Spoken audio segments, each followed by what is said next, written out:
Ocean Needs Everyone is celebrating 5 years of saving the oceans. My name's Enzo, and through Ocean Needs Everyone, I help save the ocean by doing beach cleanups, seal and mangrove plantings, making art about recycled plastic, and making films regarding the ocean's health. How can you help save the oceans at home? Well, even if you don't live near an ocean, trash can end up in there eventually, so cut down on your use of single-use plastics. If you see trash on the roads or beaches, make sure to pick it up. Use less gas-powered vehicles, fish responsibly, and help support local organizations. I started my organization when I was 12 years old because I wanted to make a difference. So remember, you're never too young to follow your dreams and make a change. Let's all save our oceans together, one piece of trash at a time. Want to train like a pro? DGS Ninja has you covered with obstacles designed by top athletes. Kevin Carbone, Matt Bradley, Tom Alberti, and Brett Sims. Whether you're dialing in your technique at the gym or training at home, DGS Ninja equipment is built for performance, durability, and safety. Train with confidence. Train with DGS Ninja. Find obstacles, rigs, mats, and more on dgsninja.com. Has this ever happened to you? Where's my chalk bag? Ooh, I have a solution for that. Slab chalks! You take the chalk ball, put it in the mesh pocket, zip it up, slap, and get your chalk. Slab trucks are made right here in Springdale, Arkansas at Interform, the small batch manufacturing company. We're helping our community and providing local jobs to minorities and women of diverse backgrounds. I'm Joseph Rao, Ninja Warrior, rock climber, and the CEO of Slab Chalks.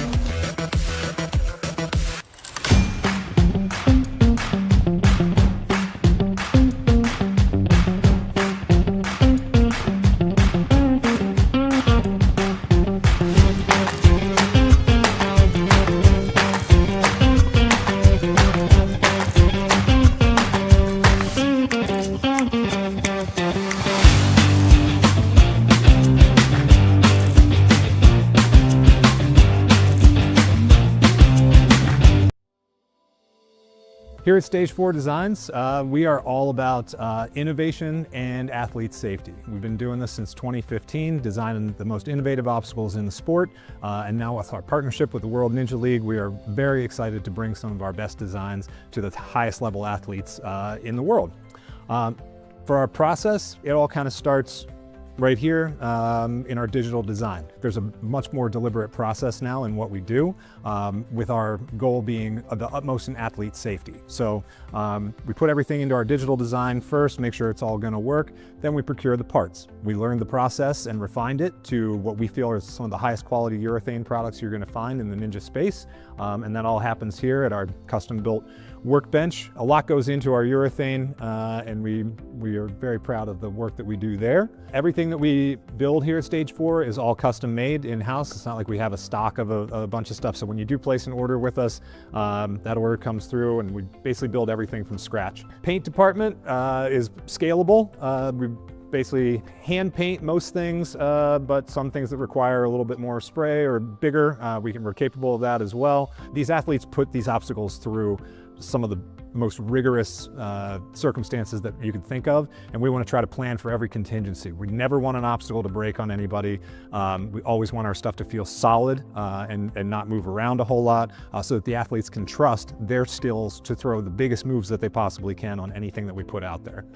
Our CNC machine handles all of most of our flat goods. It's the workhorse around here. It actually does a lot of the heavy lifting in terms of cutting things out. We don't do any of our flat goods by hand. We make sure that everything is exactly the same and replicable, so that, you know, if you're doing courses or you have athletes that are going either head to head or the same obstacle that you're going to find at one Ninja gym is going to feel exactly the same if you go to another Ninja gym or your home for that matter, so that there's consistency with all of our product. Over the years, as we've added to our suite of products that we offer, we realized that pipe and metalworking is becoming more and more commonplace in Ninja obstacles, and to meet that demand, we've added the ability to do that here as well. So a lot of the obstacles that you'll see that we design and develop are meant to go on truss, and pipes are a big part of that. So we've added a pipe bending station here, and look for, in the future, us to offer a lot more innovative obstacles that kind of exist in that space where pipes are a big part of it. So here, everything that we put out is tested by real ninjas before it goes out.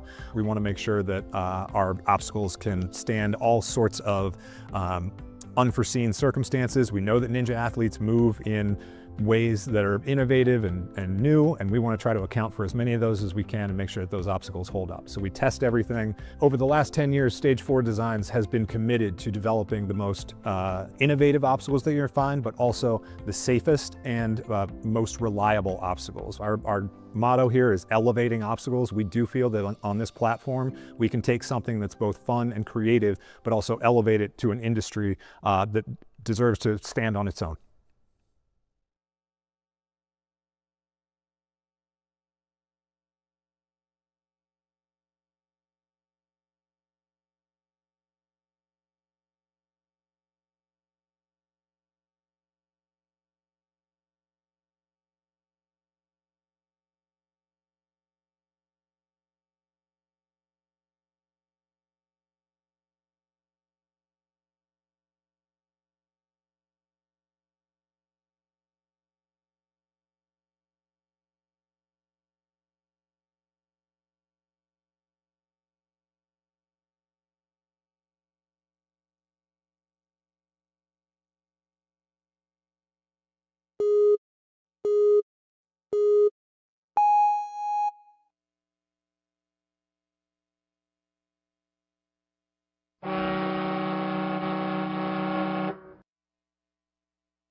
I could do either. So I'm used to graphics. They had me on switching, but I'm flexible. So whatever. Yeah.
All right, ladies and gentlemen, we are here for stage 1 of the Elite Male Division.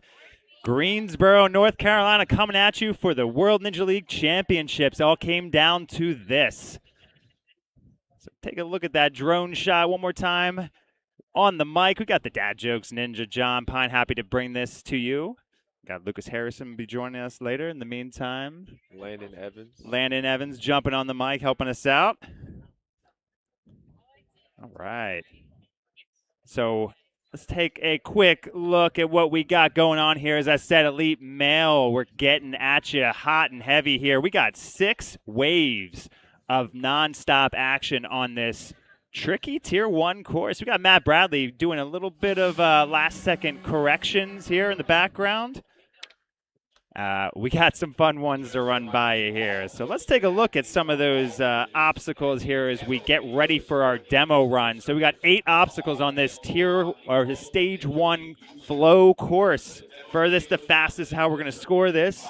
Athletes are going to have to progress through in a short, condensed timeline to get to that buzzer. They're starting off with those angled steps, going over to pole vault, ring slider, tack board to the mini gatekeeper, shelf drop, spinning baskets. We got block run coming at you, and then the octopus. Talk a little bit about that format here. So I'll show you, I think we have a minute. Show you that format video. So again, to get to World Championships, athletes had to compete and qualify to get here, doing a regional championship, all-star competition, numerous ways to get there.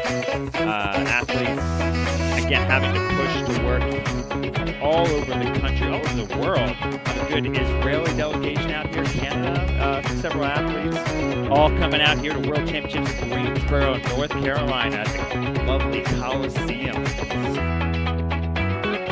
So again, these athletes will be pushing for World Champion title. We got some nice prize money for the Elite Division. What we're looking at today, World Champion is the furthest and fastest through all 3 progressions, 3 stages, act like it's one competitive combined series. We got Strongest Ninja up for grabs as well. We factor in the circuit. Course format here, as we look at stage 1, it is a low course the whole way through.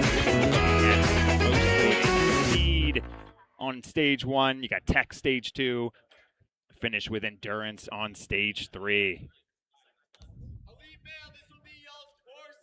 All right, sounds like we got the demo run up, queued up. We're here. All right, we heard from Matt Bradley, said tack board is feet only. So we're going to take a look at our demo runner. We got him queued up, ready to go. Here we go. Taking across those angled steps over to the pole vault now. Coming through this ring slider. I'm going to see some athletes just fly through this. Over to tack board. So he jumped out. He actually engaged that tack board to jump out to that swinging bar. Lands across. All right, here we go to shelf drop. These shelves, we got big lache there. Those shelves will continuously drop. You got another one to catch here. He goes right to that spinning basket. So again, feet only, as Matt Bradley said there. So you got a little parkour move to get across around that turn. All right, we got block run here. Everybody's been wanting to take a look at how sensitive these blocks are. Oh, and he comes down on him. All right, he's going to give it another try. Block run. Last time we saw that in any competitive series was American Ninja Warrior Season 17 qualifying course. A little different there. They were angled a little separately. We'll talk about that in a minute. Oh, there we go. A little peekaboo catch for some flair from Matt. And one-handed, casually hitting that buzzer. There we go. So again, you're walking by those octopuses and trying to figure out how the heck that works. You got a backwards peekaboo cane grab to hit that. So that'll be fun to watch for some flair in that last obstacle. So there you go. That is our demo run. Take another peek back at our run orders here.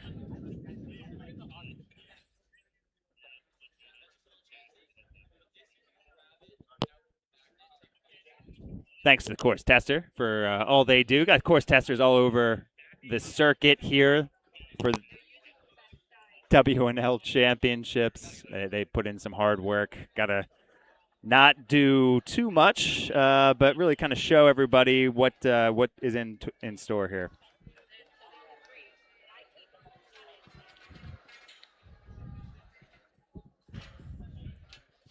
So again, looking at our first wave of athletes, we got. Hold on, what got clarification? 1 second. You get there, okay? Second, the first shelf will be down when you get there. Yep. Next two will drop. Yep. All right, so quick clarification we got from our course designer, head official, not really head official, he's not an official, Matt Bradley, clarifying that that first shelf will actually be down. It's not going to drop. The second and third shelves will drop. So a good note for all athletes out there, they're going to see those second and third shelves be the ones that actually drop on the course. All right.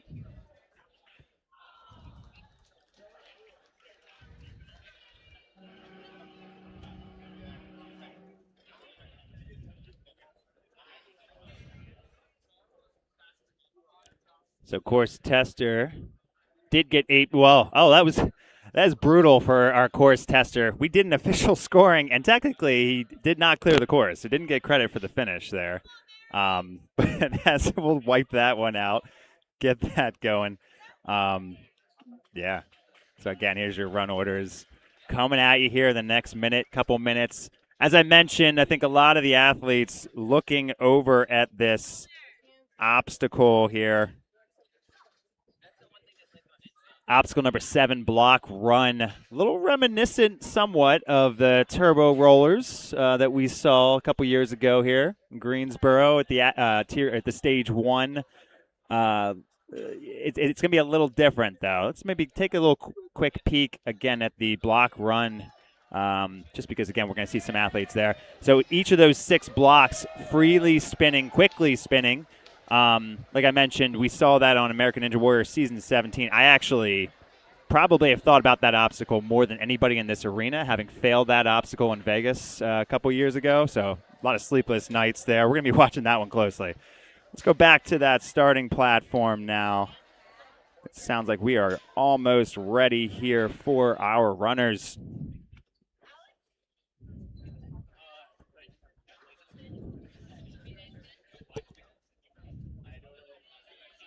All right, just like that, we're going to get things started. So we got a 1:05 timer queued up. And the freshest dressed man in the building is kicking us off here. We got Donovan Matoyer coming out of Lee Summit, Missouri.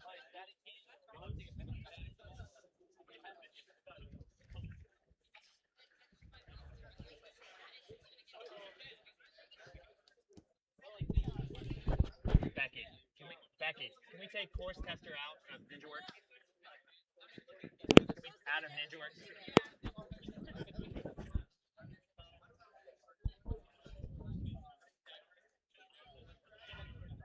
All right, so Donovan is getting the countdown. 1:05 on the clock. Let's see it. Here we go. Over to pole vault right away. Going to the ring slider. Coming down here quickly. Tack move over to that pole. Gets himself situated. Here we go to the shelves. Now the second and third shelves are the ones that actually will drop. Skips that third shelf altogether. Gets a little hung up on this swinging basket here. Comes around, finds that next shelf. There we go. And gets off. Over to block run already. 35 seconds left, and he gets through. All right, on over to the last obstacle now.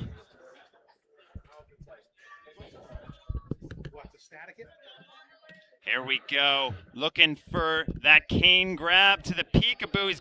Donovan's got that cane. Here we go, and he's got it, and he just came down. Oh, he couldn't believe it. You can see on his face.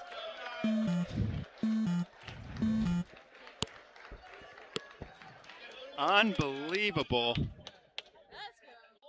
Can see that move, and oh, just incredible.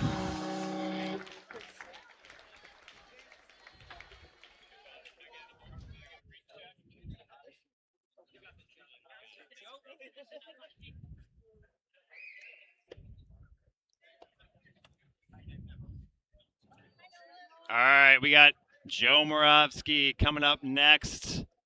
The weatherman. Insert your own weather pun now. Looking to bring some storms to this course. As a dad, you can appreciate some good puns, I'm sure. Joe just eyeing this up, getting a good feel for the course. Looks like he's getting waved to the starting platform. Got to start things off here.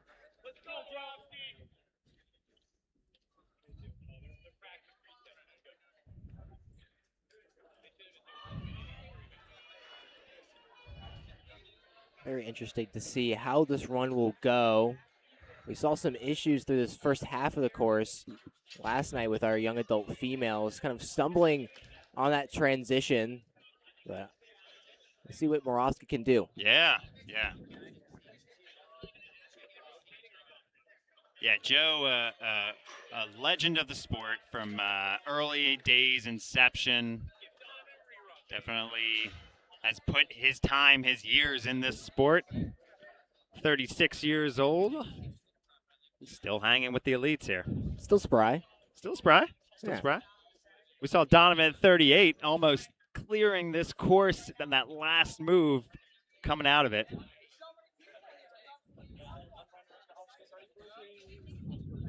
As I think resetting something on the back half of the course. Yeah, looks like they're looking at obstacle, just making sure everything's tuned up the way it needs to be. So as we kind of get ready, let's look again at our run order list. Taking a little peek. Like I said, we got 6 waves of action coming at you, so plenty of athletes. I think we got about 170 elite males, Lucas, coming at these fans today.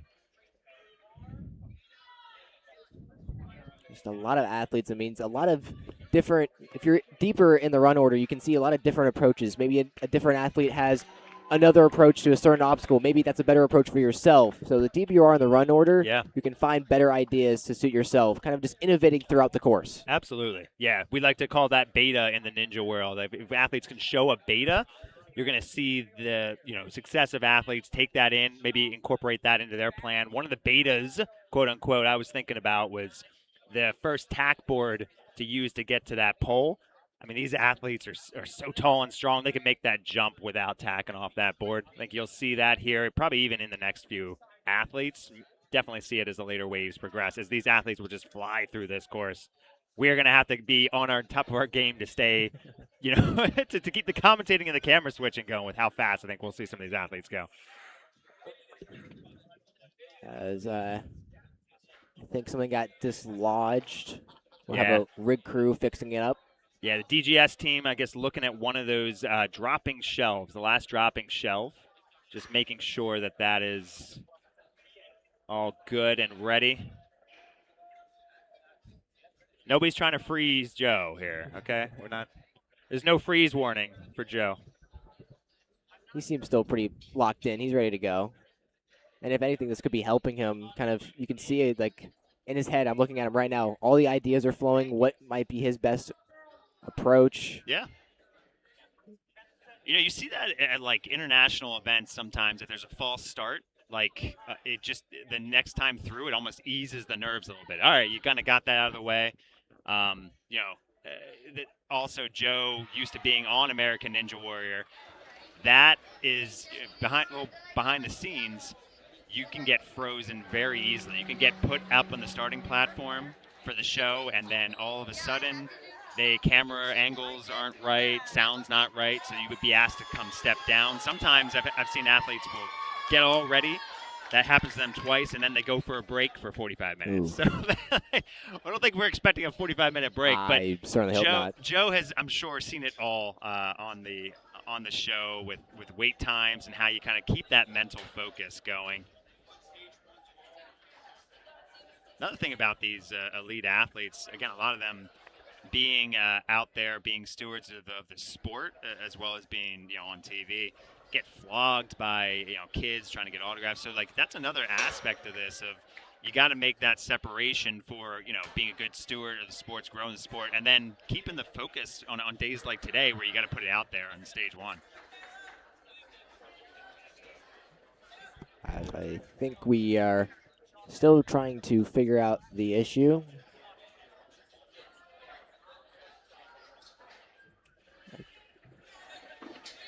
I think Joe just gonna get a little bit of water. Yep. Gotta make sure he's hydrated. Again, looking at the obstacle numbers here, we got 105 time limit, 8 obstacles. These last couple obstacles are pretty fun to watch for the fans. Yeah, you mentioned later athletes in these 6 waves. Everybody who's been looking closely at this block run, you'll see how much those blocks are spinning, right?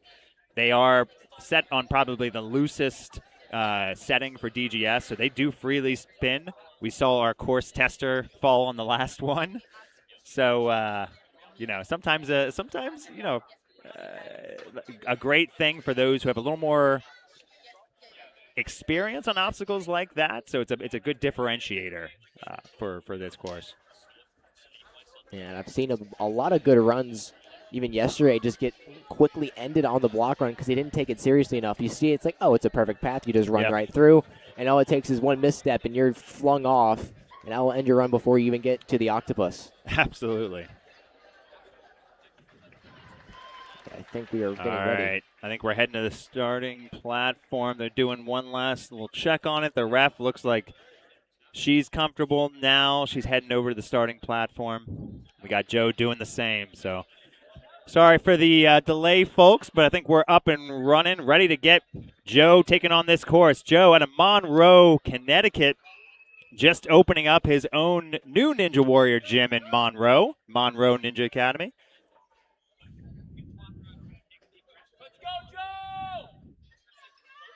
Saw Donovan ahead of him, failing that last obstacle. Let's see Joe take this course on now.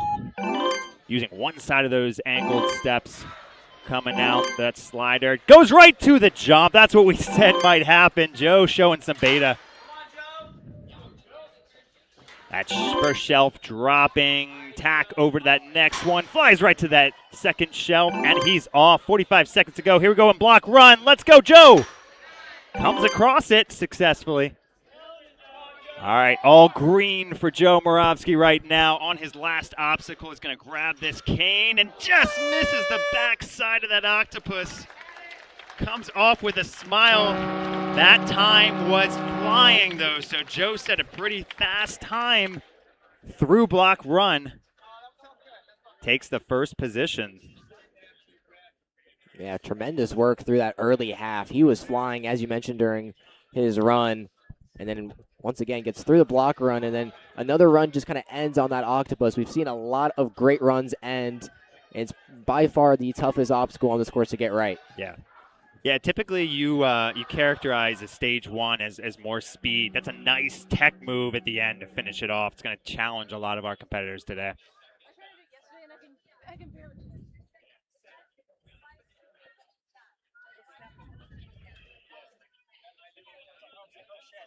All right, got our run orders here.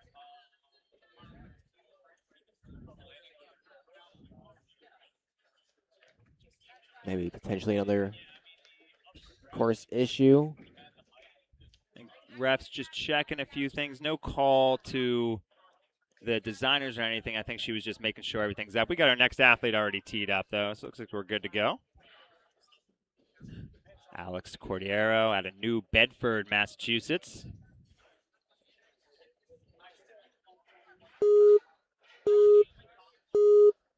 Alex taking on the course. He saw a couple guys who have a decade on him in age come before him. Let's see Alex take on this course now.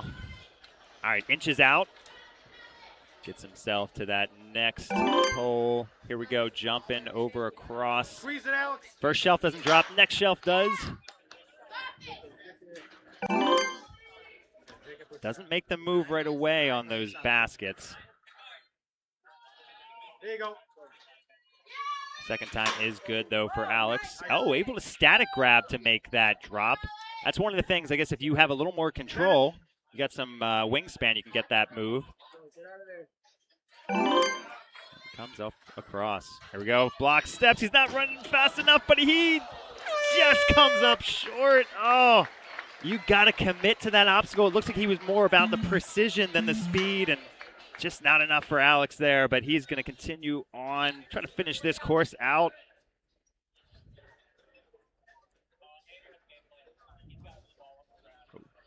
Not enough move on that. Cane will come off, but good effort. And we saw a good static grab on those swinging baskets as another option to get through that obstacle. Nice run by Alex. Yeah, with each of our runs, you can see maybe an athlete doing something slightly bit different, which could save just maybe a half second. And every half second in the sport is very important. And then, as you mentioned on that block run, you just got to go right through it, especially with the setting it's on. If you take a little too much time, you saw right before he took a deep breath and then kind of just slowly went into it and just went down hard. Yeah.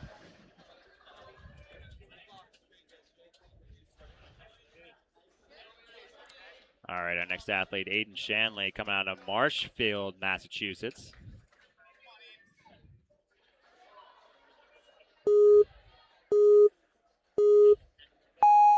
Aiden taking on the course at a TA Fitness Plymouth. 20 years young this year on the season.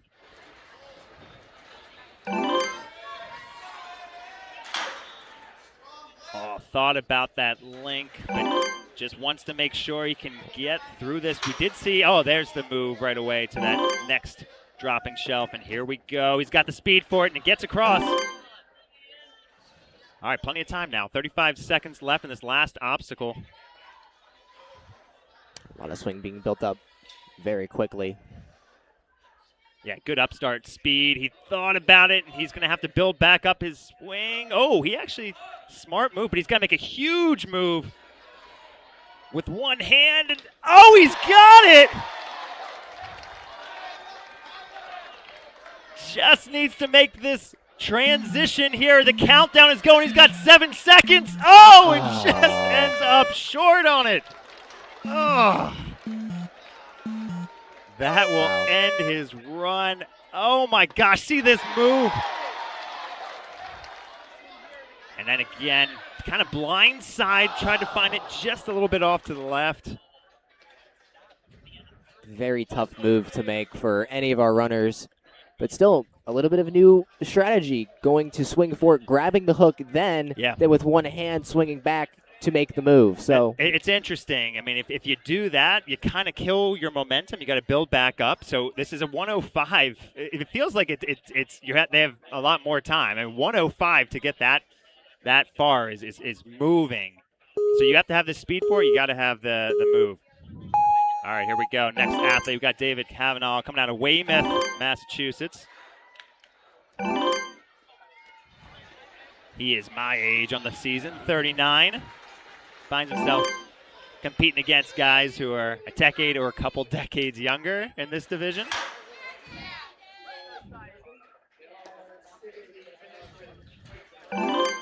Still making great work through this course. Good tack. See if you can think about the static move now that his momentum has been killed. He's going to try to rebuild it, and he's got the static move. All right, he gets there. By virtue of that, he moves himself into 4th position. Just enough speed to get across.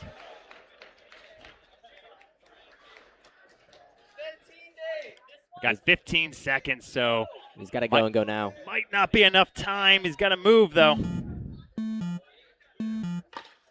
Oh! You know, a great attempt at that. He knew he had to move. He's looking at it. Oh! Just couldn't hold on. Tremendous effort, even with the time against him. Was able to get the movement down, just hand slipping off the handle hard into the mat. Yeah, and that's the trade-off with this this quick of a time limit. At 105, you don't have that extra time to build the swing you need. He had to go, and he sent it, and did well. All right, so on the other end of the age spectrum, we got Jake Connie coming out of Trumbull, Connecticut at 17 years old on the season. Coming across that sliding ring now. Jake, good move right away. Push himself forward.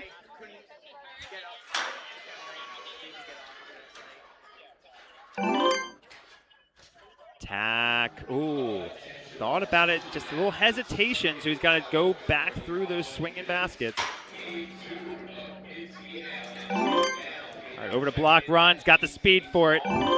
Over 30 seconds left. He thought about chalk, but looked at the time and thought better to move here. Oh! Could tell he wanted it. Just a little shy on it. Yeah, just was unable to turn the hook around to get through. Yeah. It was parallel with the entry point, and just it's really hard to kind of, jam through a hook if it's using the top part of it, not Right. actually the actual hook part. Right. And again, it's a blind catch there. You know where it should be, but still have to find it. All right, just like that, to our next competitor, we got Caleb Stroll coming out of Pittman, New Jersey.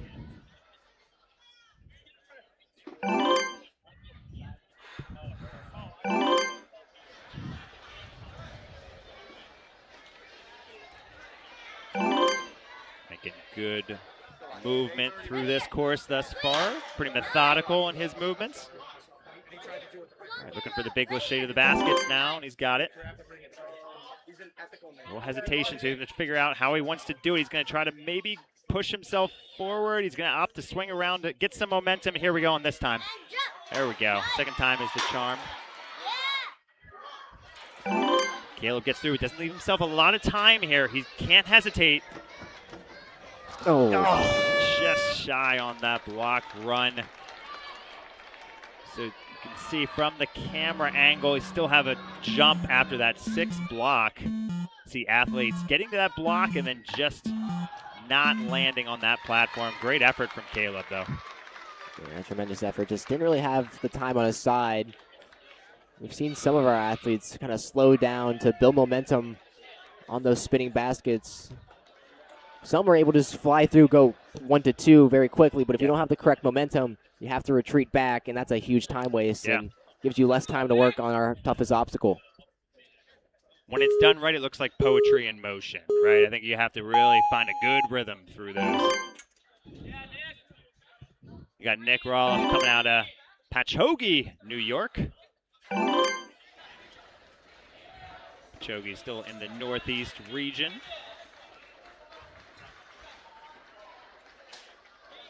Changes his grip before he wants to go for it.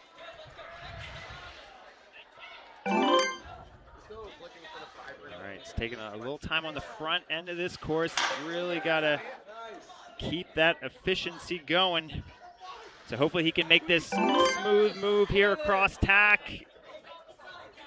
Gonna think about it and push around the other side. All right, got the move that he needed. He's just going to spin around. He can't find his back's towards where he needs to go. Yeah. And doesn't have as big of a wingspan as we've seen on other athletes, so it's a harder static grab to get that shelf. Getting hung up on this spin cycle, though. Oh, it's a great effort, though, from Nick. He's going to try to still finish this one out. But he'll come off, get a round of applause from the crowd. Good job, Nick. Yeah, just really struggled to get in the correct hand positioning and body positioning to attack that next wheel. And was just kind of swinging around in limbo until time ran out on him.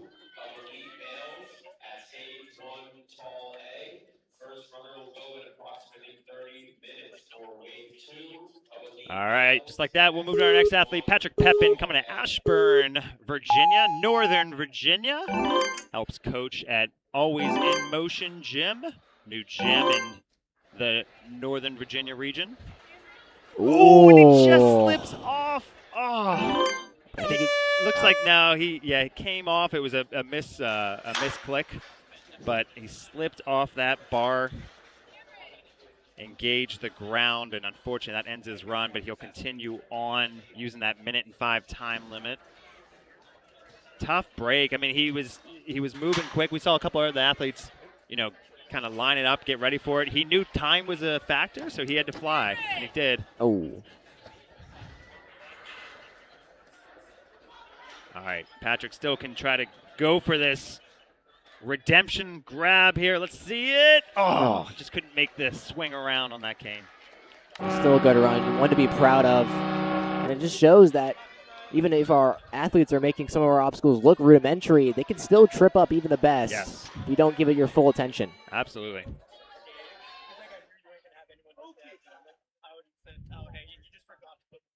Taking a quick peek at the run orders. Got Ryan Guild, another Northern Virginia region athlete, Sterling, Virginia, where he hails from. Got a little hung up on that pole vault, but no harm, no foul there. And that was a good fluid move through obstacle number 3. Over to shelf drop, coming around those swinging baskets. Ryan's making great efficient time. He's got that third one. All right, over to block run, over 40 seconds left, and he's got it.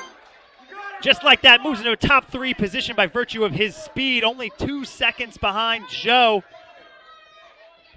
All right, let's see it, Ryan. Oh, he's got it. Went for the hook first, and that is the strategy that works out. Oh, just a little shy. Coach Ferris on the sideline couldn't believe it. He thought he had it. Take a look. Good move to come a back entry on that octopus. It was just barely off of that third and final hook. Yeah, but that puts Ryan in 3rd position right there. So with how the run order and leaderboard shaping up, all you have to do is full clear. You're in 1st position. Full clear will get you there. And with how the course is looking thus far, you could be there for quite a while.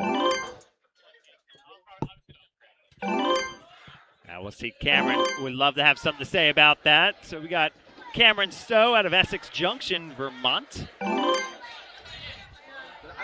been saying, like, so many more people.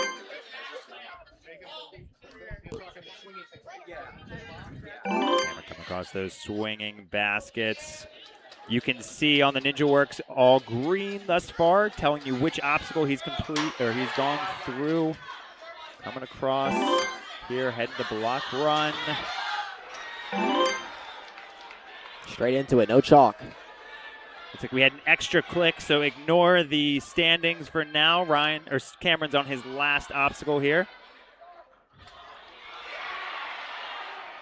Oh, he's got it. Oh, he's got it. And he's got that. He can't believe it. He knows it's there. 5 seconds to go, and we've got our first buzzer. So I told you to ignore the standings. He wasn't in 1st. He put himself in 1st anyway. Wow, tremendous work through that last obstacle. Able to get that kind of blind hook and transitioned beautifully into the final one. And all you have to do is just build enough swing and slap that buzzer. And it's our first full clear. That's all it took. So Cameron at 8 points. We'll get that corrected, but he puts himself in 1st position.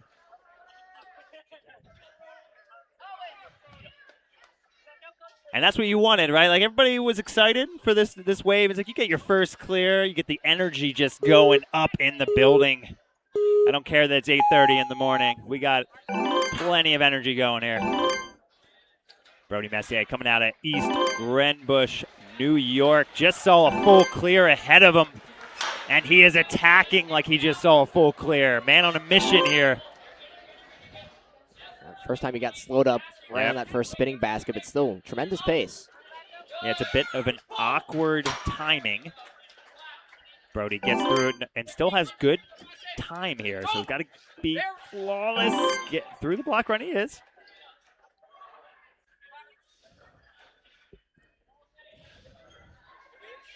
All right, here we go with the grab. He's going to go for the one-handed. Let's see it.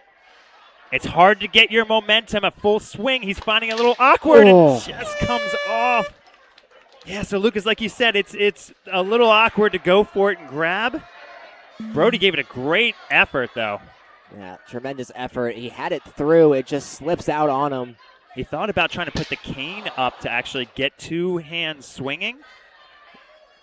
A very interesting idea, but again, there's a trade-off there. All right, our next athlete, we got Kevin Thompson for Carolina Ninja Academy.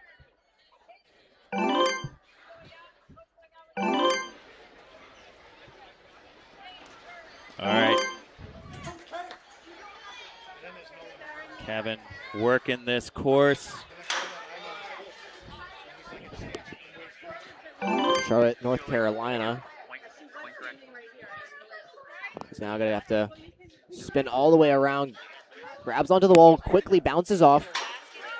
Trying to static it right through, unable to. He's going to have to spin it around once more to get the momentum necessary to advance. Trying to, he just can't find the correct launch angle. That time, just fingertips away. Just out of reach there. Finally able to get to it. The time not on his side. No, he's got 10 seconds left. Got to get through this obstacle here. Let's go. And he does. Down to the last 5.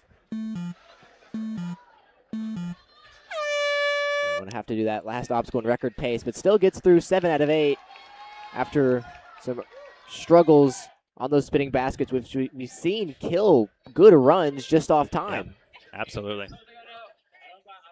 Yeah, you know, Lucas, it's going to be interesting. So these athletes are looking to get in that top 60 percentile to move on to stage 2. It's about 102 athletes by my math, give or take. That's unofficial, but about 102 athletes. I think that cutoff will be fast time on to get to that last obstacle. Owen Mathers now on the starting course. Got Stoughton, Massachusetts represented. Thought about it, but we'll take that second move across. Thinking about going straight to it. Now able to get to the spinning baskets. Goes off the wall right into it, and beautiful transition. Absolutely.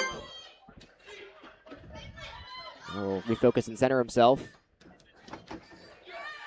Interesting approach. He was sidestepping on block run there. Didn't go straight with his foot positions, but it worked for him. Oh, we got another one-hander here. Starting to become the meta now.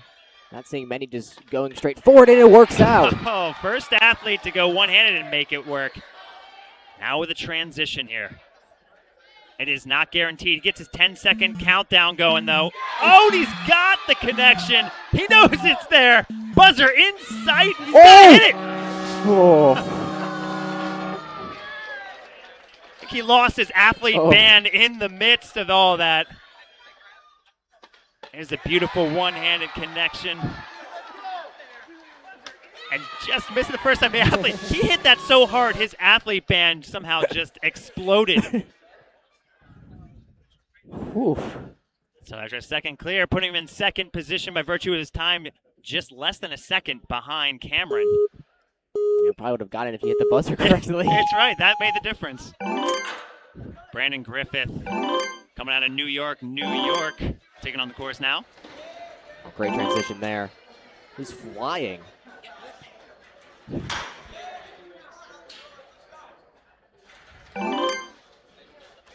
Oh, he came a little straight on, so he's going to have to take this approach again. Nice little tack off the second time through. He did a great job of not really slowing down his momentum, just redirecting it.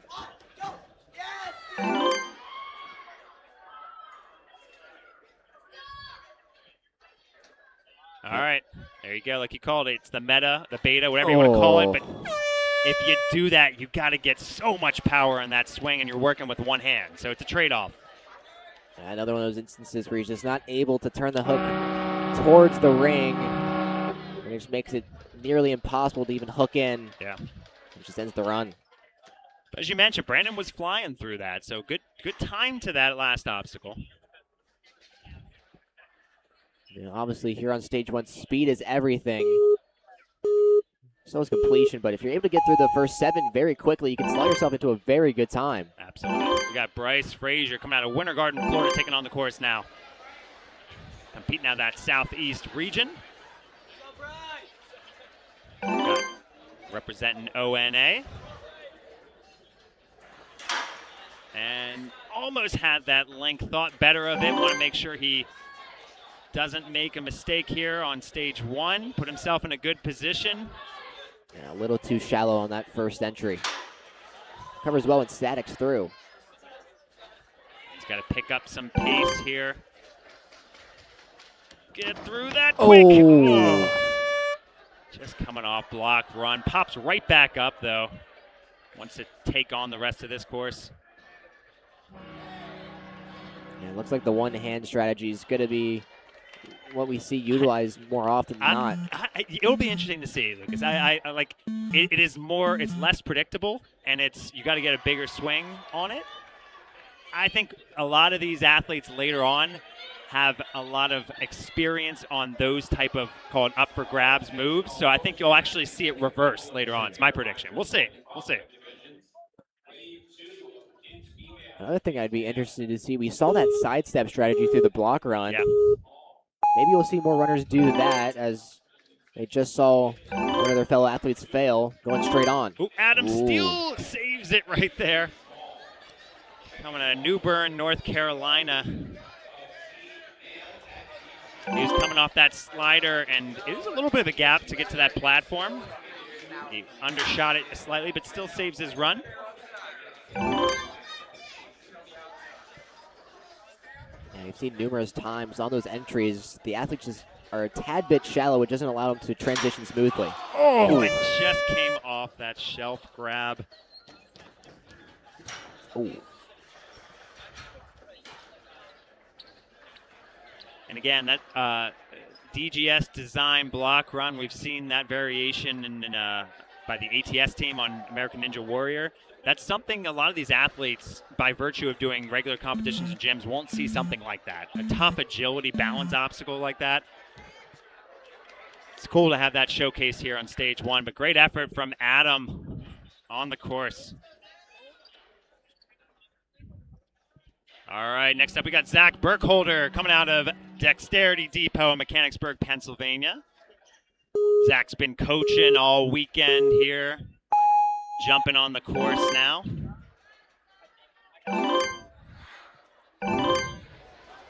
Demonstrated some strong skills this season. Looks like the shelf actually dropped by itself. That's all right. I mean, again, that could happen. It benefited him. I think wouldn't have been a problem for Zach anyway, but here we go. All right, through block run now, and he's got it. Gets a quick chalk up from Coach Tim. Coming for the peekaboo. Up for grabs. Let's see it. Oh, he's going one arm route and does put his hand up there. Like I said, that's a good idea to really get a good swing going. Oh! Just shy on it. Talks to his coach. Couldn't quite believe it, but great effort from Zach. He was moving pretty well. Yeah, moving pretty well, and he had the angle, able to hook it. He just didn't, he wasn't high enough. It just makes it really hard to keep up. And in his body positioning, he was basically just kind of parallel. He was sitting in an L shape, which also makes it tremendously hard to kind of recorrect yourself and get vertical. Yeah. So just to put it in perspective of taking all that momentum and really absorbing that grab with the cane, yeah, that hand positioning was a little lower, and that was unfortunately it for Zach, but great run. We're going to keep an eye on where he stays here through the course. Right now, keeping an eye on the course with Declan Bivens coming out of South Pittsburgh, Tennessee. Pittsburgh without an H there, just for clarification purposes. Declan taking the second spin around approach.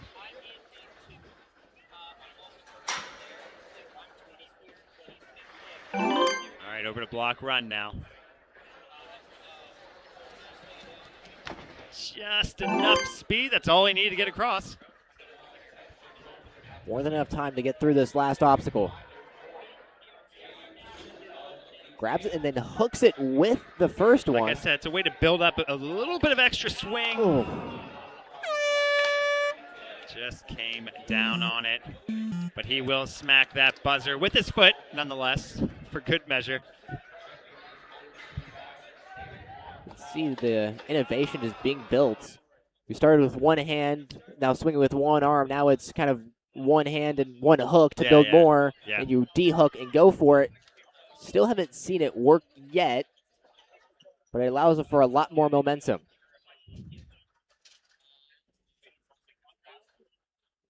All right.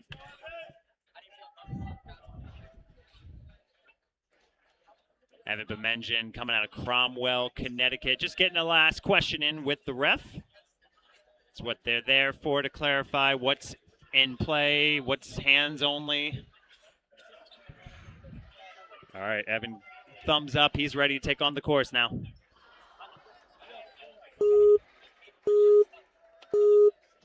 All right, so Evan getting that countdown, and he's off. Evan coming out of Windsor Ninja Academy. He's a national finalist on A&W Season 15.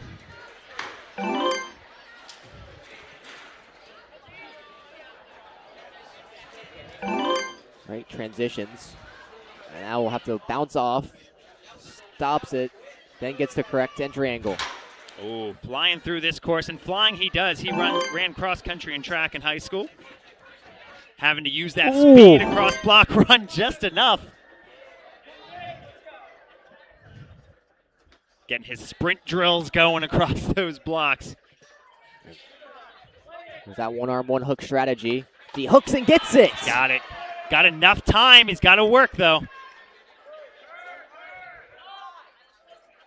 Oh, he's got to make the transition. Now his time is going to be a factor here, so he's got to make the move right here. Does. He's got 3 seconds. We're in for a photo finish here, and just enough to get there. Great job by Evan. Slots himself into third place with only around a second and a half remaining on the time limit. You see early on he wanted to go for it earlier, then the time started to creep up. But in his case, just a perfect amount of time. Yeah. And slaps the buzzer into third place. And 105 being an interesting choice in terms of the time limit here. So our top 3 finishers all clears 101, 102, 103.7. They all had the countdown clock going as they finished. Yep. Still awaiting our first sub-minute run on this course. We will get there later. Luke Lowell right now. Zaski coming out of Shelter Island, New York. Good link through Shelter Island. I believe technically part of Long Island, if my geography serves me right. Right now, speaking of geography, Luke is navigating through this course well. 34 seconds left as he takes on block run. Gets himself through. Has enough time here to chalk up. He's going to think about this course. Has enough time. It's more about the technique on these next 2 moves. We'll go for it. New one arm, one hook. He's going to go for it now. Oh.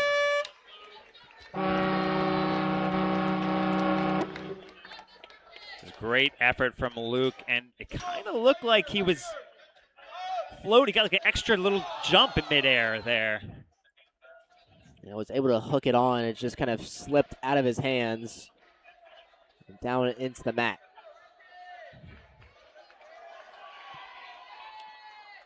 All right, getting through our runners, believe, looking at wave 1 finishing out in these next 10 runners. Got Ripken, Jonah, Tyler, Zach coming up.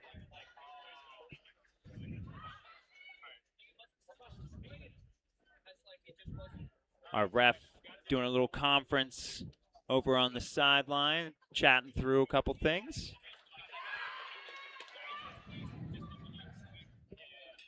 Again, take a look at our leaderboard. Cameron Stowe, Owen Mathers, Evan Bemengin, all within about a second of each other. And you mentioned it earlier, all those times over a minute, so that extra 5 seconds added on is helping those 3 runners tremendously. Yeah, and you think about, so back to what you mentioned, Lucas, on the strategy here on this last obstacle. If a second makes the difference in terms of these positioning, you really have to think about how quickly you can go through. And that's why I think the later waves, they're all about speed. Some of these guys who are the top echelon, I think you're going to see them go right for that up for grabs move, not do the static, bring the cane back, because it just adds a couple seconds, right? And that could make the difference. And I feel like early on, especially in this heat, think they're more focusing on completion than really speed. And then as the time starts to ramp up, it kind of starts putting more and more pressure on your run to find that extra second, that extra 2 seconds to get ahead just by 3 or 4 positions. It could be the difference. That's right. Run order here at World Ninja League determined based on your season performance. So again, by virtue of that, athletes who've placed better, scored better throughout the season, they'll be running later. They have the benefit of running later. So just like you said, running later kind of gives them some meta, beta, whatever generation you want to call it. We say beta, you know, and I know I'm close to boomer age, but we'll use meta as well.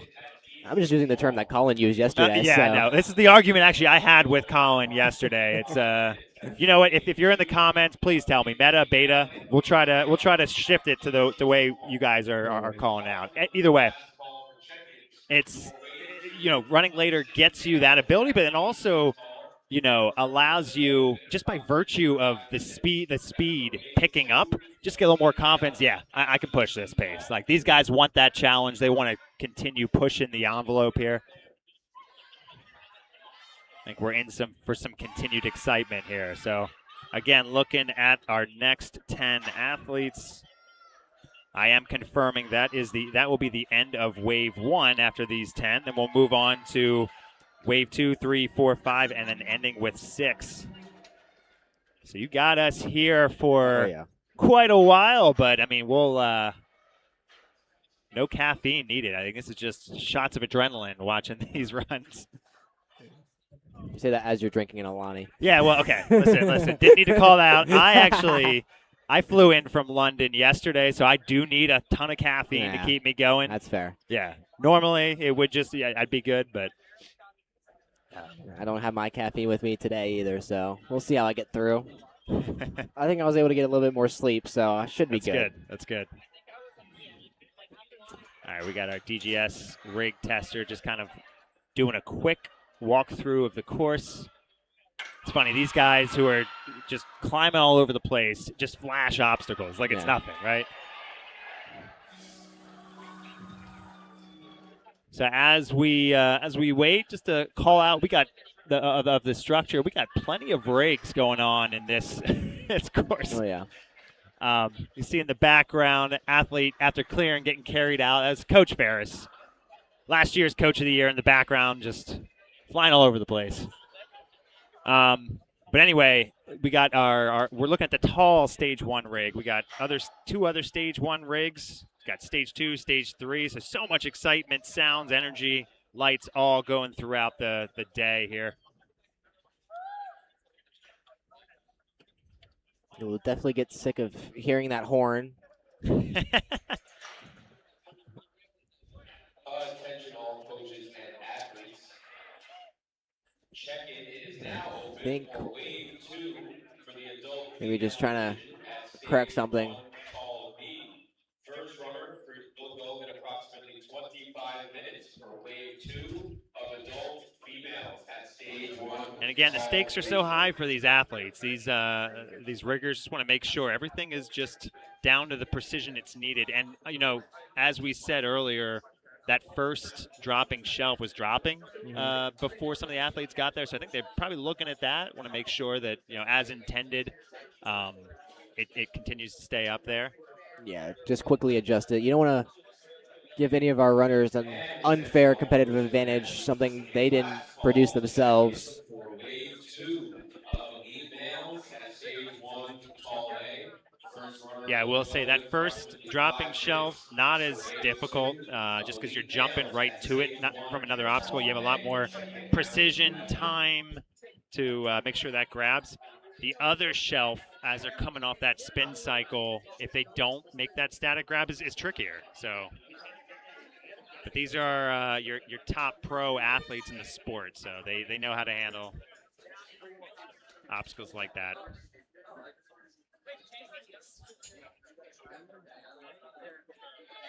It's like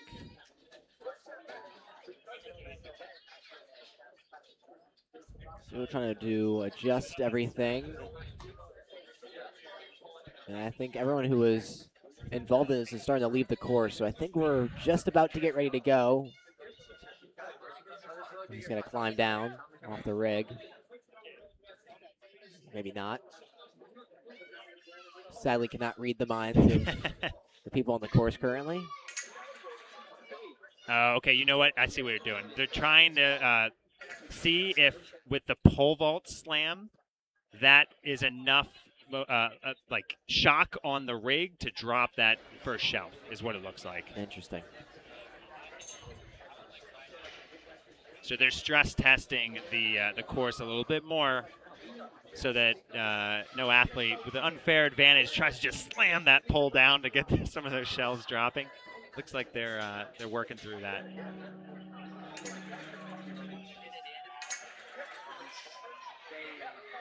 Shout out to DGS though, making sure that these obstacles will hold through that stress of a couple hundred athletes just in each wave running through. 170 in this one. I think in the teen teen male saw over 200. Wow.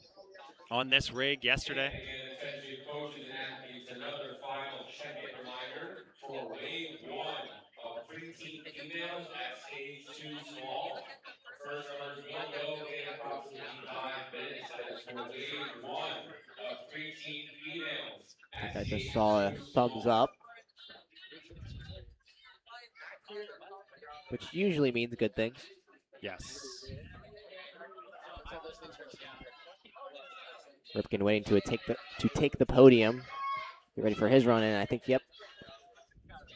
So he's about ready. I was going to shout out our sponsors real quick. DGS, Ninja Works. We'll get to the rest of them as we get off on our run. Ripken Alexander taking on the course out of Orlando, Florida.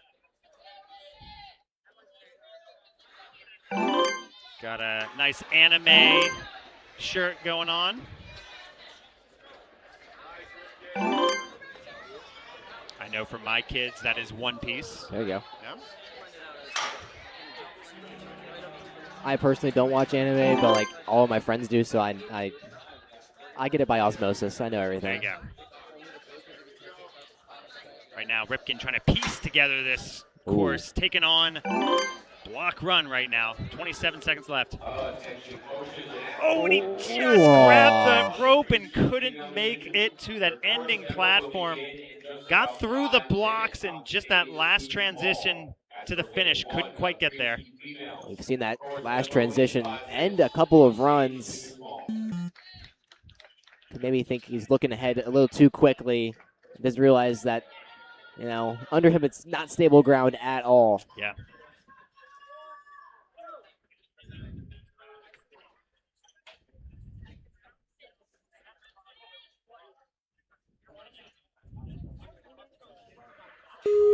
All right, our next runner on the course, Jonah Beauregard, coming out of Worcester, Massachusetts. Competes out of the New England region. Nice little link set through. Let's go, Jonah.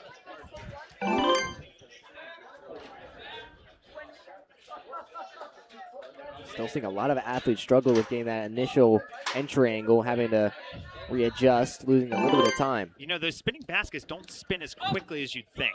That's kind of what the athletes are trying to figure out, the pace of the swing and how their timing is adjusted accordingly. But Jonah working through the course right now. He'll just go one arm. Oh, he's got no problem here. Doesn't even need the countdown. Our fastest clear of the day so far. Jonah Beauregard setting a tone early on. Slots into first with ease. Our first sub-minute run. You can just see the efficiency you work through that octopus. Just ease through that octopus. Just no signs of struggle. And on that time, he didn't elect to see the kind of new strategy where you hook it with one arm. He just went one arm straight into it, and it worked to perfection.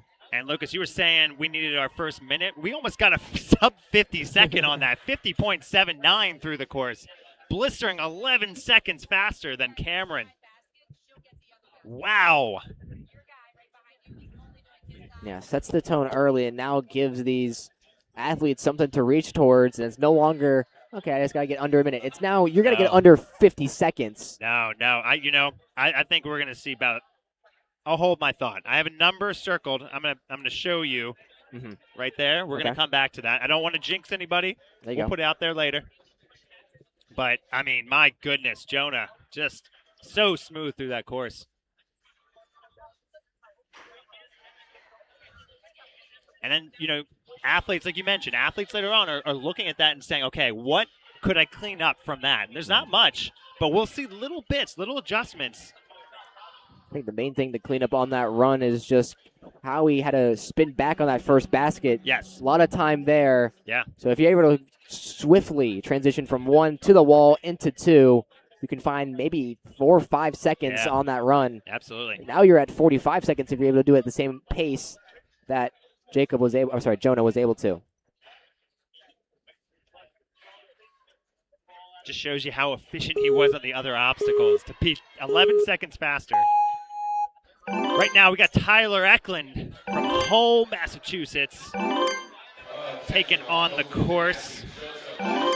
Tyler, at 23 years old, loves death metal and stand-up comedy. It's a good combination. I love that combination. He says he's a tall George Costanza. Ah, nice. At 23 years old, I mean, that's a great reference, Tyler. Seinfeld was not on maybe when you were a toddler. Block run now. Sure, he's catching the reruns. Oh, yeah. They're always on TV.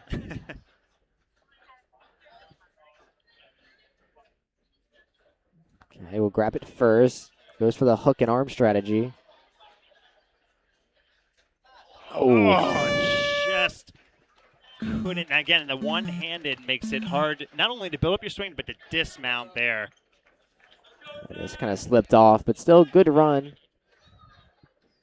Now the pressure's on Zach Keenan to see if he can chase down Jonah Beauregard's run.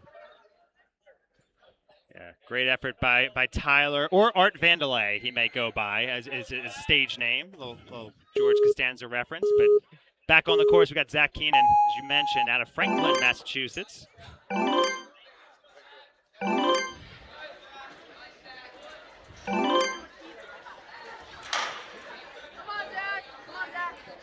Zach competing out of the New England region. Nice transition there.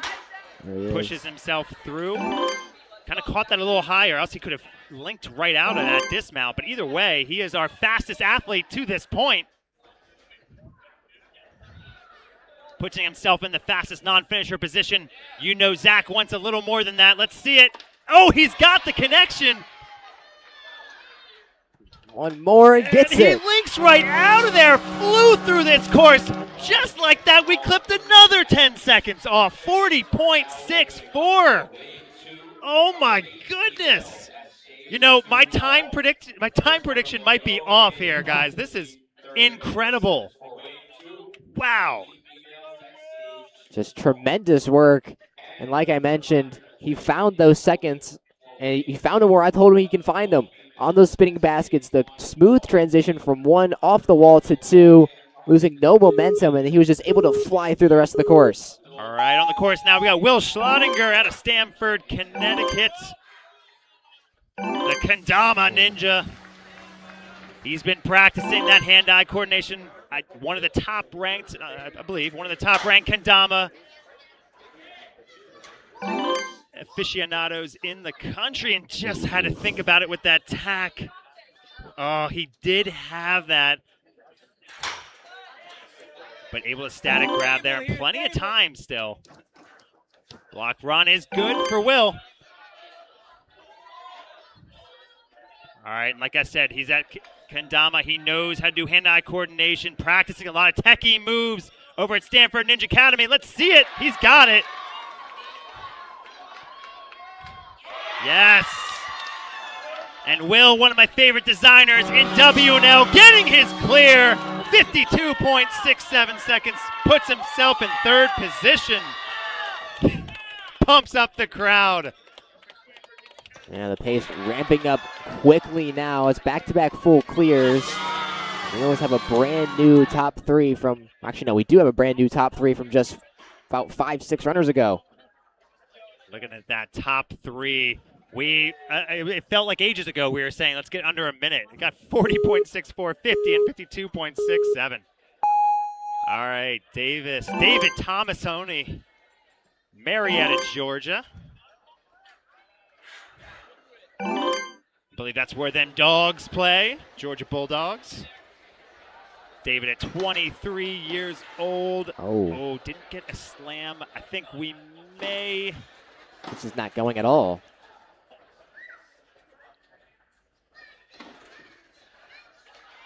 Taking a look at that. The ref is getting a close eye there.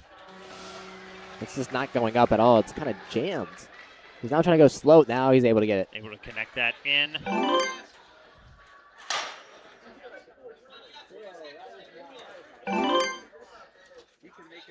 All right, David smoothly going around the rest of this. Over to block run now.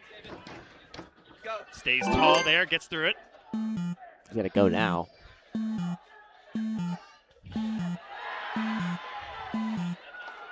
Oh, that one-handed connection, almost there.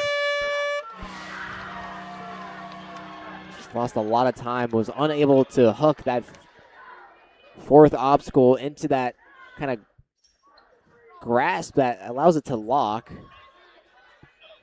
Hopefully that issue doesn't cause many runners to end. He was trying to slam it. That just wasn't the route to go. The minute he slowly kind of slid it in, it worked. That's just very unfortunate to see. Yep. All right, next up we got Austin Pritchard out of Bayshore, New York.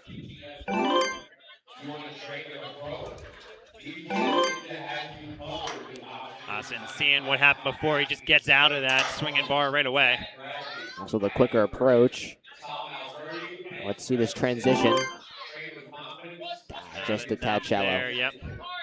Like I said, it's not like a traditional spin cycle wheel that moves fluidly. It is a little bit slower of a spin. Athletes are trying to still figure that one out, but Austin at 28 seconds left on his last obstacle now.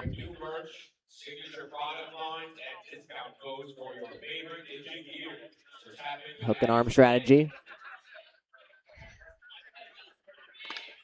Able to get it, but he's going to see that 10-second countdown start to go off. Oh, but I don't think it's going to matter. We got another full clear on the course, putting himself in fourth position. Just under a minute here. Tremendous work. Looked like he had some hang time there. It was you see some of the athletes who were making that hook try to go for the hook right away. He kind of had it down and then used all his momentum to swing that cane back up. Good hang time by Austin and great finish. And this shows tremendous body control. To kind of trust himself, positions his body in the best way he could, and then sees it all the way through. I think he got ahead of it so he can actually look at it, visualize it, then hook it. Yeah, Asen, great run, and he's back there on the course coaching. Got his athlete, Carter Lamb, on the course. Out of Medford, New York. Pushes right through, efficiently moving through so far.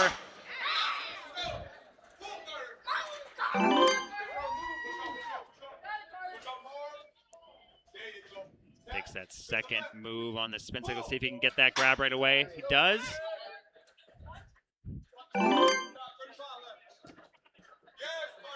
Able to get through block run.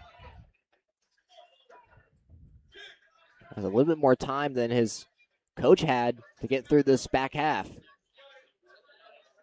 Rabzon misses it on the first time of asking. Just, if that would have fallen, that would have been the end of his run. Oh, trying to take a quick side step. Like I said, his coach, Asen, had a little more of that, as you mentioned, a little more of that body control to hook that in. Carter kind of went for a quick swipe there. But a great run nonetheless. Yeah, I think when you try to reach for it and was unable to grab it, I think in his brain he was like, well, if I can't grab it, I might as well just send it and try to go for the immediate hook. It just doesn't work out. All right, James Burns coming out of his send. out of North Andover, Massachusetts. And only one more runner in this heat after this. And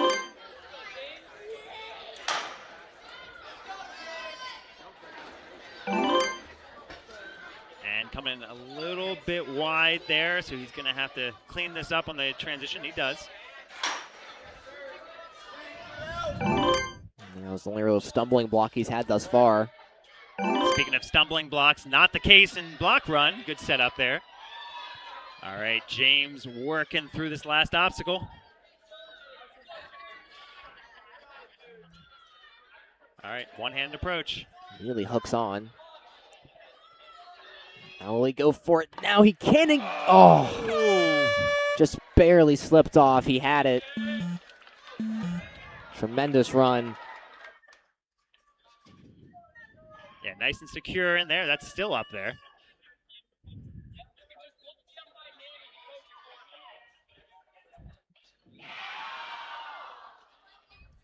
We've seen that numerous times where they're able to hook it. It's just kind of the grip strength wears off and unable to keep his entire body weight up. All right, we got one of our younger athletes on the course, Carter Stone, 16 years old on the season, Acton, Massachusetts. Again, we go by January 1st, I believe, on the age.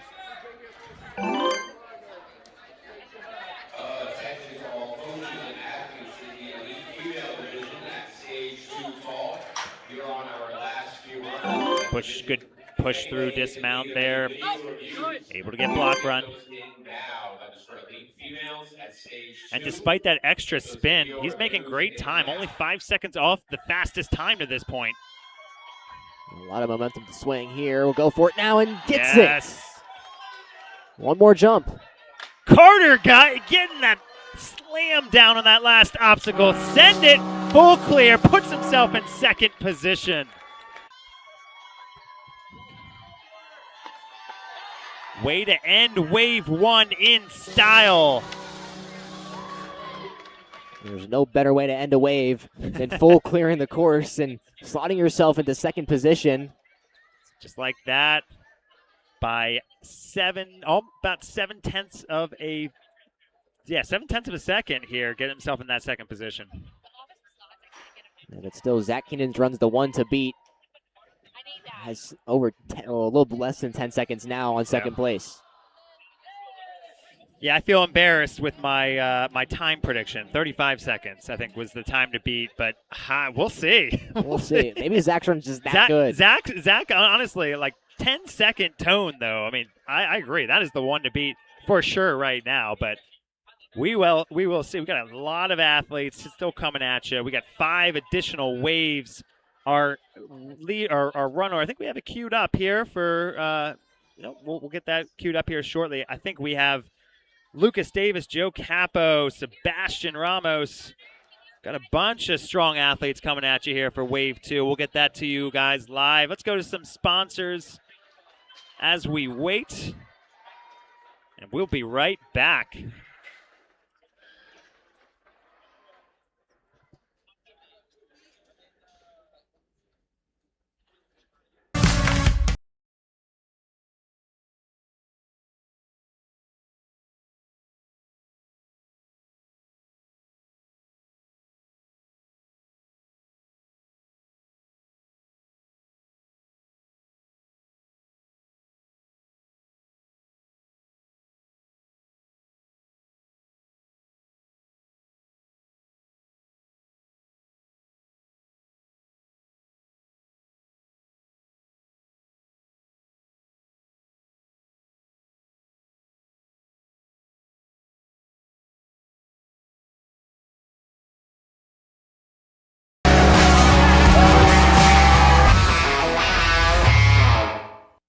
Ocean Needs Everyone is celebrating 5 years of saving the oceans. My name's Enzo, and through Ocean Needs Everyone, I help save the ocean by doing beach cleanups, CO and mangrove plantings, making art about recycled plastic, and making films regarding the ocean's health. How can you help save the oceans at home? Well, even if you don't live near an ocean, trash can end up in there eventually, so cut down on your use of single-use plastics. If you see trash on the roads or beaches, make sure to pick it up. Use less gas-powered vehicles. fish responsibly, and help support local organizations. I started my organization when I was 12 years old because I wanted to make a difference. So remember, you're never too young to follow your dreams and make a change. Let's all save our oceans together, one piece of trash at a time.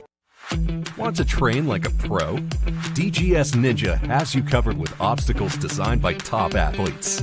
Kevin Carbone, Matt Bradley, Tom Alberti, and Brett Sims. Whether you're dialing in your technique at the gym or training at home, DGS Ninja equipment is built for performance, durability, and safety. Train with confidence. Train with DGS Ninja.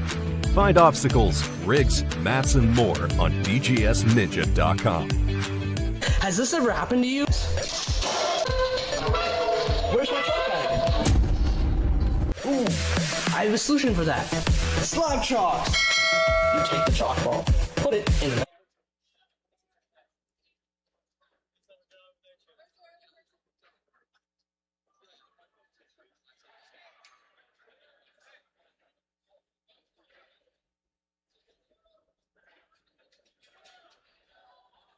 All right, and just like that, we are back for Wave 2 here. Take a quick look at the run orders. They'll come up here, but we got getting them queued up. I believe that's Lucas Davis on the starting platform.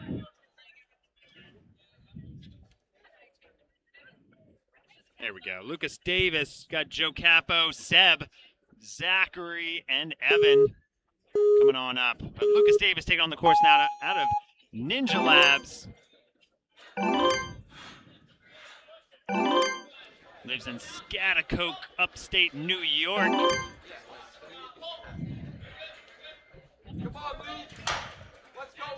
Goes to STEM High School where he's studying engineering sciences. Right now trying to engineer this spinning basket into a clear on that obstacle. He does. Gets a cross block run.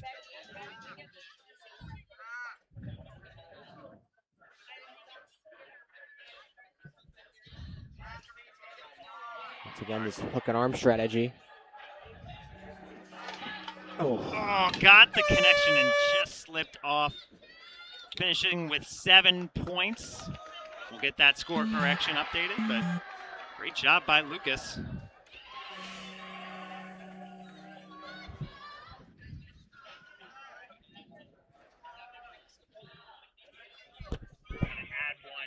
one to his point that says clicked and happened. He would have got 7. Lucas Davis. All right. Just add another point for Lucas. In the meantime, we got Joe Capo taking on the course out of Bedminster, New Jersey. Joe trained with DGS Ninja. Next Level Ninja Academy. Owner, coach, athlete. Trains with his top athletes. Spinning around, spin cycle, taking another swing here across his spinning baskets.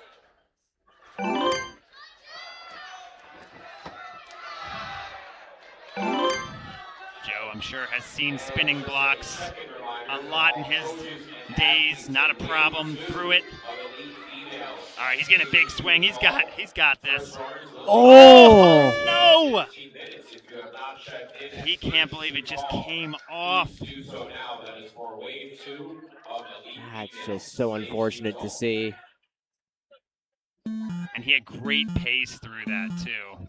Just right as he's about to go, hand slips off, and it's just impossible to recover from that.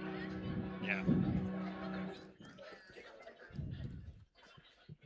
All right, we've checked the rigs. All the obstacles are safe for now until Seb takes on the course. Seb's got himself a little reputation for keeping the rig team working. Right now, he is working the course out of New York, New York. On shelf drop.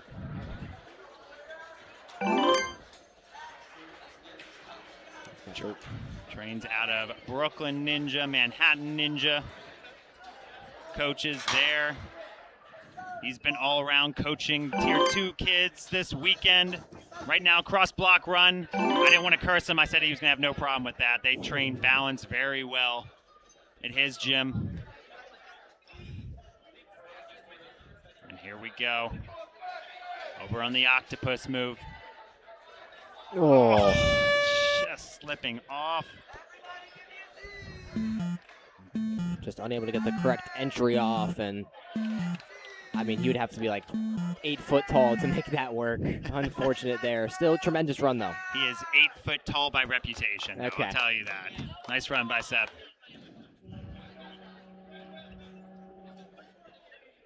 Looking at our run orders to come here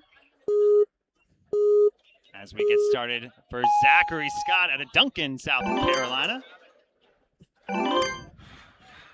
Coaches ninja classes at Motive.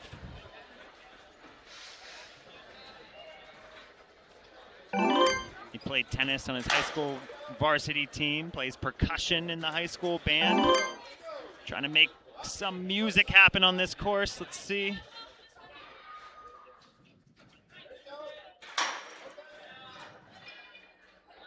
And getting through there. Over to block run, just enough to get through.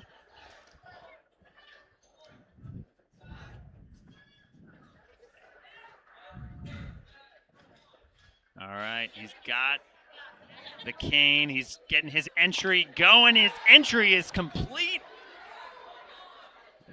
Oh, what a great slam on that second octopus. He's smiling. He knows it.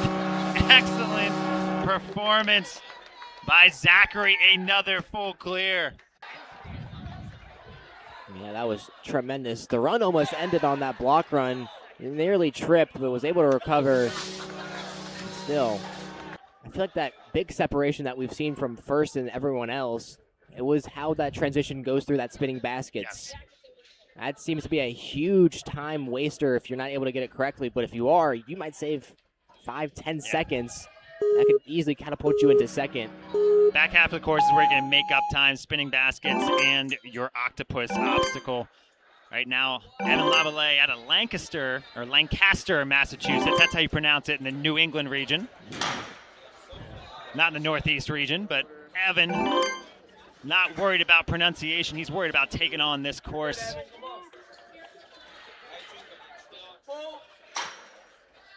No worries through those first 6 obstacles. Block run is successful for him. He'll elect to chalk up. We've seen many runners just not even take that opportunity to save time. He's just going to one-arm it. Great move. Just keeping it so smooth from Evan thus far. Oh, and a good save. He hit the top part of that obstacle. Still had enough force to slam it down. Right now, slamming down that buzzer. And another full clear. Puts himself in a top 5 position with that time, 56.85. Back-to-back full clears as the level will quickly ramp up. We'll just get better and better from here on out.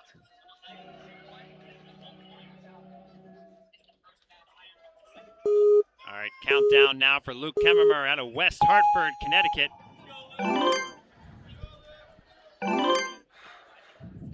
Look at decorated athletes.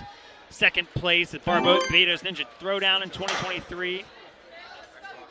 Stage 2 at UNAA Worlds, WNL Worlds 8 and 9. Stage 3.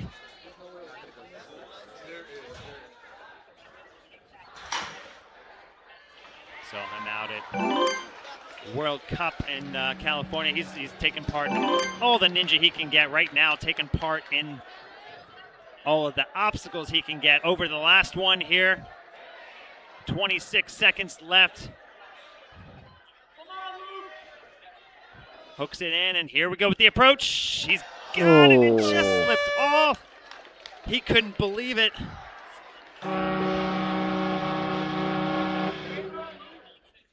It was a great pace, under 30 seconds to that last obstacle, though.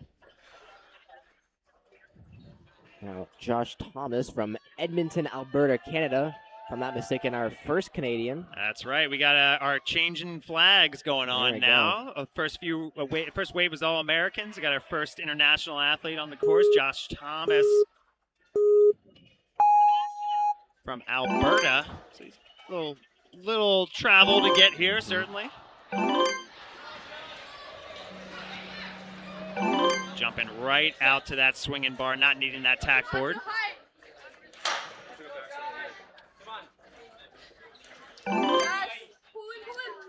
Really wide angle approach. The wider you are, you're coming straight onto that tack board. You don't have the flow to get there. Go with block run. He took a high jump. Oh, just saves it. So again, you want to be more straight on. He went a little high up and down, but able to redeem it. Doesn't matter how you get through it, just matters you get through it. And Josh did. He's over this last obstacle, just coming off. And a great performance by Josh.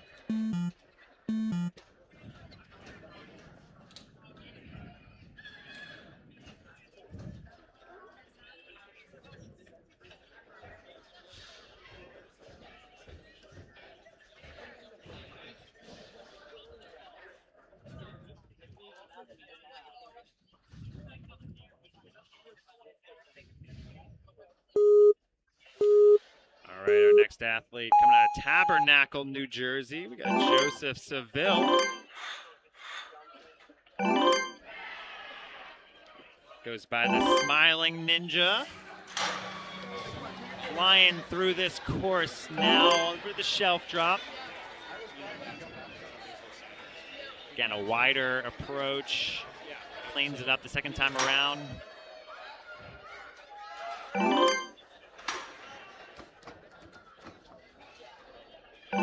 Still moving quite well through this course.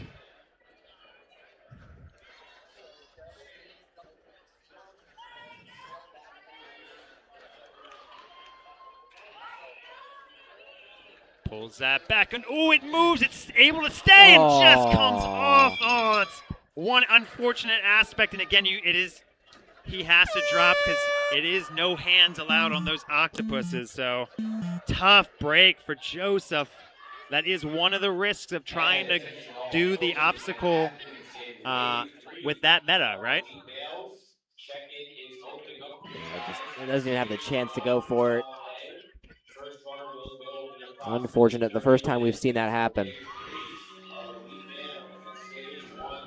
Now, and the demo run showed the obstacle as intended was to do it in midair to grab it. It's one of the risks there, but great run by Joseph. Right now, Milo Pepito coming out of Brooklyn, New York.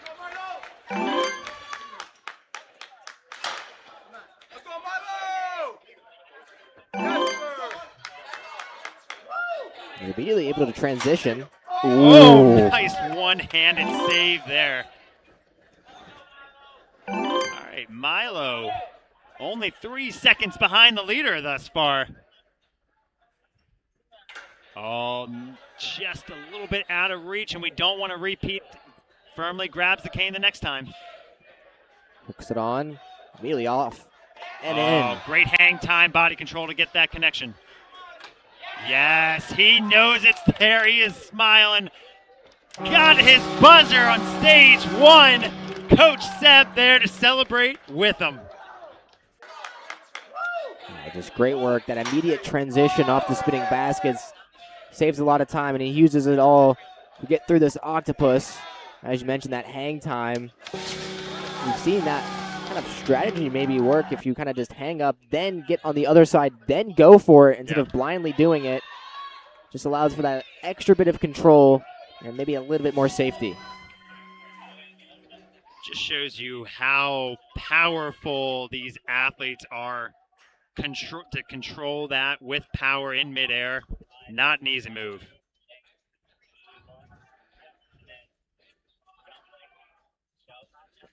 All right, Ken Pham coming out of Houston, Texas on the course now.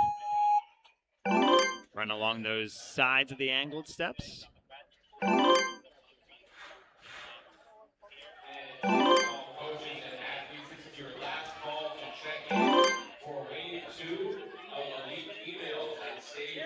small. First runners will be Tremendous going pace thus far. 5 minutes at wave 2. Just a little too wide. Too tall. Wasn't able to control the body motion. Now has to respin. First runner in about 5 minutes. Oh. Coming off that shelf as it came down and didn't quite absorb that drop. Got through block run, though.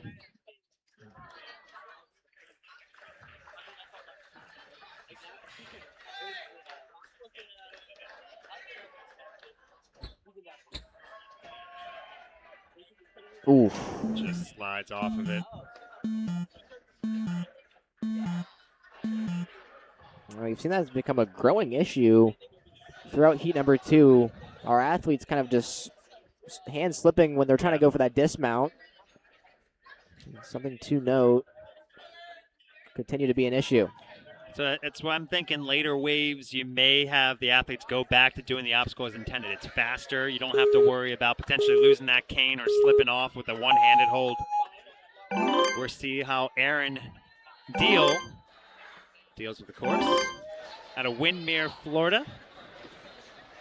Goes by Aaron the Big Deal. So my deal pun was appropriate. He uses that himself.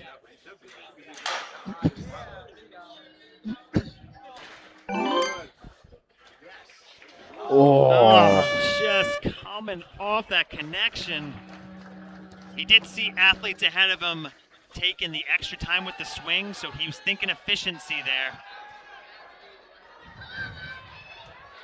He nearly had it. Well, you will see Aaron on this season of American Ninja Warrior. He's on ANW Season 18. Was also on Ninja Warrior Juniors.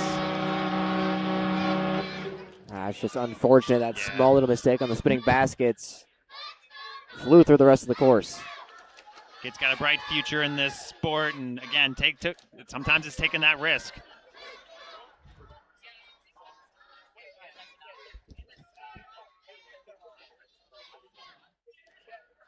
All right, next on the course, we got Mazai Andrade out of Hamilton, New Jersey.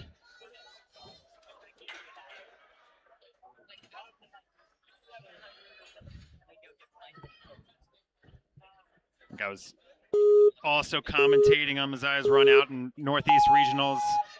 I'll limit myself to Hamilton references. Ooh. I think I probably overdid it last time, but right now, Mazai a little stumble early on, but making up for it here as he works through the rest of this course. Get the correct entry, he does. Oh, there you go. Makes up time there. Didn't need an extra swing.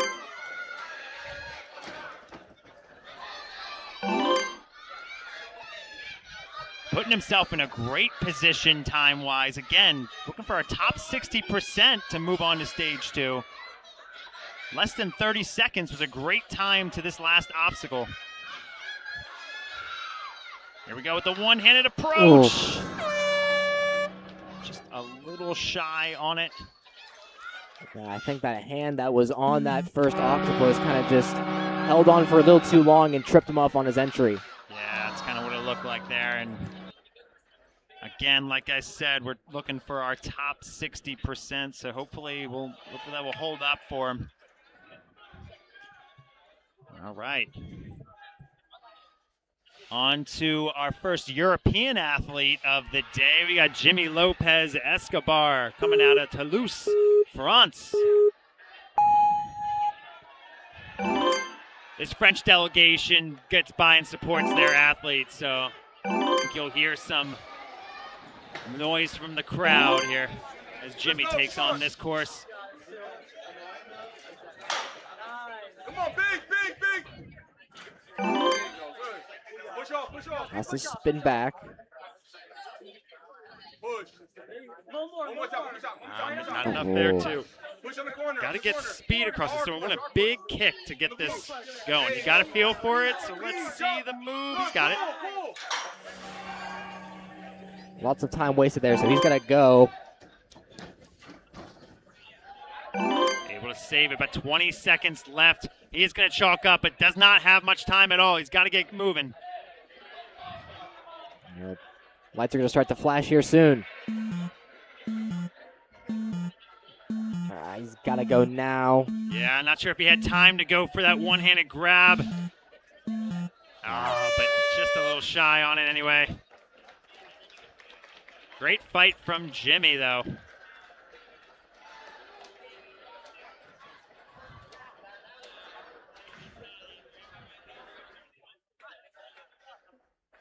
Now from the Frenchman to the French-Canadian. Ah, yes. Louis-Philippe Primu.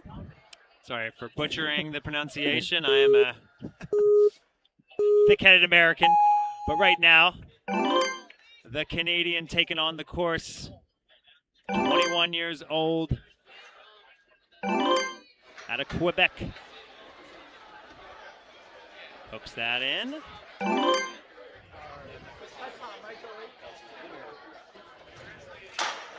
Come on. Great strength thus far. Came a little wide again. You got to hit that spin cycle just right on the timing to get spin the right pace. Louis still working this course. Cross the blocks. Able to get there. Is going to chalk up again. Your 20-second mark, that's really all the time you have. He's got to go. He's got to build momentum quickly. We might see him just go for the full send. I think at this time he's got to go right for the send. He can't pull it back, and he's got it!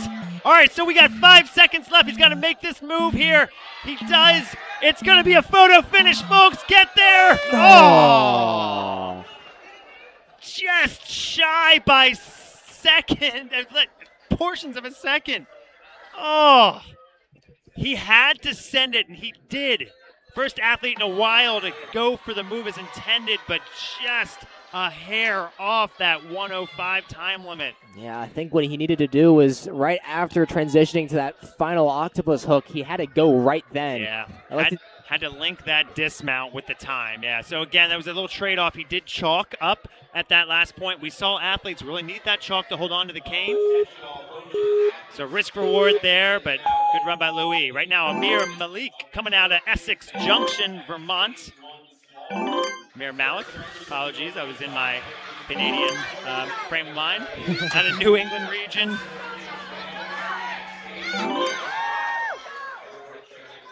Respin. All right, good move on that second approach. He'll go for it. All right, Emil flying through block run, no problem for him. See what his strategy is. He'll one-arm it.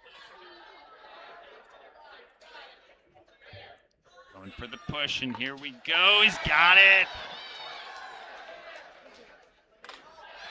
And a link dismount to that buzzer. Puts himself in second position.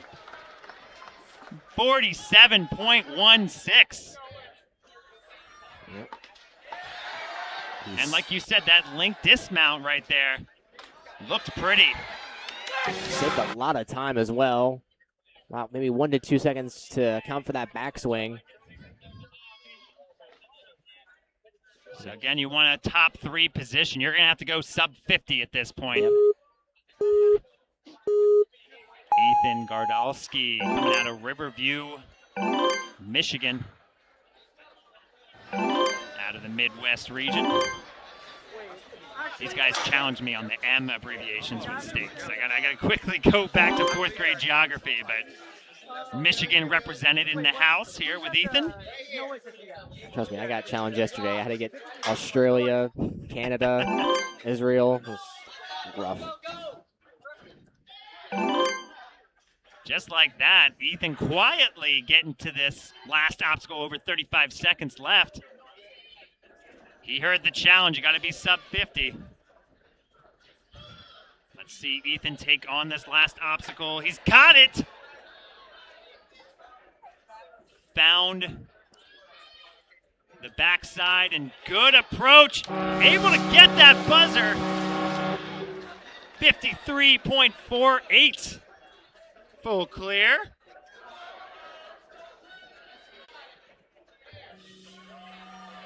You can feel the pace ramping up now. Back-to-back full clears, back-to-back links on the final jump. Now all these athletes starting to see, okay, it's possible. If I want to save time, I think I have to do that. I will put him into 7th place. And again, we take top 60% and all full clears, so we'll see Ethan on stage 2. Right now, we're seeing Alex Fodor out of Hanover, Pennsylvania.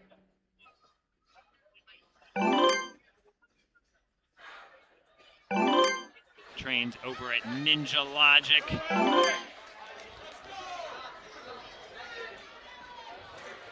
Nice. Come on. Let's go, Alex. Come on. You know this Lachey not going to be a problem for Alex. He trains to get 15-foot Lacheys Good. Let's go. in training. Kick off the side. I've seen it. Good. Big push. Lean forward. Yeah. Getting through that tack. A little hesitation there. He's going to try to static grab, and he does. Yeah, they're really slowed down on these spinning baskets. All right, so Alex has got to move here. It's one part I know he's probably been thinking about is this one. Let's move quick. Oh. That'll do it for Alex on block run, but he still has a little bit of time if he wants to take this approach. He does chalk up. He has a few seconds. Let's see it, Alex. Good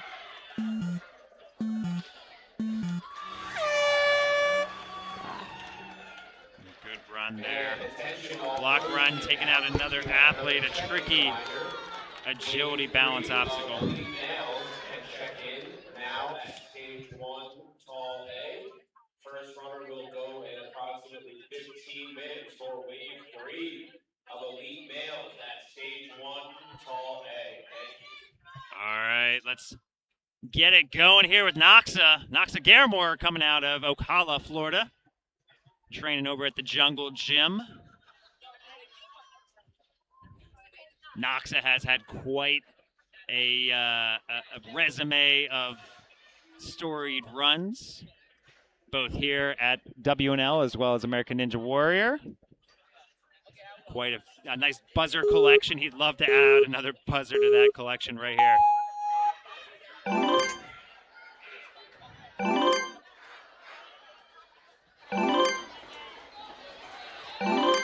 It's immediately through that 4th obstacle. And he's going to see the link here. There we go. Now, the problem with that link move is it doesn't quite set you up the way you need on this spinning basket, but Knox will take that extra swing. But still flying through this course despite that extra move. All right, Knox already on this last obstacle here. Going to look for that cane move. Will bring it back. Such good control here to get the move.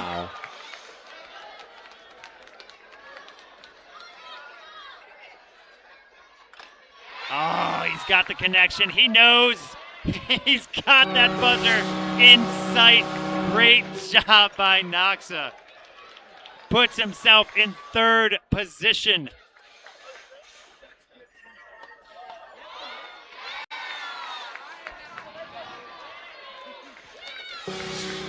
Just quiet, methodical. Just like that. 40, 47, 48 to get on that top 3 leaderboard. And you mentioned you needed a sub-50 run if you wanted to get that podium position. He's able to produce one. He delivered. All right. Got Captain NBC on in the house right now. Jamie Ron out of Troy, Missouri.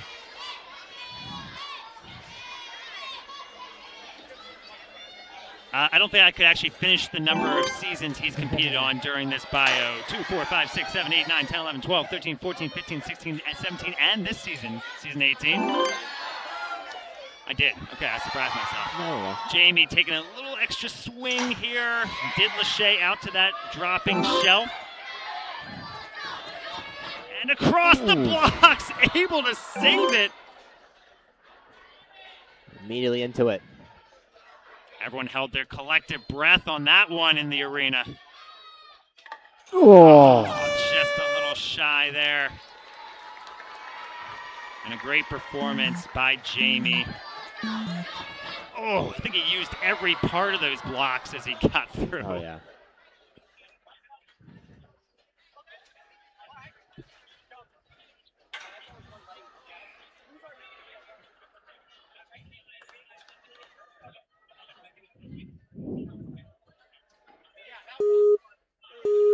All right, our next competitor, Colt Klein, come out of Prosperity, Pennsylvania. I'll tell you, Pennsylvania, being a PA native, we have the best town names. Prosperity, another good one.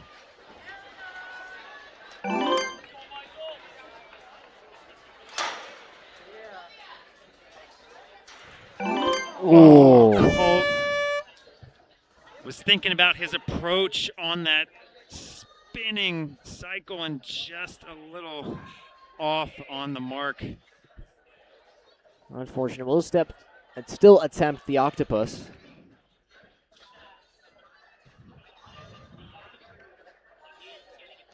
Oh, just barely. I think went for that full send. Did, yeah. You can tell he was pushing the pace. He saw athletes that are just flying ahead of him. A little risk reward there, but kid will be back. Nice job, Colt. All right, Michael Sherman on the starting platform now, out of Reading, Connecticut.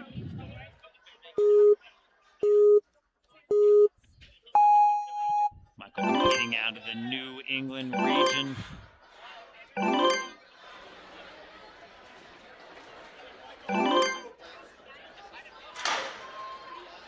Thought about that link move, but did see an athlete right before him, Colt, slip off, so thought better of it. Takes an extra swing, but hey, he's not losing much time. Only 2 seconds off the lead at this point.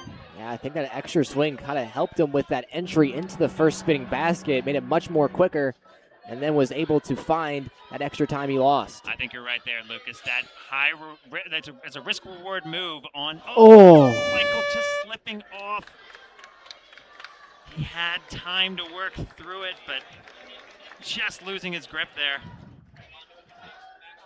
We're seeing that issue keep rearing its ugly head, just slipping off even before getting an attempt. So you have another French-Canadian. Yep, out of Quebec, we got Thomas Jolie. So they call him Bartek Tom. Well, I think we got some Bartek on stage 3 for you, Tom. Got to put the work in to get there, so let's see it. Thomas taking on this course.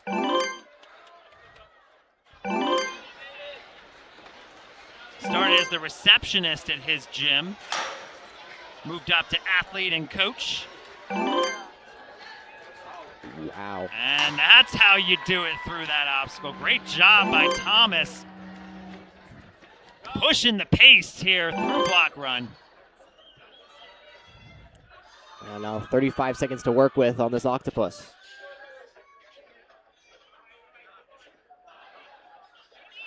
Attention all coaches and athletes. Great work. One of the preteen female division. Last jump. Oh, just looks so smooth there for Thomas. Finds that buzzer. Great job from the kid to move into third position. The fourth sub-50 run. As you mentioned, good enough for a preliminary podium position. Well, they call him Bartek Tom. He wants to get a chance to showcase that. You got to get to the later stages for that, so he did it. He's going to move on to stage 2. David Tomasoni coming out of Marietta, Georgia. Looks like we actually got him his rerun, so he had his run earlier on in the course. This didn't quite hook in. He's having the same type of issue here. Now, again, that's part of the course, so he's going to try to see what he can do. Again, you can use your foot there, and he gets out of there quicker.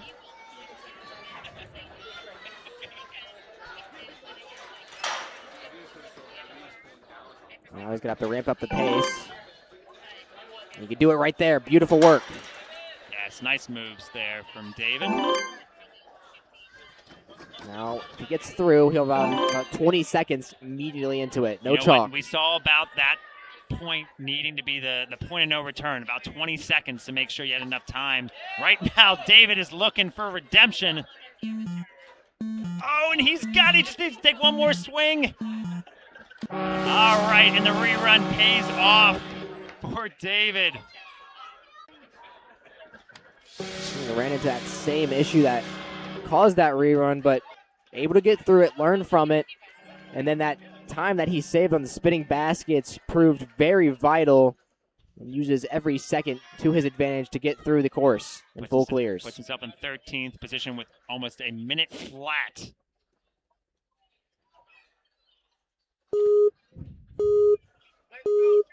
All right, Josh Marischal coming from Marlborough, Massachusetts.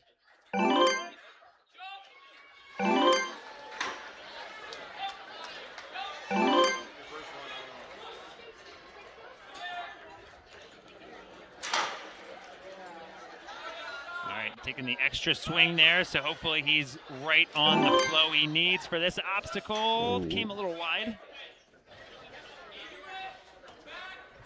That's the entry he needs then.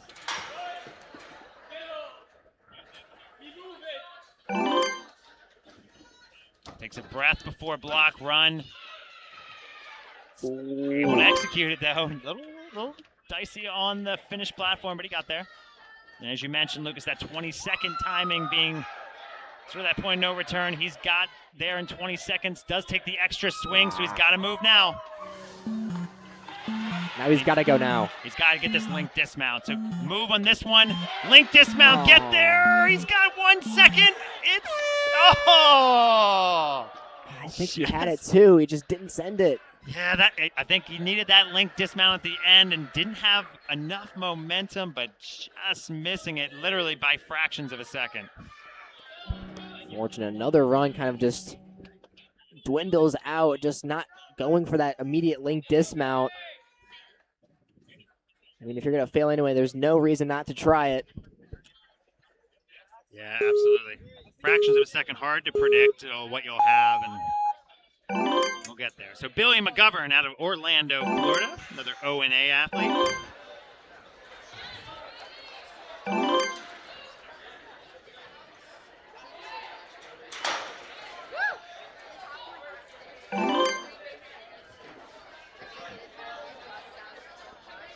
Bit of extra movement on that first swing, so he'll take the second swing. That dropping shelf just a little bit unpredictable on the absorption and comes off of it.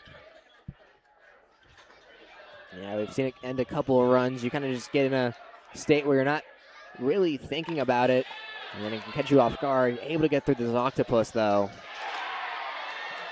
And he's working this pretty smoothly at the end, so just a slight mistake by Billy. Great finish at the end, though.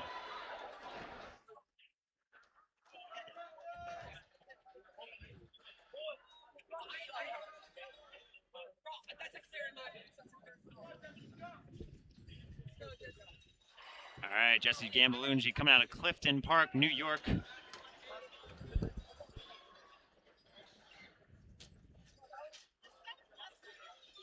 Out of the Ninja Lab.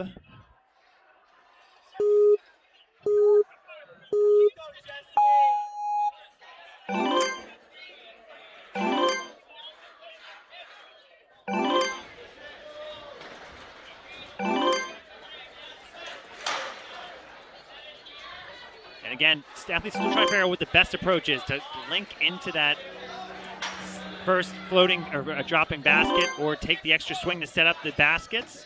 He took the extra swing and it actually paid off for him, so he could go right through those spinning baskets. Jesse only 3 seconds off the lead to that point. Does take a second to chalk up, though. Grabs on, hook and arm. Oh, good side approach. Wow. Got so much hang time. And he is pumped. Full clear by Jesse. Literally, his head was up in the rafters with this move. Once again, just tremendous body control. That extra height can sometimes cause some issues. Your internal timing may get a bit off. You're expecting to go straight for it, then hook, and you could have unluckily hooked the top of it, which assuming you can't do. Yep. All right, down to our last three athletes of the second wave. We've got Logan Bono coming out of Bishop, Georgia.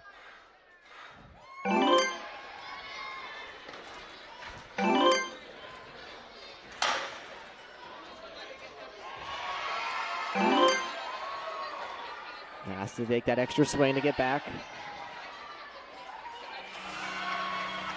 Will make the move to that dropping shelf, though, right away. Around 35 seconds to work with on this octopus. Coach coming with the chalk. Has enough time to do whatever approach he wants here.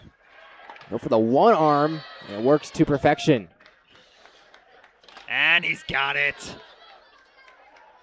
Logan coming in and gets that buzzer. He is pumped. 54 seconds on that full clear. Does that count as 3 buzzers? He hit it 3 times? It Okay. should. I think he's channeling what stage 1, 2, 3. He wants multiple buzzers. Yeah, and interesting to see on that approach. We've seen kind of the meta of one arm split into 2. There's the one arm and hook, and then there's just a straight up one arm. That Absolutely. one, just the one arm. We have to check whether meta or beta passed, by the way. So scratch that if it was supposed to be beta. Jack Adams right now in Beverly, Massachusetts on the course. Beast mode engaged.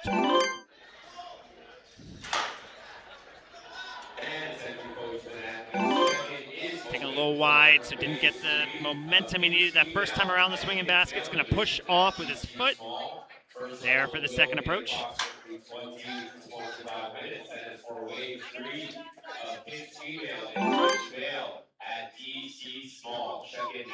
Jack taking a leisurely approach, but gets there. Now 20 seconds. This is the point of no return. He's got to go. Said, yep.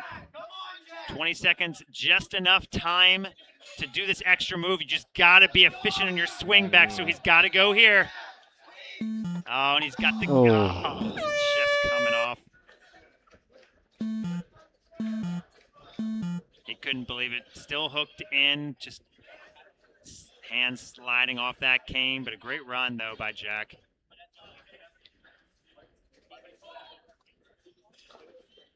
All right, I'm down to our last athlete, I believe, of the wave.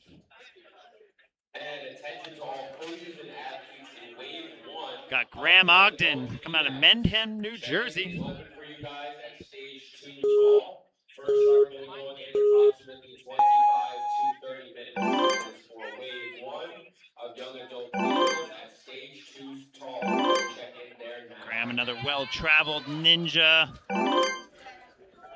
14 comps on the season, also competes across multiple leagues.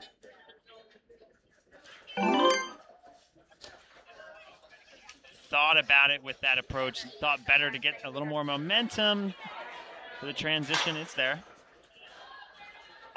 Good link dismount to get out of there, though. And now 30 seconds. He's got to go through very quickly. Is able to. Just go straight in with 25 seconds, so a little extra time to work with. Yep. So as long as he's efficient, time shouldn't be an issue. There you go now, though. It does. Oh, good move for Graham. He sees it. Look on his face is confirmed. Full clear. Excellent job. Gets an embrace from his dad dad and coach on the sideline. I think it looks like we're just going to go straight into heat number 3. All right, let's do it. So looking at our run orders here. Actually, we've got Zachary Taylor, and then we'll go down. I think Zachary is the finish. Listen, I have to take a step back. I made a faux pas last year. Zachary Taylor was a young adult male, and I called him out as the wrong president number. I'm never going to do that again. He is the 12th president, Zachary Taylor, right? So Rogers, Arkansas represented. Zachary, if I remember correctly, did full clear the young adult course, moving up to elite in his first year. Dual enrollment at Colorado Christian University, and just coming off block run. Can be a tricky obstacle. Yeah, we've seen it at times just claim good runs. Taylor had one and still was able to produce one. It's just that block run, one misstep, and it just can ruin your run. He gets through. You know what? A great finish, though, by Zachary. Take a look at that approach at the end.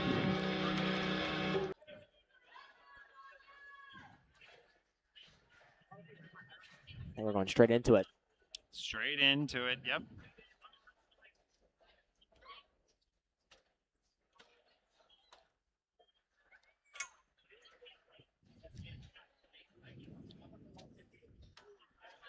Resetter taking a look at the course. So again, our leaderboard thus far, 47, 47.93. Duncan Murray from the Rock Ninja Warrior taking on the course. Green Cove Springs, Florida, representing.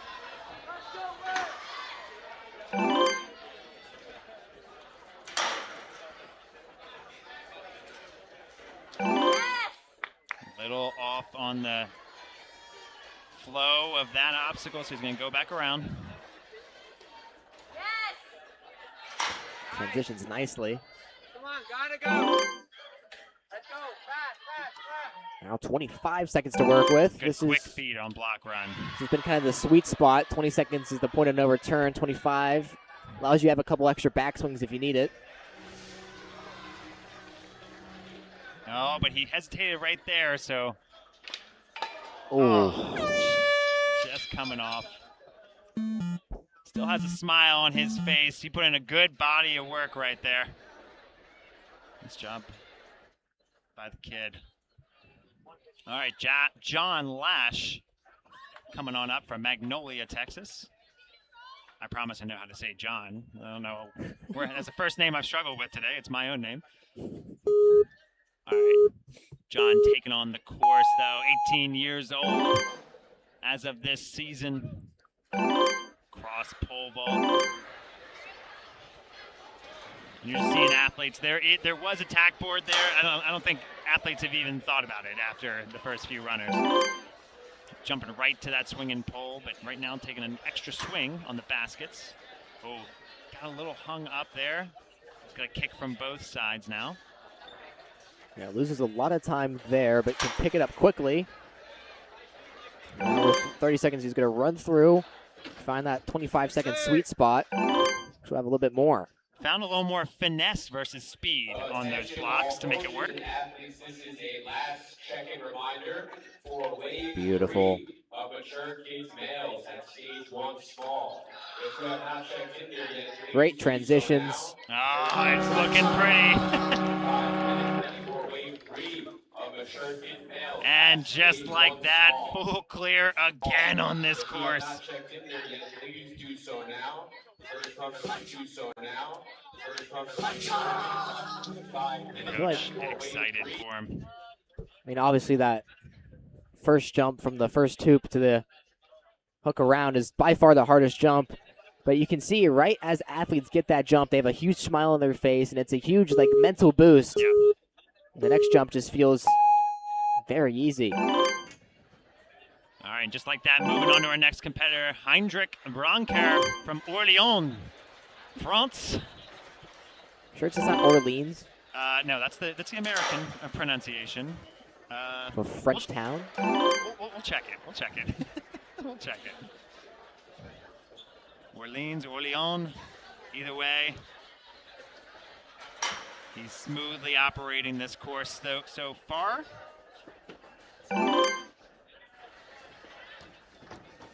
Heinrich across those spinning blocks, taking a step down though, so that will end his run. Unfortunate, he touched all of the blocks, but just couldn't make the transition to the ending platform.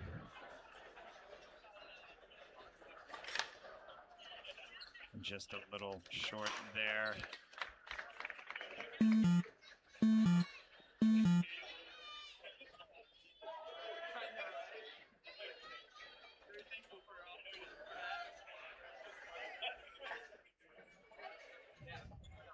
So do we just like both say it wrong, or? Or or Leon. Yeah, or Leon. So, or Leon or Leon. So we got that for later, guys. All right.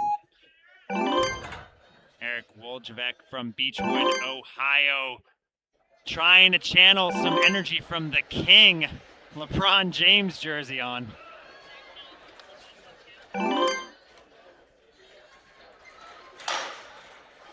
LeBron playing out of LA, but he did bring a championship to Cleveland. Oh, he touched the side. That was out of play. That tack move required, as we saw, you to tap off of it, but he did engage that board with his hands. Yeah, I think we'll use this time to attempt the octopus, see if he can do it. Very unfortunate. Nah, just unable to hook it.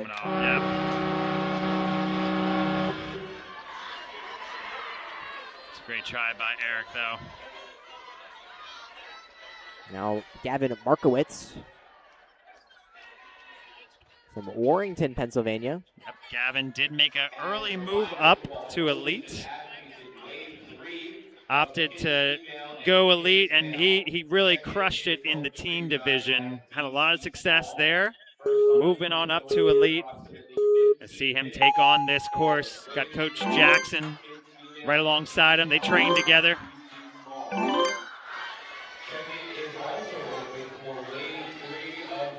Gavin's such a strong athlete, very good with his rhythm. So if he's taking the extra swing there, he's thinking about this next obstacle. Oh, a little hesitation there. Able to quickly recover, though. And again, these spinning baskets are a little different than I think these athletes have seen in like a typical spin cycle type obstacle.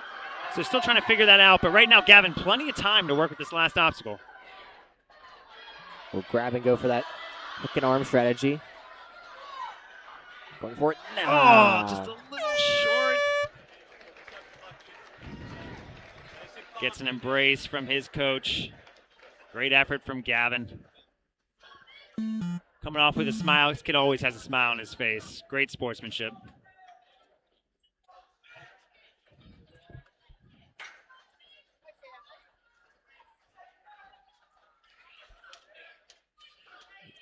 Now Nicholas Silva from Swansea, Massachusetts.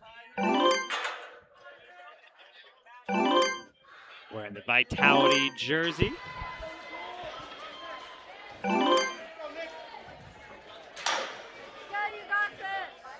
Coach is waiting for him with chalk on the other side. Does not want to hesitate. I think we're going to see a quick pit stop chalk move here. Right now, Nicholas just navigating through shelf drop. I'm going to see how quick this chalk move is. It didn't even need it. Didn't even need it. Coach was ready for it. Nicholas is so locked in. He went right into this last obstacle. Grabs it now, 22 seconds. I should kind of feel bad for Coach Jordan. He was prepared. All right, Nicholas. This one move, he knew it was there. He's got it. And a full clear by Nicholas, 55.42. Yeah, tremendous run there. And now I don't think his coach feels bad at all after his athlete qualifies. That's right.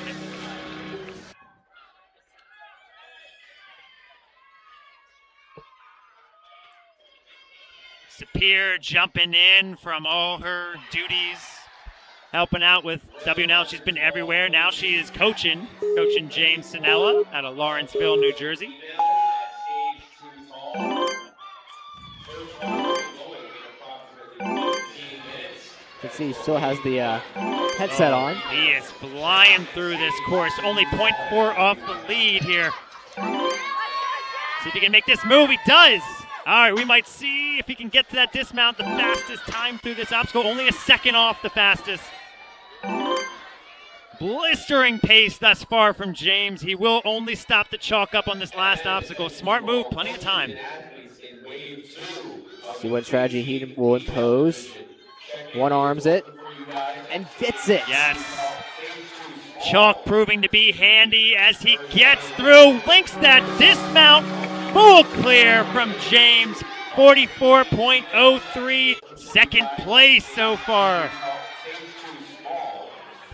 I'll take the little extra time to chalk up, and it proves vital. So we have Colt Elder from Alta Vista, Virginia, about 30, 45 minutes away from my hometown. So There you go. Okay. I can finally get something and I can talk about. Your sons were just talking about every Pennsylvania town known to man, which there's a lot. There is a lot, yeah. Alta Vista. What area of Virginia are we talking about? Central Virginia. All right. Quite a big state. I've spent a lot of miles going through the state of Virginia. A lot of athletes from the Northeast had to drive down through. It's a nice drive. Great.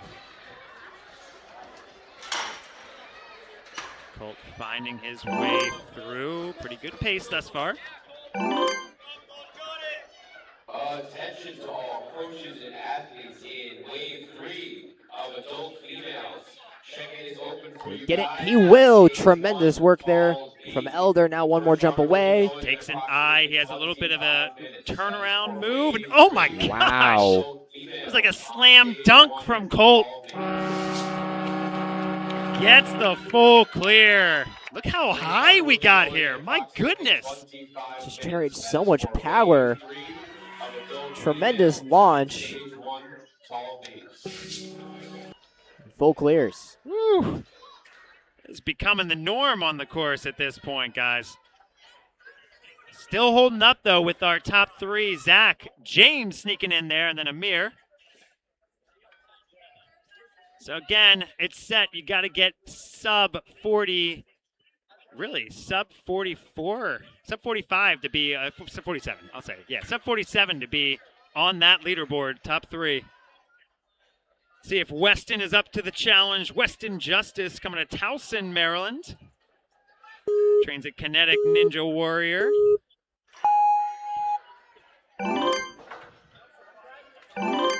Coach Scott making his way out there.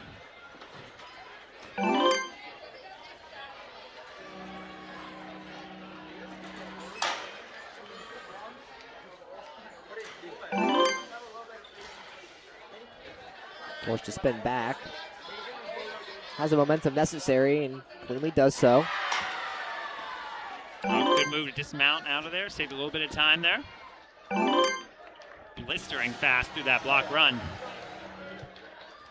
Now 25 seconds is when he's going to mount up. Which seems to be that sweet spot. Not against the clock, but the clock can creep up on you. Absolutely. Ooh. Oh, Weston getting that hook. Watch out for that cane. Oh, almost. Our ref almost made the catch. Very close. But great performance from Weston. Tremendous effort from the referee to try to save it. Safety first. She was looking at it. She was like very close. Almost made the grab. Yeah. She's got a long day ahead of her. Like, Oh, she yeah. could have dove for it, got it, but, you know, got to conserve some of that energy. Got a lot of action left on this course. Take a look at the run orders here. Got some absolute powerhouse athletes hitting the course. Milo Fisher Golden from Richmond, California. West Coast athlete showing up. Milo training at Traverse Fitness in Richmond, California.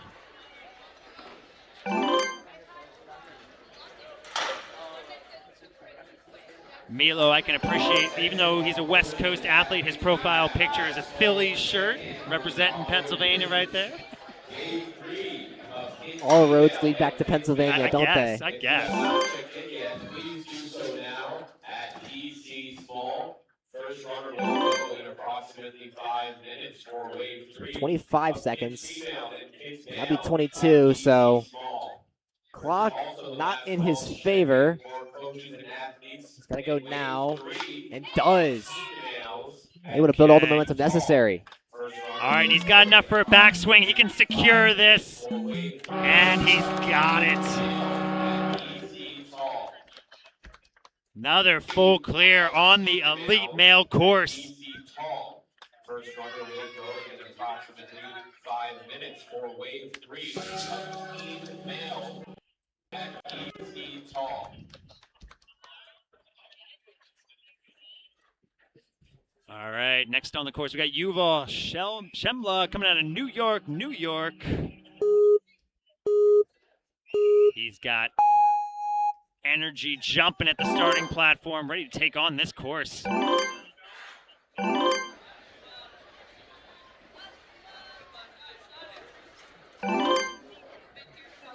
Showing tremendous speed thus far. Try to link it. Nope, forced to stop his momentum.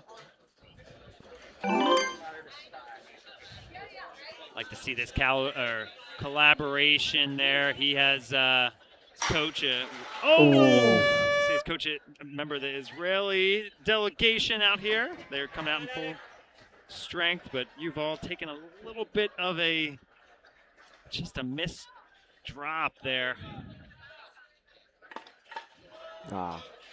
Good attempt, watching out for that cane. Great effort from Yuval, though.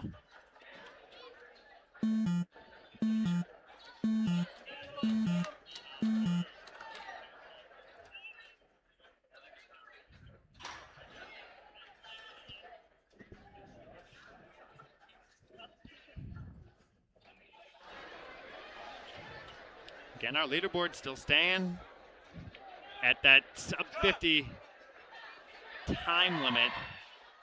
Kind of rare air to get in that area. All right, Shener Samic coming out of Israel.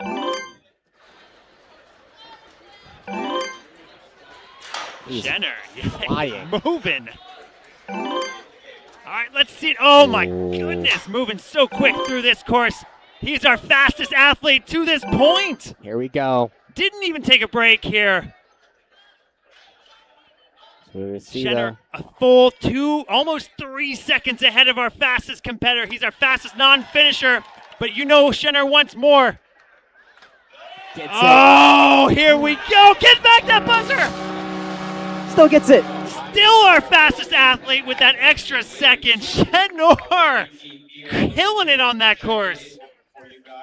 38.08 is the time. 38 seconds. That was a good second and a half he would have been if he engaged that buzzer. Man. And just like that, we got a new top position. Shener, Zach, and James, your top three. All right, Grayson Payne coming to Hopkins, Minnesota.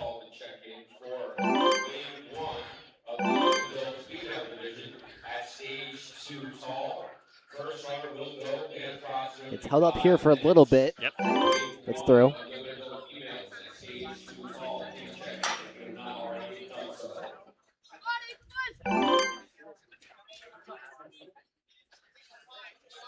Mo spins it around. Got it on the second attempt. Great transition. Now 30 seconds. We'll see how much time he has. So 27 seconds to work on this octopus. A little bit more time than that 25-second sweet spot.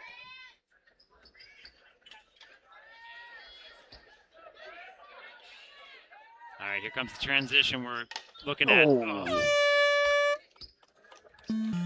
Had to go right there. Time was running out. Still a tremendous run. Absolutely, for the kid.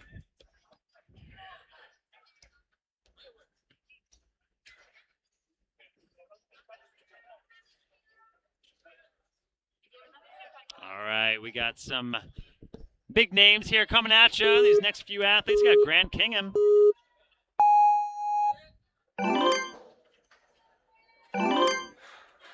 Grant, of course, the ice sculptor.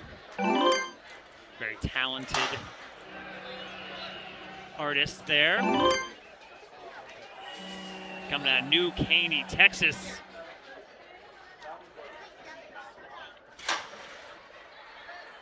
just hit a buzzer on A&W freshly on coming out of buzzer. Would love another one right here. Here we go.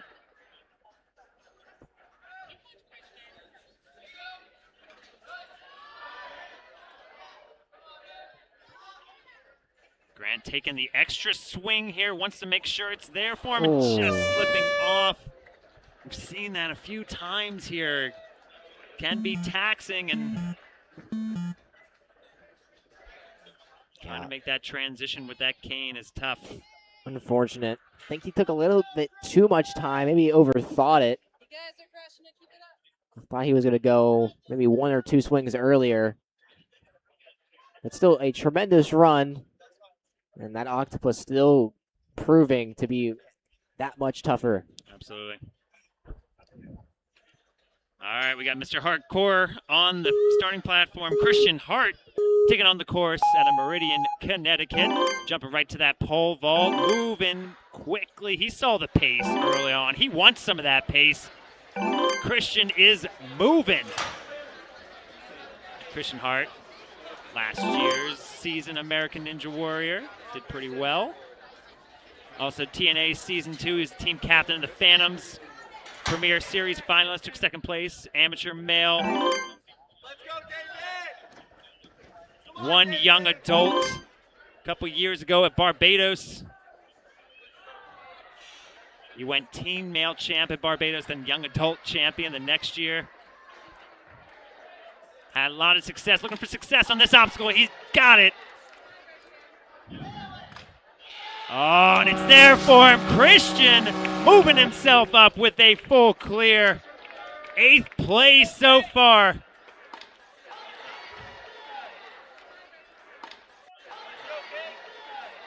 Great move there with that full clear and that buzzer. Yeah, just tremendous pace throughout the entire run.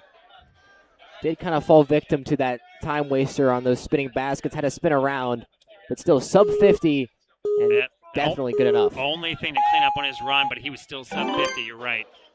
All right, David Wright, the Cake Ninja. Coming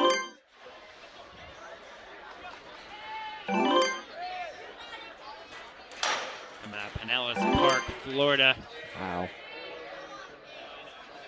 Well, that drawback of just linking straight onto the basket, it really forces you to spin back unless you have a perfect entry. Yeah.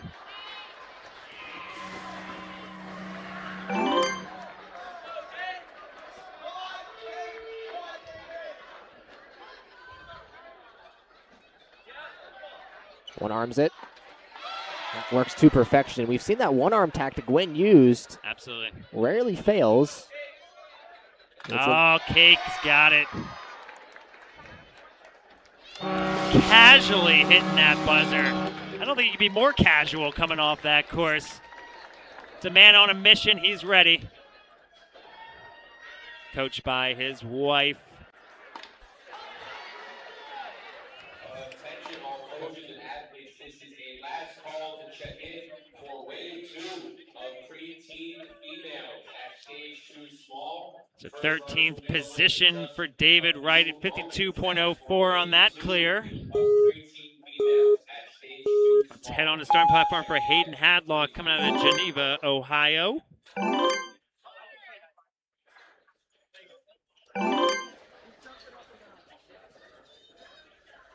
Hayden would classify himself as a country boy. Uh-oh. Trying to work that connection. See if he can kick off and try to make that move. I was able to, but now he's got to rotate. It Yep. does. Again, we've seen athletes not worry about the connection, just use their momentum to push themselves through that obstacle. Hayden going to try to find some time on this course. Yeah, he needed that because he's got to go. And only like 15 seconds to work with. We'll have about 10. Oh, coming off that course. That will end his run. Just a tough tumble off the block run. Just got stuck on that fourth obstacle, which we've seen claim a couple of runs when you can't get the momentum to go, and then it doesn't lock, so it's just a double whammy.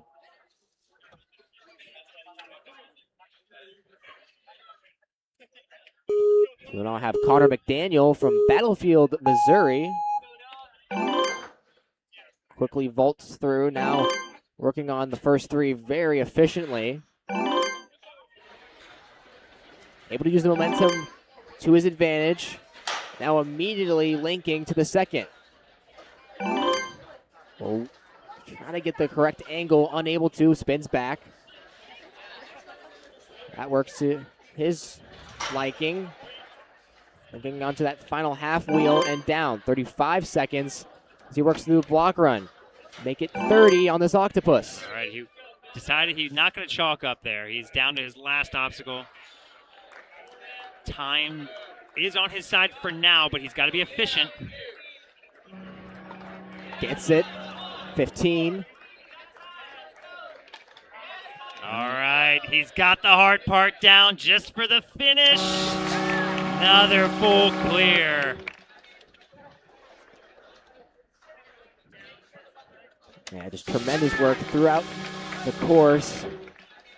Had some struggles on those spinning baskets. But it does not result in any sort of failure as he flies through at just a bit over 55 seconds. Taking a quick look at our leaderboard, Shanor, Zach, James. Got Ori Malik coming out of Tel Aviv. The Israeli delegation coming out strong.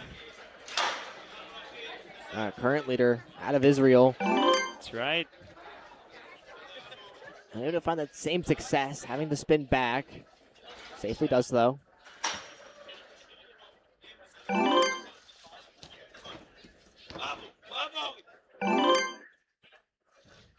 Immediately onto the octopus. We've seen this Israeli delegation not chalk up and just straight go into it, and it works out. Power move there for Ori.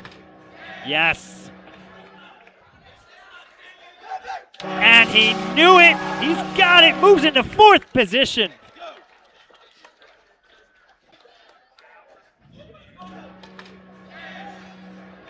Yeah, these athletes, when they get to that last obstacle, smiling. Knew the hard part was done. What a great clear.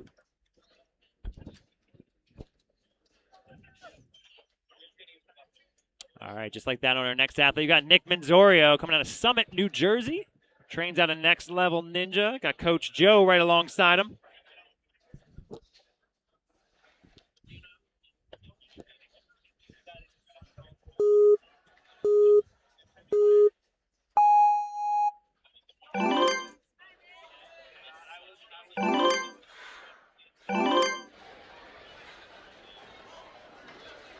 Yeah, Nick, watching him run, he looks so fluid in his movements here. So we'll see how he navigates this. Oh, no, he thought better of it to take another swing. It didn't feel quite right, so second time work for him. Just tremendous momentum. Stops it all on that half wheel. Navigates across those blocks successfully. 30 seconds left. Has time to chalk up.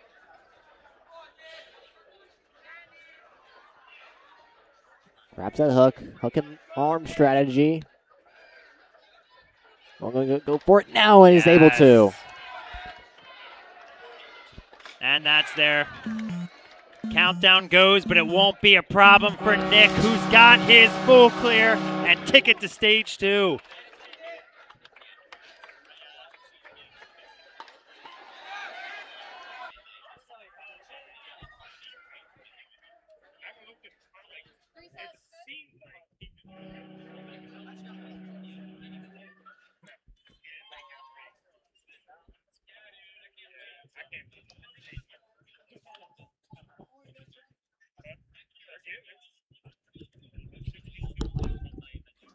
Now Sama Acha from Durham, North Carolina.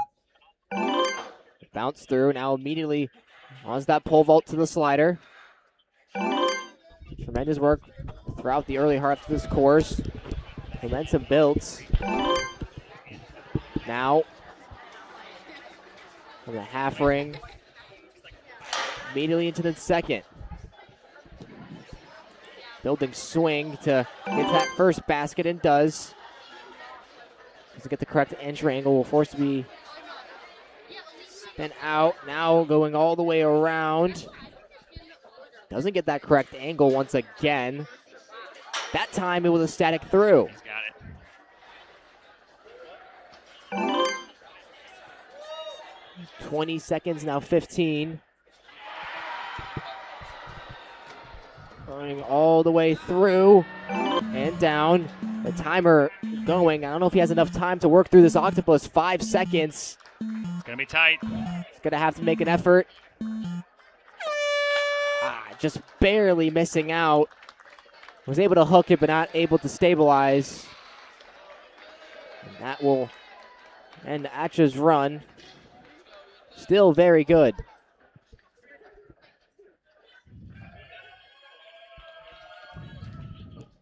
Now Ethan Eccles. You going to try that town name? Nope. I heard the pause. Say it with confidence. Gonna tell us New York. Trains at Syracuse Ninja Barracks. Goes through. Making quick work of the first 4 obstacles. Immediately to these shelf drops. Efficient. Can he get that immediate entry? Unable to. Immediate entry has been a huge separator from the top half and the rest. Struggled a tad bit through the block run. Looks at the time, has 30 seconds. Knows he has more than enough to chalk up and to attack the octopus. Now we'll hook on to that first. He's going to go now. And grabs it. Tremendous work from Eccles. He's all the way there. One more backswing and slaps the buzzer. He's got it. Full clear for Ethan.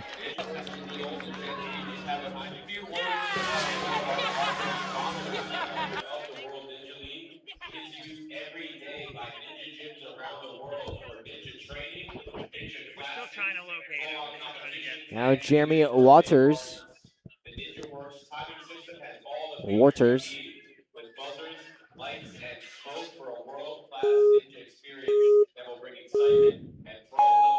All right, Jeremy Waters, Syracuse, New York, being represented here.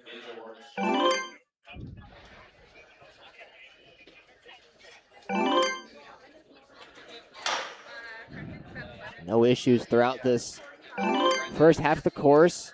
Almost had the immediate entry.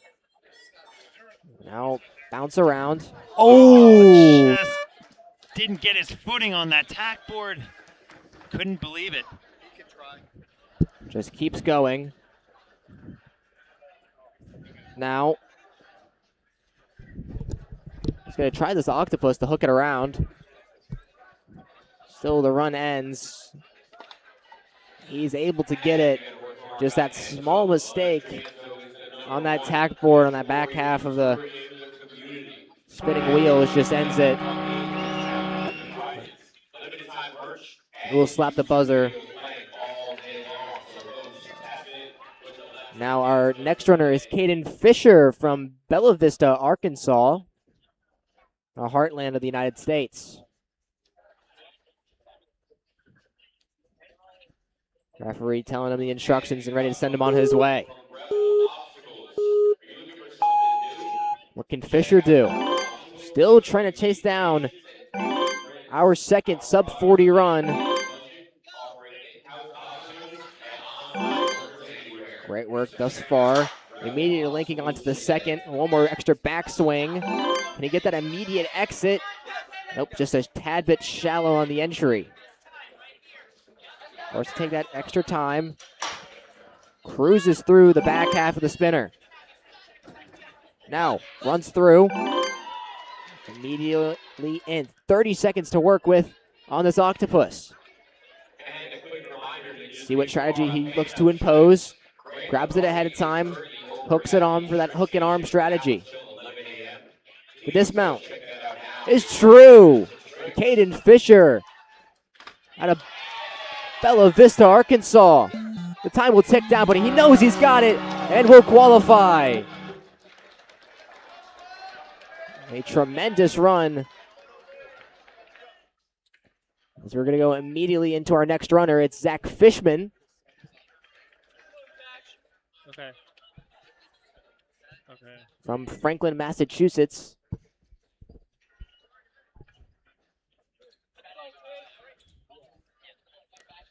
Started in 2018.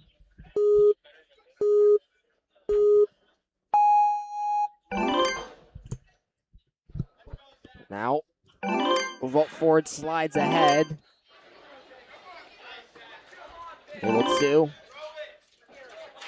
Tremendous pace as he looks to get that full clear as fast as he can. Now going through these first 7 obstacles is very important as we take the top 60% to the next stage, even if they don't full clear. Of course, all full clears will make it. Able to hook it, 30 seconds. It's tremendous pace thus far. Gets it again, immediately. It's second place. Zach Fishman with a time of 39.79. Slots him into that second slot of the podium.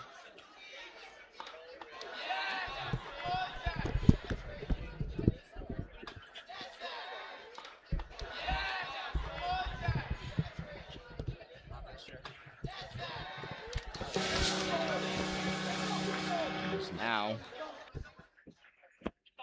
we will get ready for the next runner, Luke Dillon from Warwick, Rhode Island. Slides forward, immediately using all the momentum necessary. He's flying, only 1 second off the pace of our current leader. Has to spin back, not able to get that immediate dismount. Now find it that time. Looks it around, 38 seconds to go through these back half. Now 35 to work on the octopus. And immediately entries in, able to grab through. And hooks it with 25 seconds to work with. On to that final one, immediately links through. And that's 5th position for Luke Dillon. You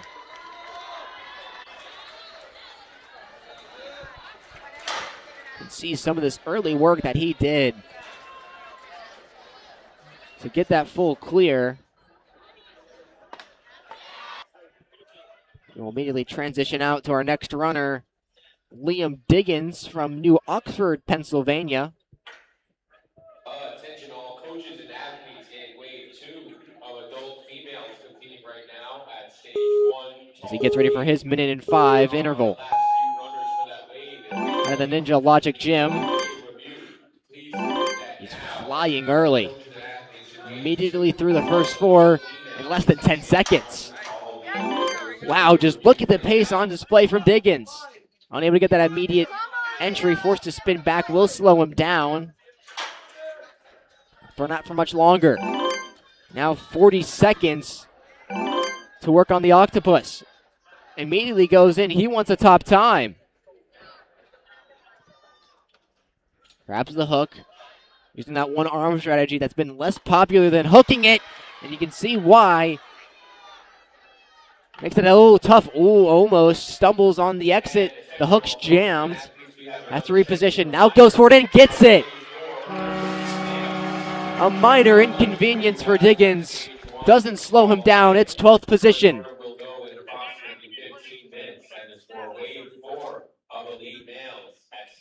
Now, another one from the French delegation. It's Thomas Dehussy from Venot, Rhône-Alpes. My 3 years of French class is not showing right now. It's fine. I hated my French teacher anyways. Here's Thomas's run. Quickly through onto the slider. We've seen this back half of our heat number 3 just get through these first 4 obstacles in under 10 seconds. And that's behind the pace. Showing you the level on display. And we got that immediate exit. This has been that huge time difference between the leaders and the rest of the pack. See it on display. He's lost 8 seconds just because of it. And gets tripped up on the block run. And that will end his run. We've seen many great runs trip up and falter. So not really ready for how loose those block run blocks are. Now Chase Robinson, age 15, out of Worthington, Ohio. We're down to our final 3 in heat number 3. Once again, don't go anywhere. We still have 3 more heats of action in this 6 heat division. Now Robinson, what can he do? Looking to potentially make it to that top 10. The spinning baskets can really trip up your run and shut you out of the top position. The immediate exits have been that huge kind of divider. But Robinson still has 30 seconds to work with on what's been a very efficient run. Grabs through, goes for that one-arm strategy, hooks it, but just slips off. And the run will end there for Robinson. Still tremendous. Had a great pace throughout. Just couldn't solve it.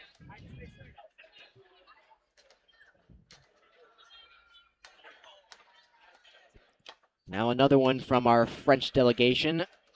Kassim El Kefe. Kefi. I'm going to go Kefe. From Hérouville, Normandy.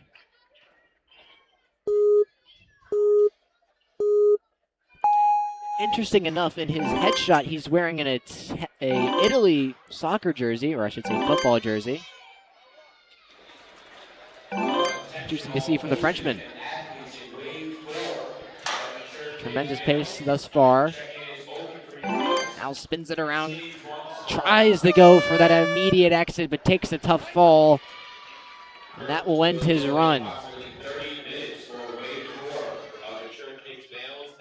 Now down to our final competitor of heat number 3. It will be David Haney, coached by Grant Kingingham. We saw earlier on run this course. He actually won't be Grant as his coach. Attention all coaches and athletes in wave 1 of young adult females. From Friendswood, Texas. Please direct your attention to the course. Your course demo is starting But now. once again, Wave 1. do not go anywhere. We have 3 more heats of action Course demo starting now. right here. Haney to round out heat number 3. Will he shake up our top 5 in the final time of asking? 45 seconds, and he will already be on the baskets. The immediate exit won't be there, forced to spin back safely. Hops forward, immediately vaults to the next. Now 30 seconds on this block run, gets down. 25 seconds, which has been that sweet spot to not have any stress, but hops in at 22, which puts this run in a tad bit of limbo. Able to grab the hook very early on, immediately goes for it and gets it. The lights haven't even flashed yet. They will now. One more jump. Gonna take an extra one. Time now out on his side and gets it. Immediately goes for it and slams the buzzer. 1 minute and 2 seconds for David Haney. And that's the full clear. You can see this final run. I think we'll have a small intermission between heat 3 and 4 to give our crew and everyone here in attendance a little bit of rest. We had no time in between 2 and 3. We immediately went into it. So Your current top three is still Shanor Samek with his 38-second run. Then Zach Fishman able to crack the sub 40 with a 39.79 time, and then Zach Keenan's 40.64 to round out. We will have our quick intermission. We'll be back very shortly with heat number 4.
Ocean Needs Everyone is celebrating 5 years of saving the oceans.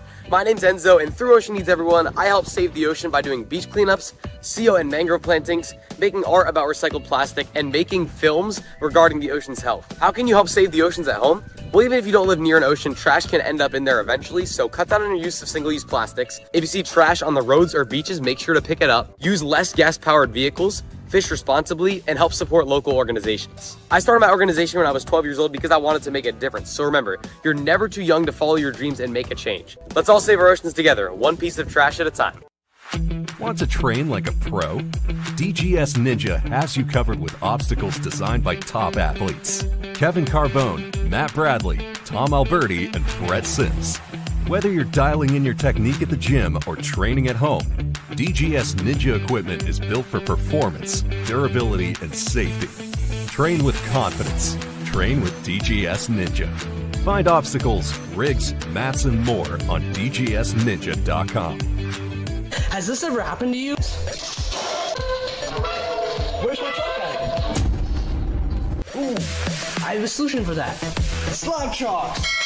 You take the chalk ball, put it in the mesh pocket, zip it up, slap, and get your chalk. Slab trucks are made right here in Springdale, Arkansas at Interform, the small batch manufacturing company. We're helping our community and providing local jobs to minorities and women of diverse backgrounds.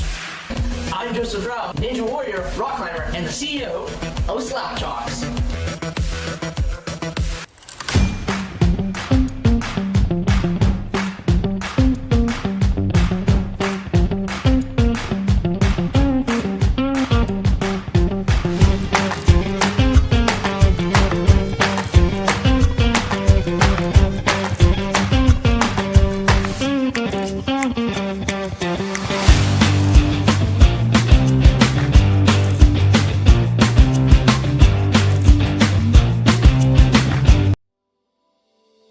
Here at Stage 4 Designs, we are all about innovation and athlete safety. We've been doing this since 2015, designing the most innovative obstacles in the sport, and now with our partnership with the World Ninja League, we are very excited to bring some of our best designs to the highest level athletes in the world.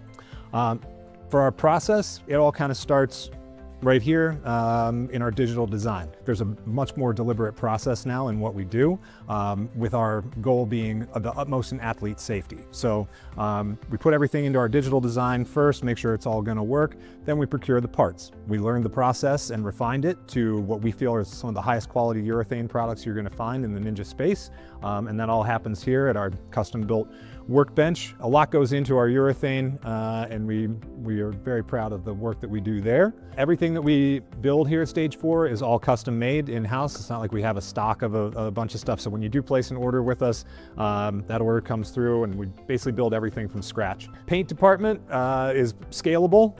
We basically hand paint most things, but some things that require a little bit more spray or bigger, we're capable of that as well. These athletes put these obstacles through some of the most rigorous circumstances that you could think of, and we want to try to plan for every contingency. We never want an obstacle to break on anybody. We always want our stuff to feel solid and not move around a whole lot, so that the athletes can trust their skills to throw the biggest moves that they possibly can on anything that we put out there. Our CNC machine handles all of most of our flat goods. It's the workhorse around here. It actually does a lot of the heavy lifting in terms of cutting things out. We don't do any of our flat goods by hand. We make sure that everything is exactly the same and replicable, so that, you know, if you're doing courses or you have athletes that are going either head to head or the same obstacle that you're going to find at one Ninja gym is going to feel exactly the same if you go to another Ninja gym or your home for that matter, so that there's consistency with all of our product. Over the years, as we've added to our suite of products that we offer, we realized that pipe and metalworking is becoming more and more commonplace in Ninja obstacles. And to meet that demand, we've added the ability to do that here as well. So a lot of the obstacles that you'll see that we design and develop are meant to go on truss, and pipes are a big part of that. So we've added a pipe bending station here, and look for, in the future, us to offer a lot more innovative obstacles that kind of exist in that space where pipes are a big part of it. So here, everything that we put out is tested by real ninjas before it goes out.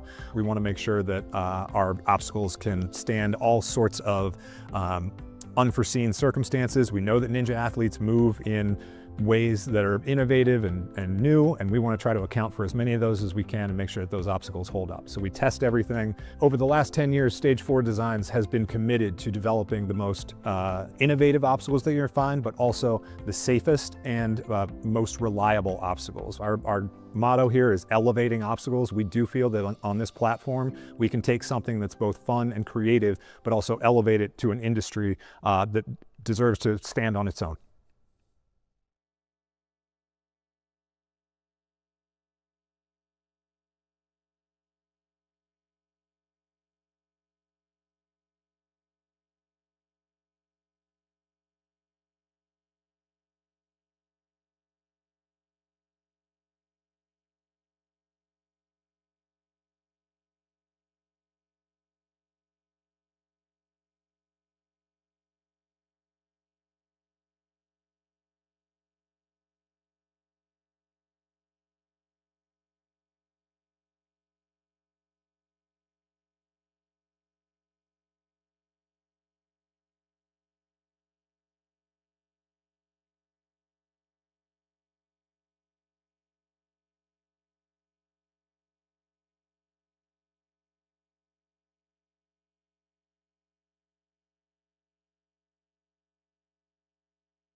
Welcome back here to the World Ninja League World Championships Season 11, and we will have the first of our back half of our 6 heats in this elite male division, heat number 4, and we'll start off with Jacob Arnstein out of Holbrook, Massachusetts.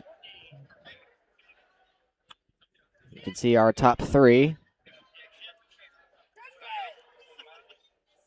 There's Shaynor Samak, who's in first place.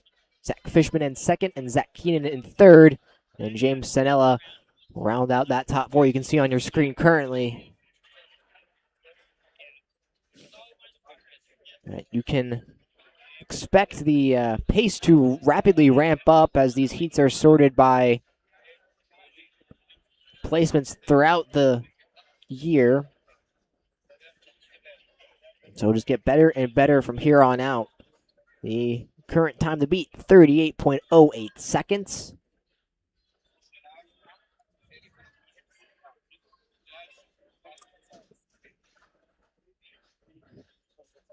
Get a little bit of time in between. Get ready to get set. Can go through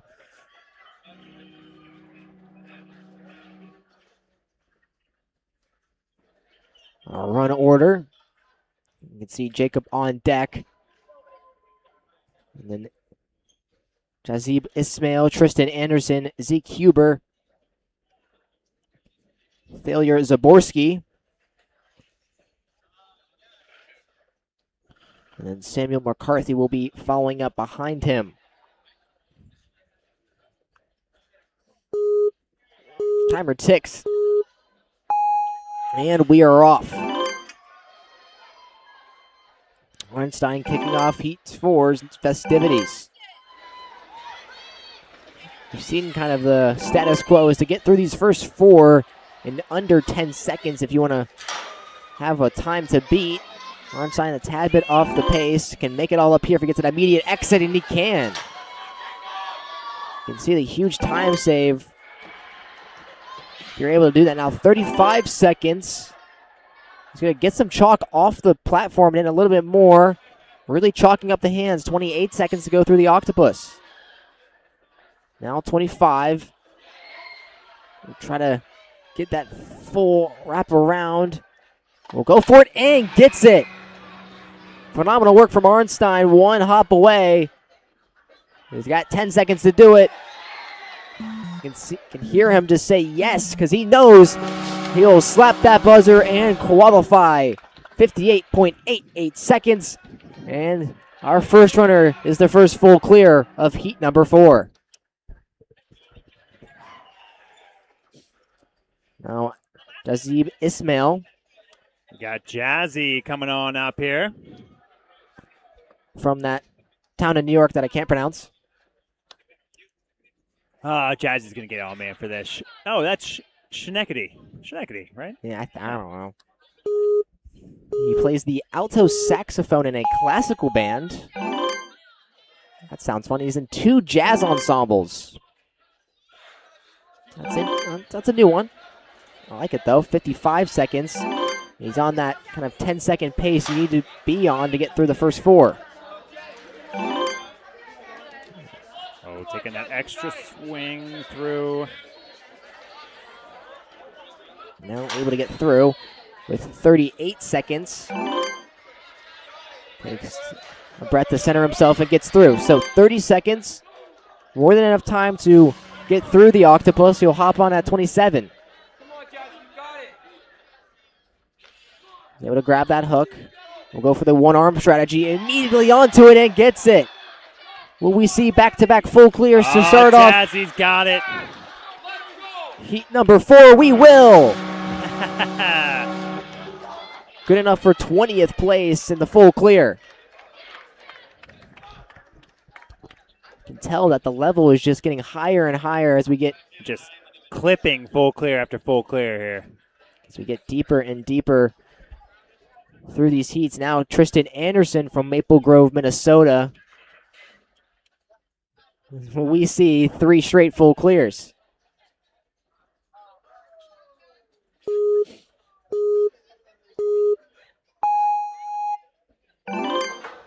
Anderson blasting through this early half. Now immediately vaults forward ahead of that 10-second pace you need to be at. Now immediately spins around, has to retreat though.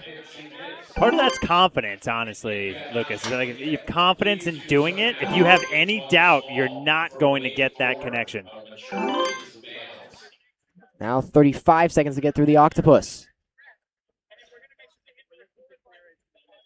This one-arm strategy has been the more popular one. Just didn't want to go there.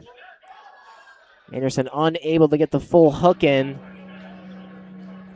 That one-arm strategy, not electing to hook it on the other side. We've seen that, I think, 2 out of the 3 runners in this division, or this heat, thus far. Now, Zeke Huber from Edwardsville, Illinois. Looks to give his take on this Stage 1 course.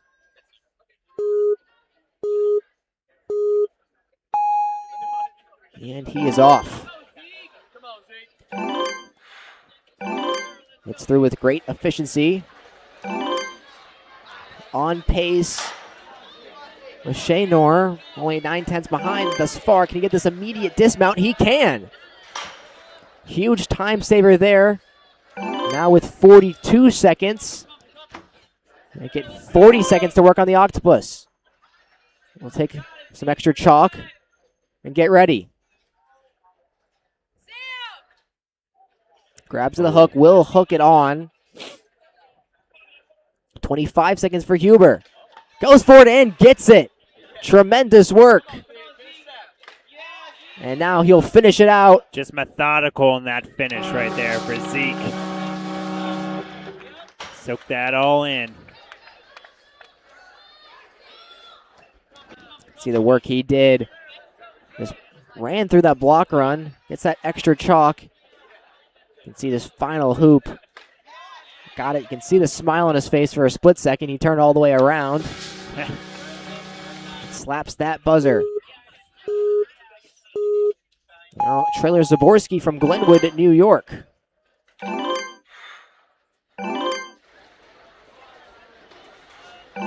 Zaborski making quick work thus far. Oh, good links. Let's see if he can make that. Oh, one of our first athletes, I think, to really be that smooth through it. He's pushing pace. Only about 1.5 seconds on our leader. Take a little bit of extra time. Immediately onto the octopus. Will we see a brand new athlete in the top three? He's got to get through this really tough jump and does. He's got it. Oh, taking another swing there. It's going to take a couple seconds off. He's not finding that comfort to make this move. Got it. Beautiful work. Didn't have as much momentum as he would have liked as he fully just trucks the buzzer. We'll get another replay of that.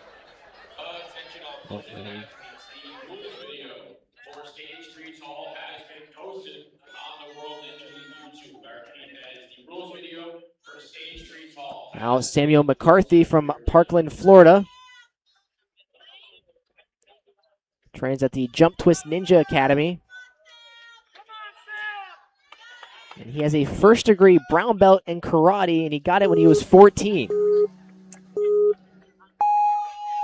That's something I've noticed, that a small portion of these athletes just randomly have like national championships in Taekwondo. Yeah. Just on the side, little side hustles. Or it's like a black belt in karate, and I'm sitting here, I'm like, I'm scared for my life now. As McCarthy, he's cruising. Oh, man, the pace is being pushed here. Now 40 seconds to work on this octopus. He's going to look for that one-arm strategy that's been kind of the new norm in heat number 4. And just transitions beautifully. Oh, his coach knows it. Second position for Samuel McCarthy, a time of 39.16. Wow. Just like that, a new top 3 finisher. 5/10 ahead of third place and only 5/10 back on first. A run he can be proud of. You know, at this point, to crack that top 3, I think you need to make that smooth turnaround transition. I don't think it's a choice anymore. That is where you make up that time. Actually, my mistake. He was a full second behind Shaynor, who's 38.8, still yet to be bested. As we await our next runner. All right, we got Derek Wilmoth out here. Derek will make his first appearance in American Ninja Warrior this season. I think in a couple weeks, I think, is when you'll see him. He's an athlete to watch, absolutely. Got the, what I will say is the trademark hair that you'll come to see. We saw him featured in the promo for A&W. We know he's going to get some airtime. Right now, he is getting only thinking about this course at this point. Now sliding through 55 seconds on that 10-second pace that's been set. Being coached by his brother Ryan, who we'll see later. Also has some phenomenal hair as well, I just noticed. Yeah. Whole family has some great hair. From Street, Maryland. Takes the time to center himself. Gets through. I did tell Derek he's got to get like little hair pieces as merchandise for sale. I think that would go well with the crowd. I would certainly buy one. Now trying to time this jump. Hooks on. Goes for it and grabs it. Wilmot Brothers so good at tech. This is just a foregone conclusion right here. Even after the lights start to flash for a split second, he knows he has it 55.92 and will secure the full clear.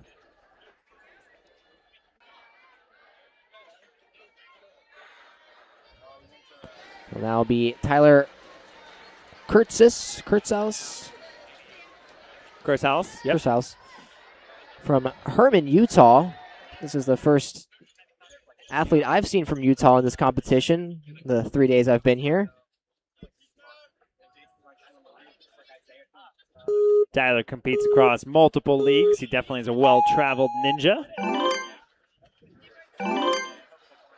Finding any moment to showcase off his talents, and he's doing so right now.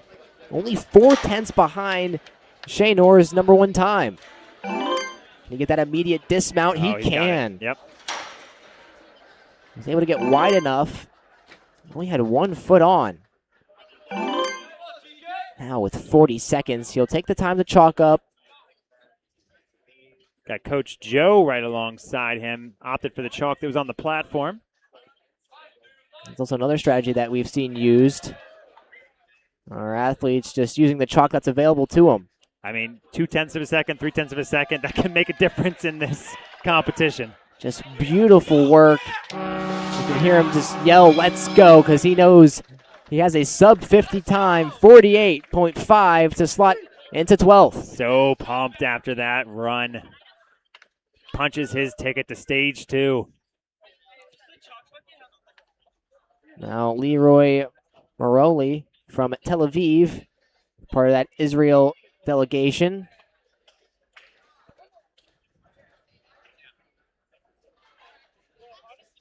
Take a little bit more extra chalk before stepping on. No coach with him, so finding any time to kind of center himself, get locked in for his run.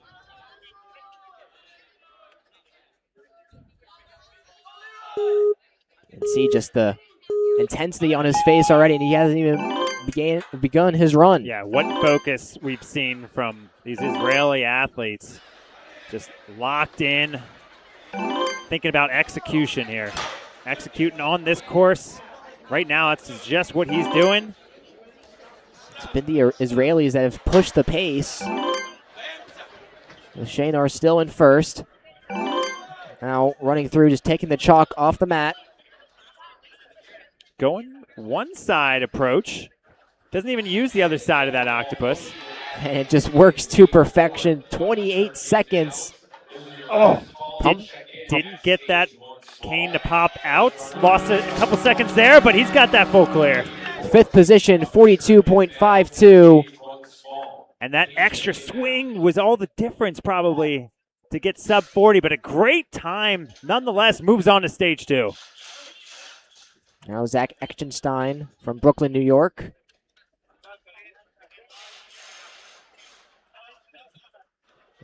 Once again, the Israelis now have 2 people in the top 5. Woo.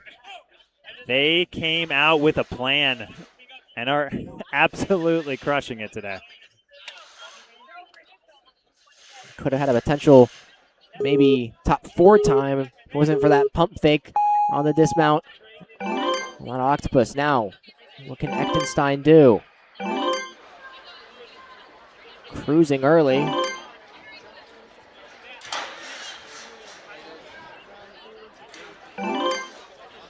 Can see now, especially in heat number 4, forced to retreat to get the safe entry on the spinning baskets. It's been no longer can you clear, it's how fast can you clear. Oh, got a lot of spin on that first block, able to maintain that composure across that obstacle. Now 30 seconds to work with. Gets in between. That one-arm strategy that's been popularized in this heat. Oh. Wow, great move. Goes around the right side. It just looks so... Oh! Look on his face said it all. He could not believe it. It's so unfortunate. Just the hand slip at the last moment. And will end his run. Still great speed throughout. So he puts his run in a, I won't say a safe place with how these athletes are currently shaping up, as we now have JJ Black. JJ, another decorated athlete here, competes across multiple leagues. Also, just started pole vault this year. He already got himself I believe, a state top 5 position as a sophomore first year. Jumped something like 14 and a half feet. That's insane, as he's just cruising through this course. Nearly did those first 4 obstacles in like 7 seconds. Yeah, great body awareness from JJ though. Now 45 seconds as he runs through, 40 seconds. As he leads up to the octopus immediately in. He wants a top time. Taking no time to chalk up. Just Tech is JJ's jam here. He just needs to hold on is all he needs to do. He knows it. He gets it. It is second position for JJ Black. Takes over Samuel McCarthy's position, 38.85. Less than a second off the lead with a full clear there. That will hold up pretty well. Punch your ticket to stage 2, JJ. Tremendous work as we get one more look. As he makes this beautiful move to hook in and gets that full clear. Now, pace still being pushed. Jackson Polsek from Katy, Texas. This Rise Ninja gym that we've seen a few athletes from throughout. And we're going to spend a little time to reset that connection between pole vault and ring slider having to be adjusted. I completely missed my pole vault reference for JJ. He does pole vault, and obstacle number 2 is pole vault. See, this is why you need the pair, right? Camera switching on top of commentating. It's using different parts of your brain. It's hard. It's tough. Looks like everything is set to go. Jackson Polisek.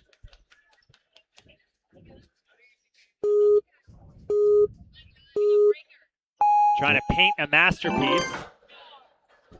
Well, Jackson Pollock reference. There you go. Polisek cruising through. Looks like he's got springs in his shoes, just hopping all over the place through these obstacles. Yeah, showing no signs of slowing down. Couldn't get it. Forced to retreat and safely get on the second time of asking. Now 40 seconds. A tad bit off the pace, but no signs of slowing down. Grabs that hook. He's going to go for it. Not yet. Got to make that move here. Gets it. Great work. This hook showing no signs of trouble. It's 9th place for Polisek. 46.21 is the time. And we saw such power coming down in that next second octopus, that last octopus, that really kind of pushed him forward. So I think that's a little bit of beta/meta for future athletes. If you come down with that force, that link dismount is set up for you. Now Cohen Smith from Bremen, Alabama, who's on season 17 of American Ninja Warrior. Yes. And he's the fishing ninja because he has a home on Smith Lake in Alabama. I believe, if I'm not mistaken, his qualifier run in season 17 did have block run in it. I'll double check that, but if it did, he's looking to see that obstacle next again. Just to spin around, we've seen that entry into that tack wall has not got any easier for these athletes. Oh, just saves it there. Block run almost took out another athlete, but Cohen successful through it. Quickly has to regain as he works through this octopus. 20 seconds remains, is able to hook it. 15, takes one more swing at it. and is true. The time will clock down as he slaps the buzzer. It's the full clear with 58 seconds flat. Impressive run there.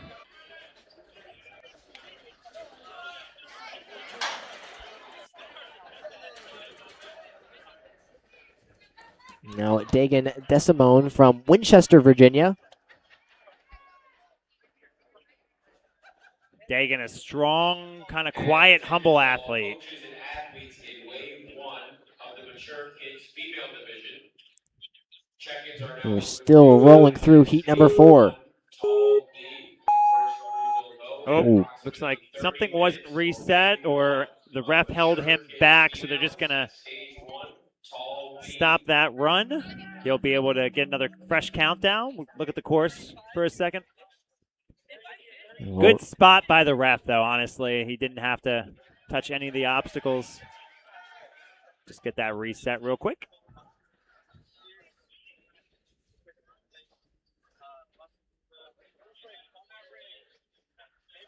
We talked about it a little earlier. It's like sometimes with a false start, you can kind of exhale a little bit, right? Okay. Had a lot of the nerves just for being out on that starting platform, getting a countdown.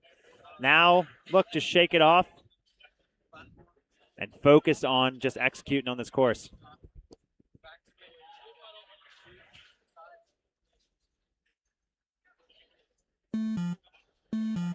We have a little time. We'll reset everything.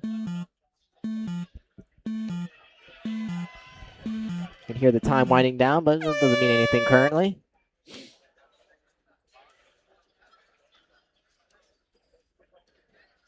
Yeah, Dagan's been a long, experienced athlete. Even for how young he is, he's been competing in Worlds since season 3.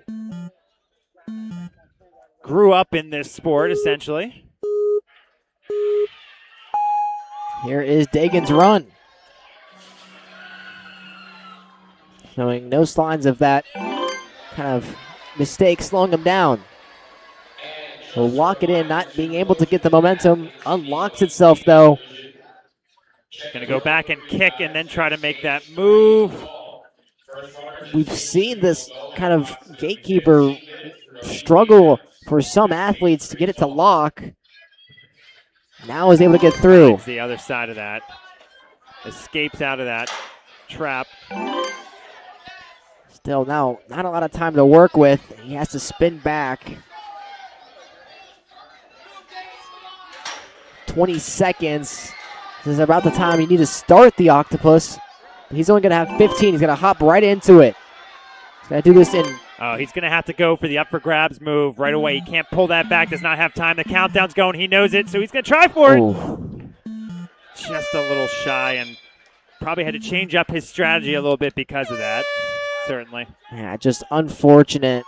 Got caught up on that fourth obstacle. Just wouldn't lock in. Now Jackson Cafuso. I said that so wrong. Say Cafazo. That's what it is. We'll go, yeah. On a Surge Ninja. It's too many New last names. I'm getting. That's right. Can I get an easy one? No, we got a next. Okay, next one's pretty easy. All right, right. Cafazo, as you mentioned, at a Surge Ninja. Hopkinton, Massachusetts.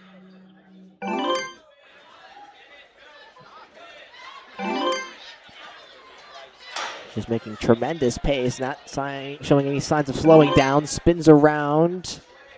Tad shallow. Now safely there. 40 seconds. Block run, no problem. It's a little bit of chalk and hops in with 30 seconds to work with on this octopus. Gonna go for it and gets it. Just found its way in that slot. Ooh. Kane didn't quite come out though. Got to get a good pop, and he did. Slams it down. Link dismount is good.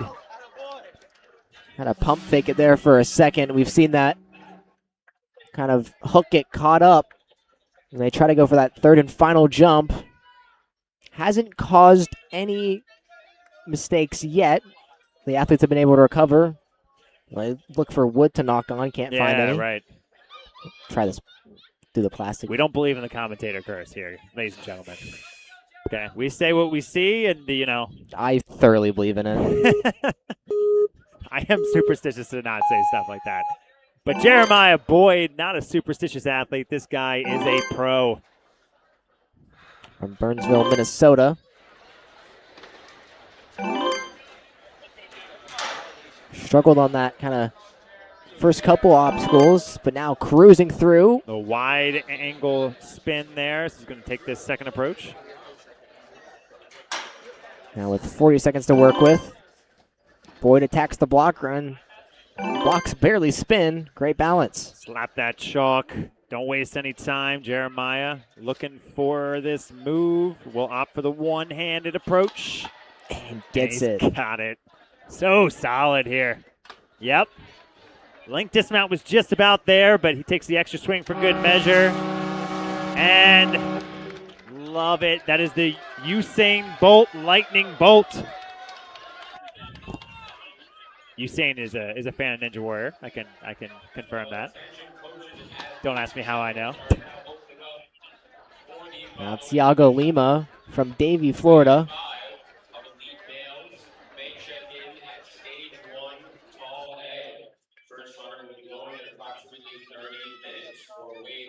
Boyd's run good enough for 15th place at a time of 48.3.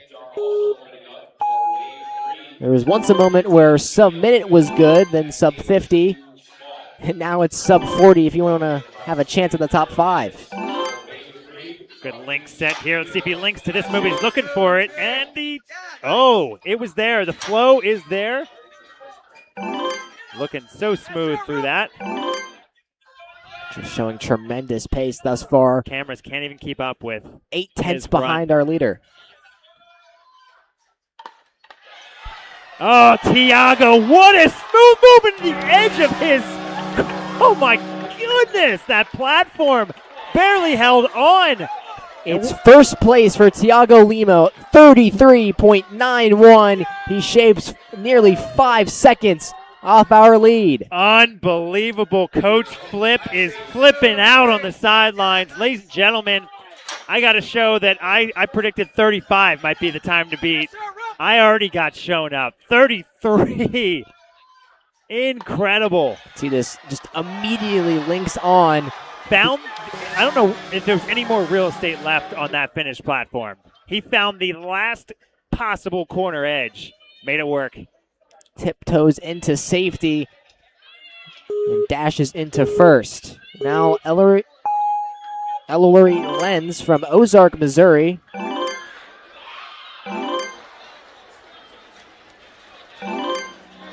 Making quick work. This first half of the course now. The more time-consuming, beautiful transition. That was really the way to do it. Taken almost, his legs were out, his feet were out like splayed. Kind of got more of that swing working with him. Great transition. Thought about the link move. Thought better of it. Puts back-to-back top 2 runs as Lenz will take number 2. 5 tenths ahead of Shaynor's run. 37.45 for the finish. We are heating up here at Greensboro. Now, Cody Benway. I have a prediction one of these next 3 athletes are going to crack the top 3. Let's see if Cody can find it.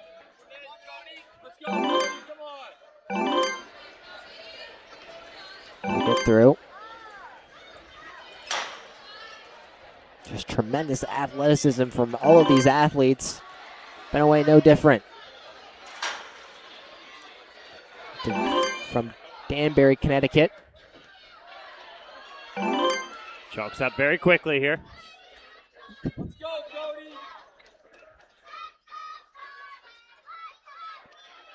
Grabs the hook, one arm strategy, and latches on. Oh, Looked at it, looking for that ending platform, but he's going to take the swing. Cautious approach to get himself into stage 2. Still a top 10 finish so far. 44.47 is the time. I think safely taking that extra swing, because I think if he immediately dismounted, he would have went towards our table, which that would have been disaster for everyone involved. That's right. We would have been there to catch him, I think. All right, it's Charlie Ball time. Charlie has been a wrecking ball throughout his ninja career. See him on season 18 of American Ninja Warrior. Very decorated athlete. He pushes the pace. Just look at the pace on display, as you said. Can he get this immediate dismount? He can. Just spectacular. Just running through 3 seconds off our current leader in Thiago Lima.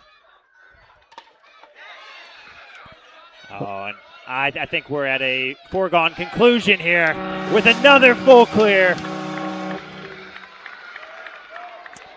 A time of 33.62 seconds. That puts him in first place, ladies and gentlemen. We'll get that scoring, I think, fixed, it looks like.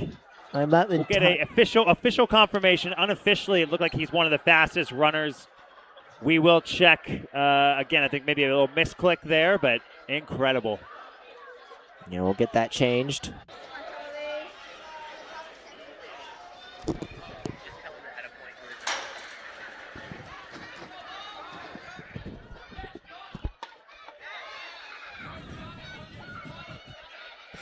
So we got that resolved, and you can see just this tremendous run.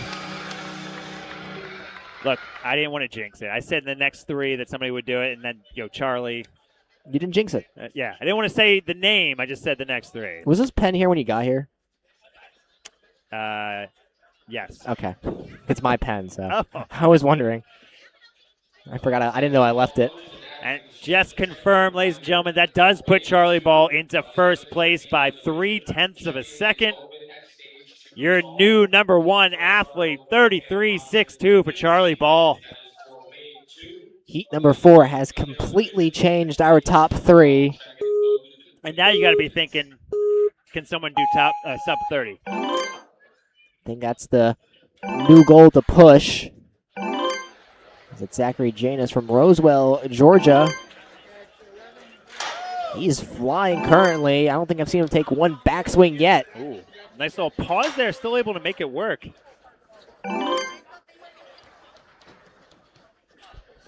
Now with 40 seconds, he's going to go for it. Grabs on, one arm still there. He'll hook it. I haven't seen this strategy in a while. And it just falls off. Very quick, 23 seconds it took him to get through the block run, so. Was an impressive time to get there. Look, he just needed a 1/2 of a second more hang time. Now Hayden Jacobs from Canton, Michigan. Thumbs up on the M state abbreviation. You got it? Dude, there's so many. We got to get a little cheat sheet going here. All right, he's off. Bouncing through.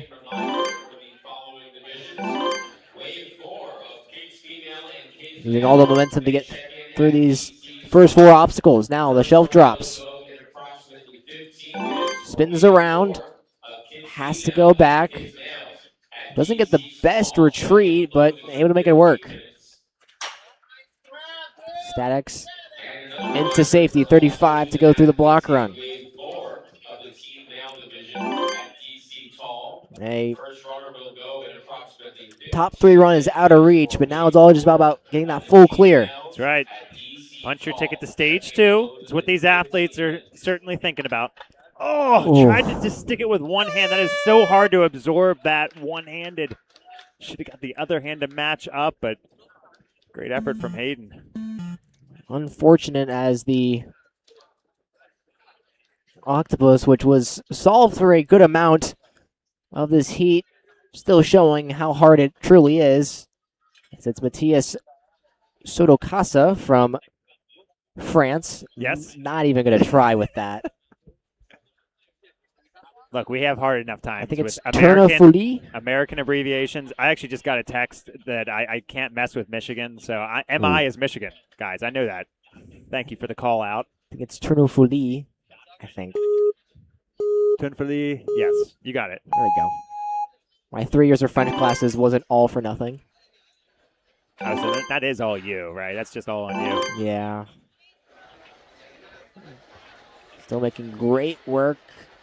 Having some issues on that mini gatekeeper, but able to recover. Now vaults forward. Has to retreat. Again, a little unsmooth on that turn. He gets it the next time around. Safely grabs on and down.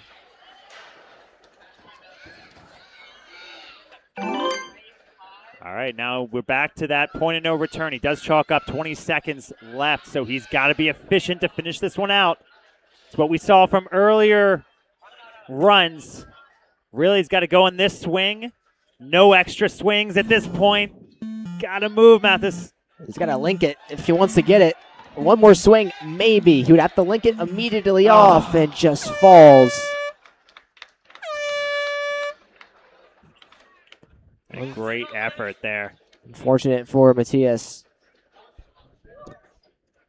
Now Ben Tomers from East Bethel, Minnesota. Another M abbreviation. Got it. Folks, we're on it. We're on it. Professionals here. I have to write it on this paper, just all of the M abbreviations. I know yesterday Maine tripped me up for like half the run. ME, right? Yeah. That gets tricky. Because MA is taken by Massachusetts. I guess there is an E in there, Yeah. Ben flying through. Immediately onto the basket. Can he get that immediate dismount? Lux not to. Safely spins back. Then we'll go. Vaults through. Now 2 more obstacles with 35 seconds. Oh, jumps right up into that. Doesn't even think about taking a break. 27 seconds. What? A little razzle-dazzle on that. It's what he had to do. Now just only 1 hop away and secures it. 47.22 is the time, and it's good enough for top 20.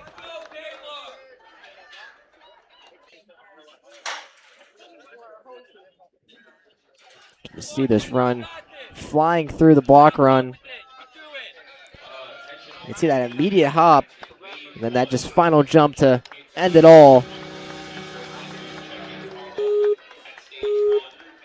All right, next up we got Caleb Coombs coming out of Dexterity Depot, another decorated athlete.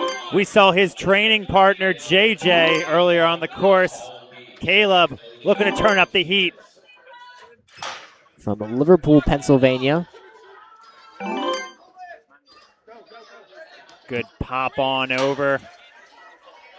Taking that extra swing there. Takes a breath here for block run, and he's across. He slaps that mat for chalk. Grabs through 30 seconds to work with. He's going to probably think about it right here. Listen, this guy loves tech moves. Some say he's slept with canes in his bed and stuffed animals. It has paid off for a clear on stage 1. Way to go, Caleb. 18th is the placing with a time of 47.89. I don't know if that's an urban legend, but I've heard that, like, some people with stuffed animals, whatever you need, he has a cane tucked in nicely next to him in his bed. That would seem very harsh to roll on to. That's right. It's not the most optimal sleeping situation, but listen, he's lived, breathed, eated, and even dreamed ninja. So way to go, Caleb. Now Hollis Lansford from Longmont, Colorado. He's flying early.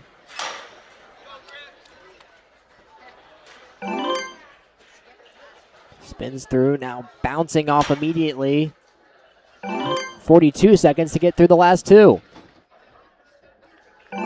40 seconds, which has somehow become the new norm that you have to get to on the octopus. To get that top 15 or so position, you're right. Now 25 seconds, one more jump, and he's got it.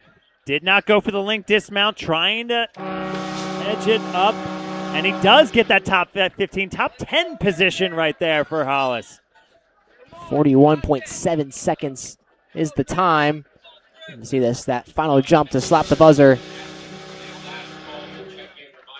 Just a tremendous job. Sorry, my mistake, 43.7. I think I said 41. Now Griffin Wadowski from Plymouth, Massachusetts.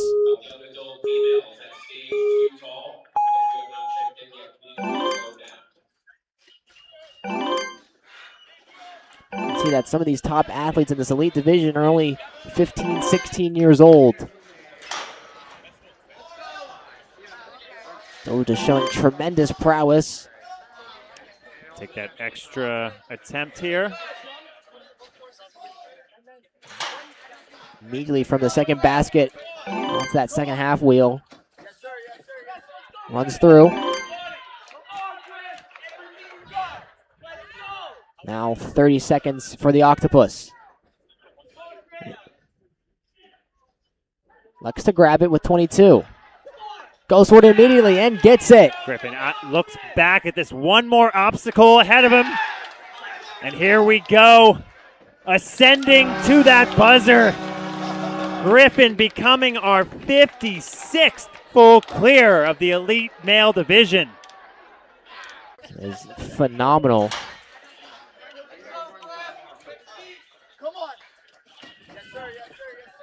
Let's see just how quickly he went through this course. I got a buddy that just texted me the U.S. state abbreviations. We're going to use that as a legend. Appreciate that, Scott. Now Gallo Shore from that heifer Israel. This is not going to help me for this run, though. I doubt it. Oh, pace is being pushed. He saw his fellow athletes ahead of him. It's been these Israelis who have set the new norm, 1 second behind Charlie Ball's time. Wow. Immediately into the octopus. One arm and one hook. Now backwards. He's going to flip it around for momentum. Oh, my goodness. That looked like an alley-oop move right there in basketball. Incredible. Tremendous move there from Gal, and he'll slap the buzzer for 9th place. Even with a couple extra moves there, still a top 10 finish. Good looking full clear there on the course. Now the final runner of heat number 4 is Dax Musovic from Waterdown, Ontario. I didn't see the flag. I was about to say Ohio. Yeah. We got you covered. Oh, there's the flag.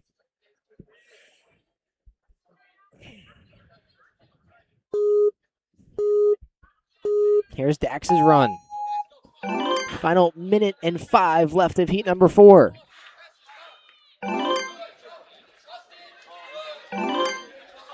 "55 seconds, still tremendous pace. 50 seconds. Nice, beautiful pop over. Oh, almost pushed through. I think you're going to see that in later runs, but pushed through dismount. He's immediately pushing the pace. Ignore the time on the bottom. There's an obstacle missing, so he's still on great pace. What is the run? 28 seconds removed, and he'll get it. 25. Slaps the buzzer.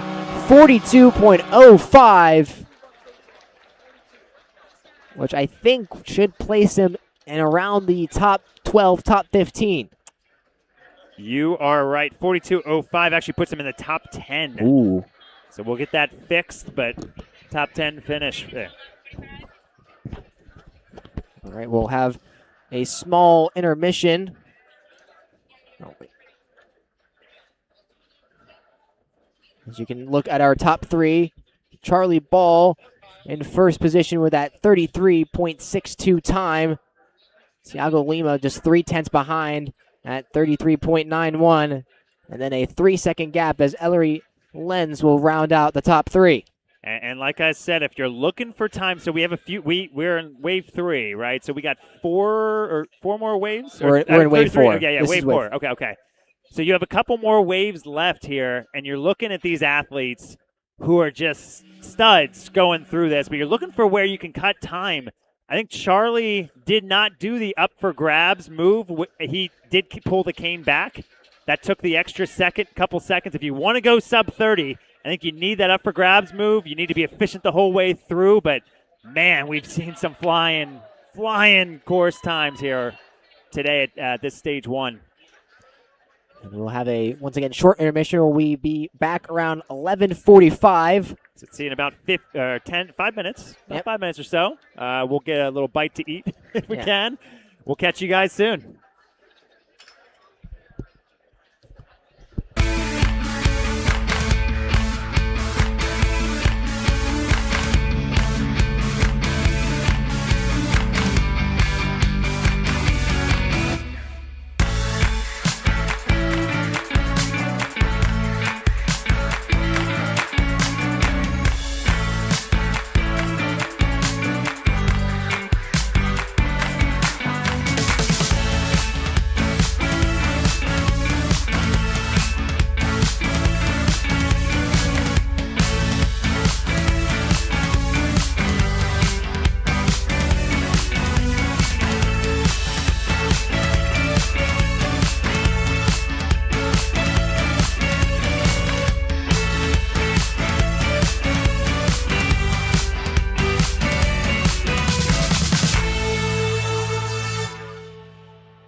Ocean Needs Everyone is celebrating 5 years of saving the oceans. My name's Enzo, and through Ocean Needs Everyone, I help save the ocean by doing beach cleanups, CO and mangrove plantings, making art about recycled plastic, and making films regarding the ocean's health. How can you help save the oceans at home? Well, even if you don't live near an ocean, trash can end up in there eventually, so cut down on your use of single-use plastics. If you see trash on the roads or beaches, make sure to pick it up. Use less gas-powered vehicles, fish responsibly, and help support local organizations. I started my organization when I was 12 years old because I wanted to make a difference, so remember.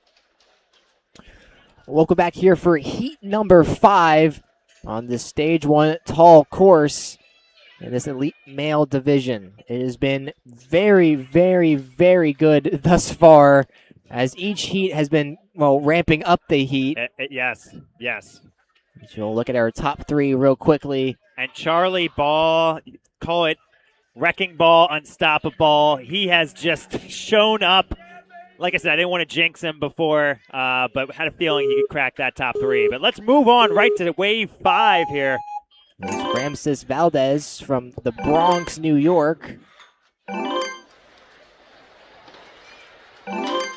see. I think he's got the Knicks shirt on. Is that what I see? I wouldn't doubt it. Yes. All right. Knicks just putting on first championship in 57 years for the city of New York. Basketball, it was incredible to watch. Jalen Brunson, the new king in New York. The king of this course, though, is Ramses. Casually, quietly taking that first position. Just the efficiency through the movements. That was poetry in motion. All right, nothing flashy, nothing showy, just smooth through that whole course as we take another look at it. Just showed no signs of kind of slowing down. It's just everything, not a wasted motion. And then just perfectly gets to that buzzer right in time. I mean, float like a butterfly is what we just saw there. That time 5/10 quicker than Charlie Ball's. That topped stage number 4. Now Joseph Messner from New Egypt, New Jersey.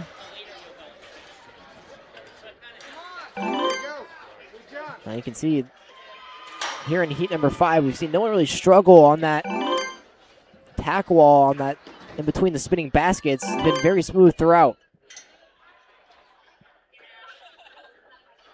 Now 35 seconds, 30 seconds to work through it. Yeah, Joseph been a coach, ref, athlete, very involved with this sport. Goes around and gets it. 20 seconds remaining. He's got more than enough time to transition forward and immediately slaps the buzzer. 47.58. Just outside the top 20. Again, wave 5 just putting up numbers. Now Tommy McLaughlin from Clearwater, Florida. By the way, we did get a ruling from the chat. Thanks, chat. It's beta, No. not meta. So far. 30. I haven't heard anything else. As Tommy not able to transition all the momentum, having to lock in that gatekeeper. Now, can't get this clean transition, unable to force a retreat. Bounces through, now beautiful work, 35 seconds. I actually like that static move to kind of force a quick link dismount out of there. Maybe saved himself a half second there. 25 seconds remaining, able to grab that hook. We haven't seen yet the full send take.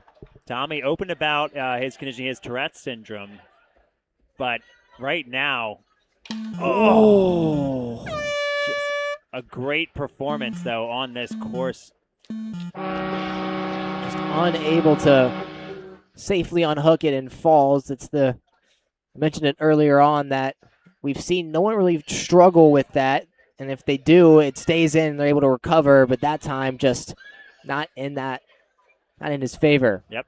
Now, Mateo from Hérouville St. Clair, France. Or Hérouville, that's probably what it is. And look like he took a sprinter's pace to start. He's definitely thinking speed here. Just muscling his way through the course. Oh, a good save right there. Saves it, that left hand. Able to keep up his entire body weight. And against little things like that that could end a run early, he pushes through it. You got to get in the right headspace, take on the rest of this course, though. Slows down before the block run and gets through it safely. Now with 25 seconds. Grabs that hook. Gonna go for it probably on this time of asking. Mateo on the windup gets that connection. He's looking for this next move. Just saw that earlier failure right ahead of him. Oh, and it didn't come out. He's down at those last 6 seconds. He's got to get this move. Right here it is, folks. Pull it out, go. no. Oh, he's just going to be a little short on time. Oh, so close, and that hang-up just cost him the buzzer, but man, what a performance there. It's just unfortunate to see. Had to go. He had so much momentum. He was just swinging around. And now that unhook out of that second octopus has been really tough. Back-to-back runs have been ended by it. It's definitely not a foregone conclusion. If you do any cane hop work, it's tough. Now John David Spatola from Hillsborough, North Carolina. Works through now, trying to go across. All the momentum in his favor. Lines up this throw, hoping to get a good, smooth transition. Thinks about it. Going to take another approach here. Remember, if you are wondering why not they just, jump to the wall and grab onto it, you cannot use your hands to hold onto the side of the wall. It's a good call out there. Hands are out of play. We did see this one athlete get called for that. Now John trying to grab that hook, 20 seconds. He'll probably go on this time of asking and grabs it. And now, which used to be a sure thing, hasn't been. But Spatola doesn't fall for it. He'll swing forward and full clears. John David looking smooth there, getting his way into stage 2.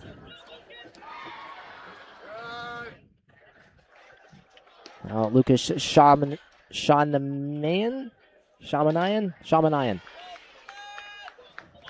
Are you actively looking to see if anyone agrees with you? I have been. Yeah. No disagreement so far. For the people that are below the age of 25, please say it's meta. We all know us almost 40-year-olds hang out in chat rooms. Look, yes. AOL Instant Messenger. Where it was at, all right? I don't care what is going on nowadays. But Lucas bringing the heat to the course. From Franklin, Massachusetts. I doubt he's been in an AOL chat room.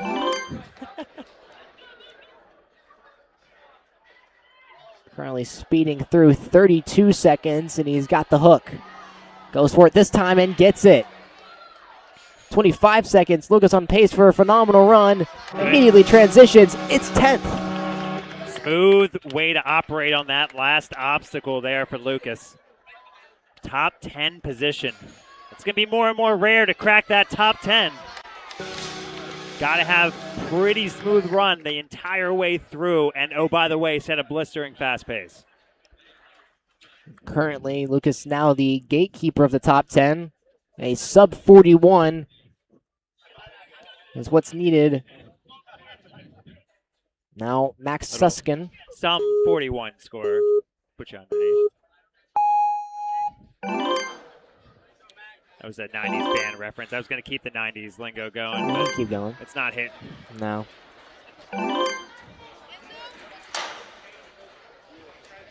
I'm sure the They're 2000. I'm sure the 30-year-olds in the chat rooms will. They're loving it. Yeah. Yeah, they're loving it. They're hating everything I'm saying. Oh, took an early stumble, but kept his composure through block run. Just powered through. Didn't really care about that early mistake. Now 30 seconds. Half of that obstacle is about speed and maintaining your forward progression. Take that from me.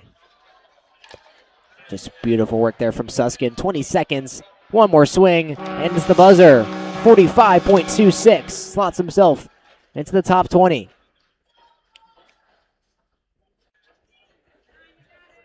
can see nearly every run thus far in heat number 5 has been pushing the pace. Our leader, Ramos Valdez, from this heat. Now Tom Alberti from Hamden, Connecticut.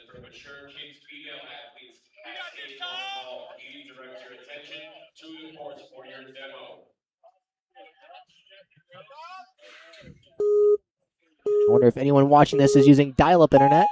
I doubt it. Still exists, though. Yeah. Well, Tom Alberti, another DGS athlete. Spins around, just hops off that tack wall. Going right across block run. Quick chalk up. Great work. 35 seconds to work on this octopus. More than enough time. Speed is now all he wants. It's that toughest jump. And smoothly transitions. One more backswing. And he's there.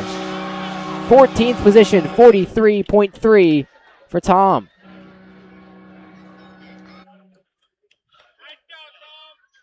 Pretty smooth there for Tom Alberti. See, that was kind of his only real struggle point, was that ring slider. Ring slider at the beginning, yeah. Something you probably don't even think about if you're looking at the rest of this course. It's kind of a natural foregone conclusion to get through that obstacle, but you got to get through it quick. Now Enzo Wilson, or Enzo De Ferrari Wilson, full name. Runs like a Ferrari. I'd say he has the most popular vendor booth going on this weekend in Greensboro. What is he selling? Himself. No, Enzo, a social media influencer, has a lot of little merch. Go check out his table if you're there. Running through 40 seconds. I remember Enzo probably hasn't seen block run since season 17 in American Ninja Warrior. Gets through that all right. Nice little entrance into that octopus. One more swing and he's got it. All right. Full clear from Enzo, putting himself in top 15 position. Top 5 would be nice. Top 5 would be nice. Top 15 for Enzo. And again, name of the game is put yourself in position. You got stage 2, stage 3, all full clears get you in to stage 2. Also looking for that top 60% if you don't full clear. With how these current heats are going, I feel like full clear might be the only way to get through. Yeah, that's true, because it's about 102 athletes. It was our math of how to get in there, but we have over 60 athletes who have full cleared.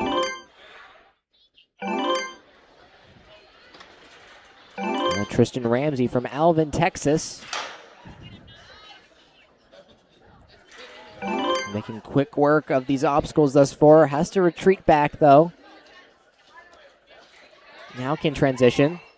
Oh, swipe wasn't there for the static reach. Got it on the second attempt. 35 seconds. We'll have around 32 when he starts the octopus.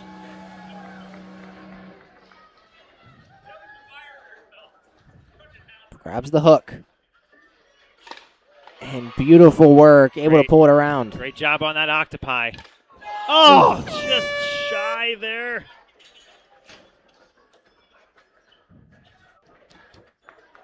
Unfortunate. You can see the lead up. Does slap the buzzer. A little high on that move, right? Is what we saw. And see when this right when he goes for it, just clips on to that kind of tentacles, Yeah. or whatever of the octopi, right? Like a single octopus is the octopi.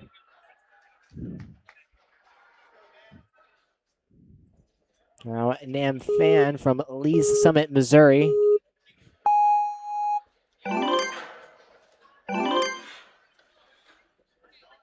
Oh, just didn't take his momentum, cost him a couple seconds, but Almost fell off there. still complete the obstacle. That is the most important thing. Now transitions across very smoothly, makes up time. Now we'll, after getting through this, have around 35 seconds. Oh, just short of it. You can see him get to that last block, and he had to jump after that to get to the ending platform, and just was slipping off that last block. Tough transition there for him. Now try this octopus obstacle. He's able to get through it, just that block run. One misstep.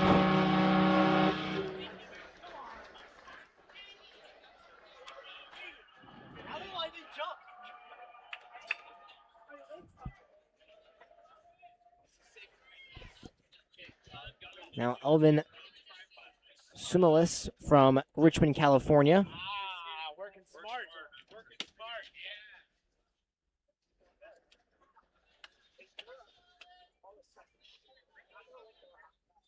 yeah. A small little wait, and now Elvin will be sent on his way.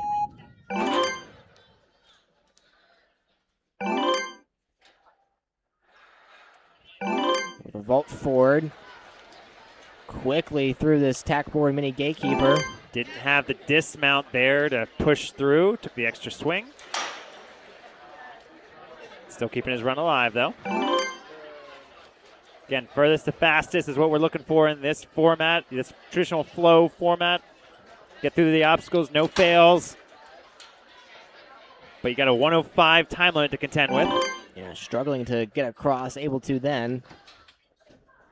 Quickly through the block run now, 25 seconds.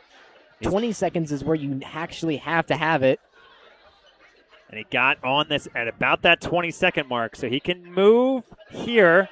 He's going to start getting that countdown here, though. He's got to go. Oh, just missing that slot for that blind slide. If you can't see it, a little blind side peekaboo, you want to call it, whole slot for that octopi. I'm just going to call it octopus, ladies and gentlemen. You can criticize me. Like, octopi sounds unnatural. It does. I don't like it. Now, Julien Hamon from Caen, France.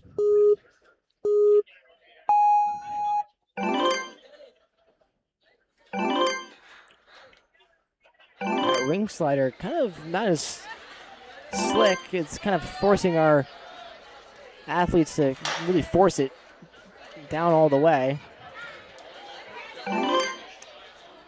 And then if you take a big swing at that and catch on the front end, it looks like you're going to probably be pushed wider on these baskets.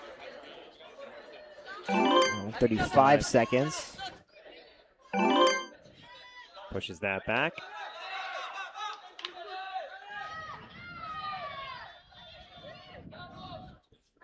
You have a French delegation cheering on the sideline for Julien. Oh. Just coming up short.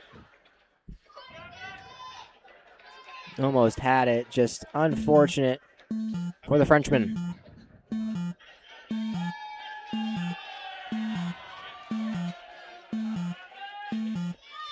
Now Gavin White, our next runner.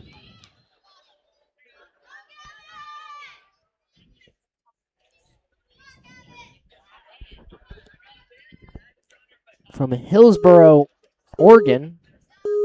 That's a new one.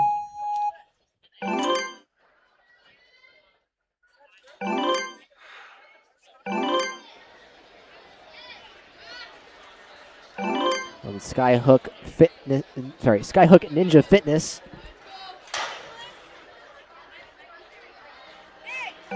the usual pace you need to be to complete this course, able to get that immediate transition. He'll settle himself before attacking this block run, but Hey, if you need to be confident on this, you can't not be confident. Oh, coming off of it. just didn't have the speed. Yep. Tried to sidestep it, not the strategy. Clearly something he hasn't attacked before. You can see he had a kind of look of worry before getting to that. And he was able to get to the octopus. Just that block run was the one that kept him away. Yep. And again, the goal of this DGS team in terms of putting these courses, these rigs together is to find good obstacles that are going to separate, athletes from each other, right? So you got a agility balance obstacle that's, very unique and a lot of these athletes may not have seen before. And then you have these technical octopus cane hops at the end. So he failed. Now Jeff Bumgarn's in from Chesterfield, Missouri.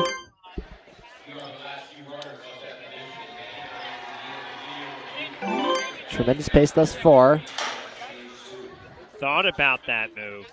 Thought better of it to try to set himself up.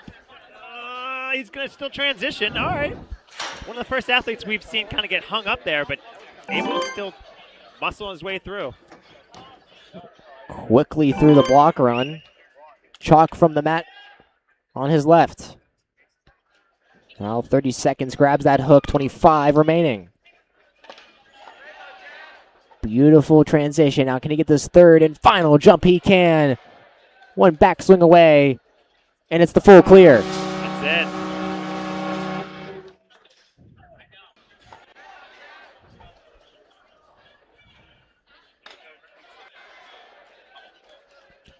Now, after this will be Nicholas Jacob from Fonthill, Ontario, Canada. Now what you're looking at now is 66 full clears on the course. So what'll be interesting is last wave and a half of runners almost have to be a little bit conscious of what their risk tolerance is, because if you don't hit that buzzer, you got to be one of the fastest percentage of people through to that last obstacle. So might change some strategies here on the course. It's all about advancing, but of course, the easiest way to advance is just to get that full clear. Now Jacob spins it around, immediately hopping off. Tremendous pace, 40 seconds to work with. It's about 5 seconds behind our current leader in Valdez.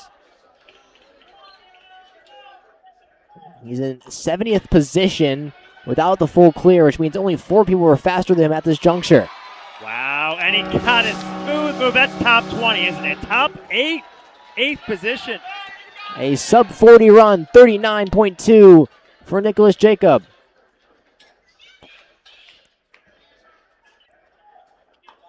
See that just make his fellow countrymen proud with that run.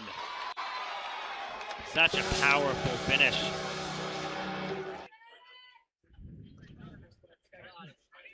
Now Ben Behrens. Yeah, Ben Behrens out of a strong ninja family. Brothers, parents compete.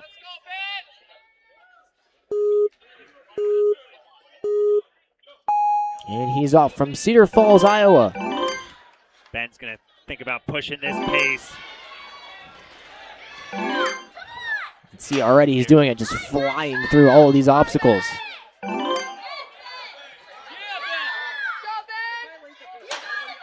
And the push through is there. It goes right into block run. Camera's having a hard time keeping up with him.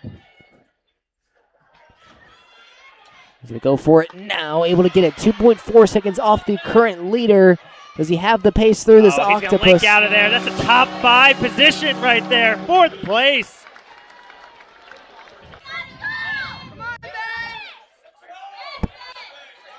You said that felt so slow, so don't know.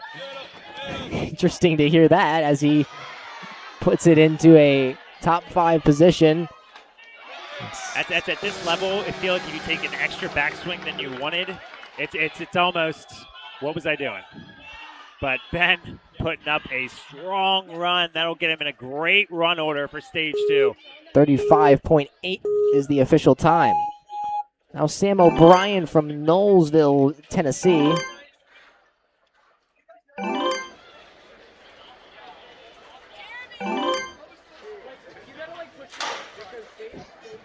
O'Brien just methodically going through this course.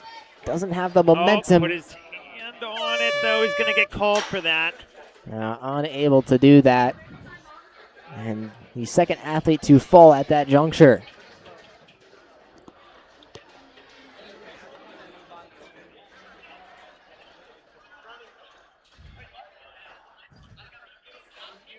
Yeah, again, that board out of play with your hands is a feet-only obstacle. Got to use that as a parkour type move to tack into your other spin cycle obstacle. Struggled on that transition as he's still trying to go through the rest of this course and is able to. And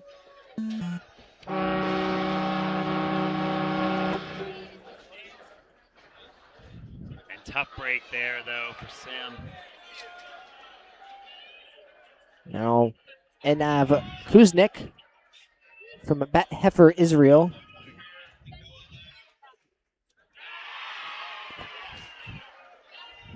To join the rest of his Israeli stable and to push the pace. 32.96 is the time to chase. Already now taking this course on.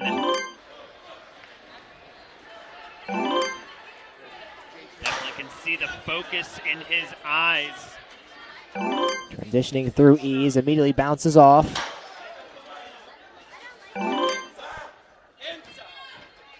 Runs through this block run and down. 40 seconds. We'll get a little bit of chalk before attacking this octopus obstacle. Grabs the hook. 30 seconds and gets it. Such strength there. One-handed.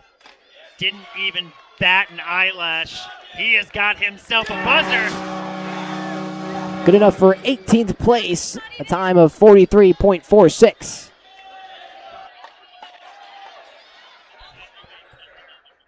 Now, Jeremy Johnson from Edmonton, Alberta, Canada.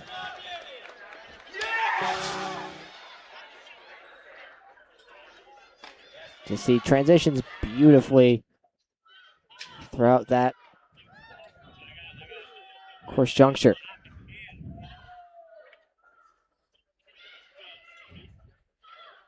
Got a couple of Alberta athletes. Again, a far trek for them. Coming from the typical colder regions, looking to heat things up here in Greensboro. Johnson flying. Only 1.5 seconds off the pace. Beautiful transitions from each obstacle to the next. Runs through, immediately chalks up, and is on it. Grabs that hook. Had to adjust a little bit as he was swinging. Got one more move to do, and just couldn't find the hole. Unfortunate. That run currently puts him in 71st place. He was very rapid throughout. One of the fastest non-finishers thus far. All right, we're gonna speaking of heating things up, we got Josiah Papel on the starting platform. Josiah, an athlete that absolutely pushes the pace wherever he goes. I believe he's on A&W season 18. Certainly an athlete to watch anytime he's out there.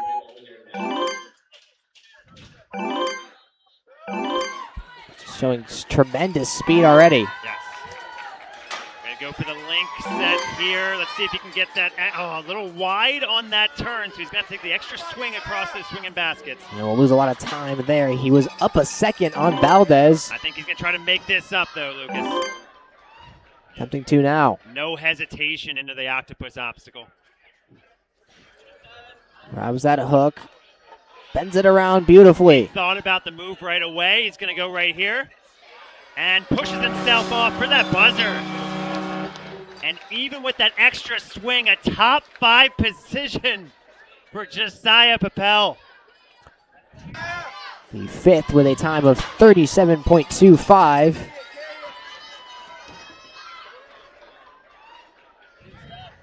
Just see the work he did.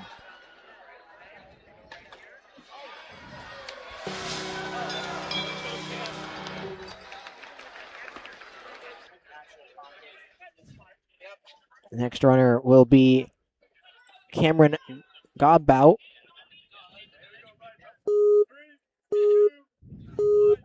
Age 15 here in the Elite Males Division.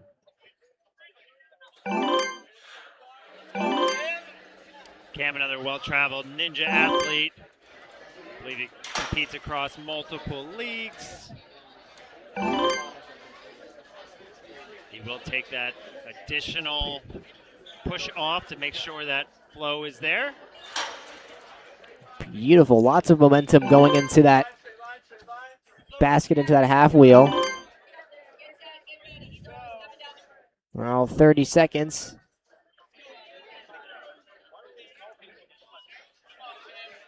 Goes for it now and gets it. 20 seconds. Now only one more backswing and secures the buzzer. There it is.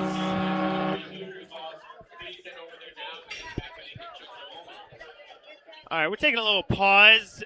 We got a little t-shirt handoff. We're going to try to get an angle on this. Let's see. Angle. It's probably going to be this angle here. Okay. All right, we got some of the these elite athletes out there. We got, let's see, Island Ninja, Joe Moravsky, Noah Nor. It's a little t-shirt throw contest. Oh. Should we stand up and see if we get one? Noah! I want to teach. Daniel, please. No, he's not going to throw it here. Yes, I got one. I didn't get a t-shirt. What is this? That's all I have to do. I'm gonna run out.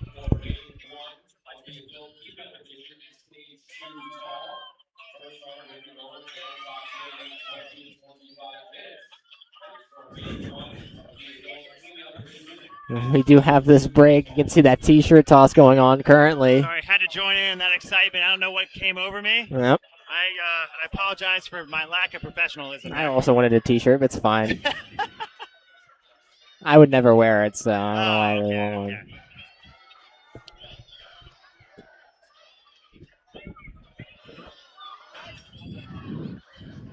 That's really for my kid, I think. It's not for me.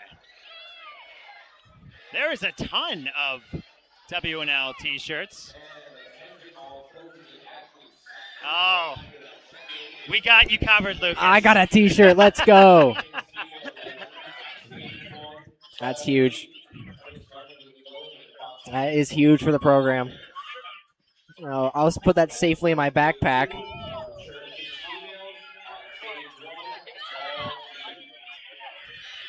You can tell some of these guys have an arm, but some of these guys are ninjas for a reason. They don't play baseball. The form isn't quite there.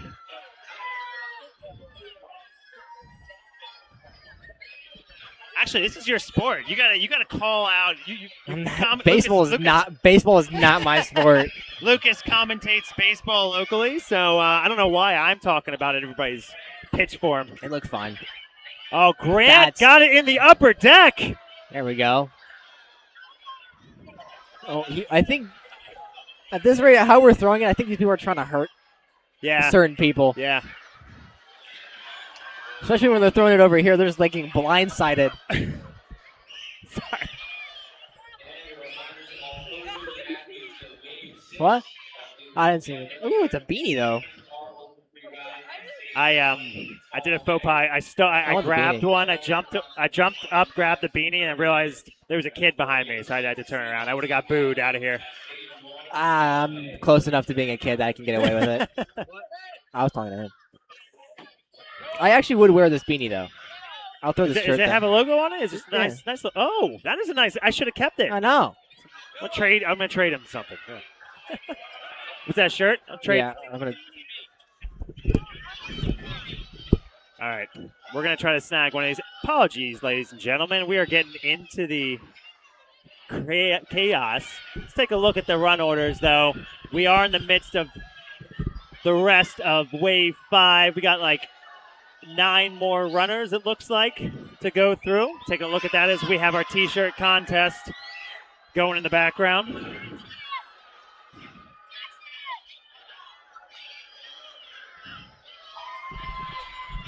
And again, Ramses,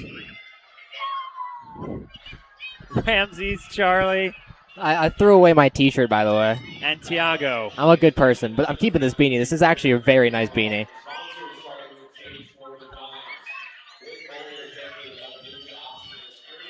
They are nice. You know, I had a pretty good arm, you know. I got it to like all the way over to like stage 3. I think everyone is turning into a child here. I've seen professional elite males trying to catch these and then jumping up and down excited. I don't know what's gotten into this. You get free T-shirts and that's what happens. Didn't you just do that same thing like 5 minutes ago? Okay, no, there's not a camera on me. You don't have to call me out on that.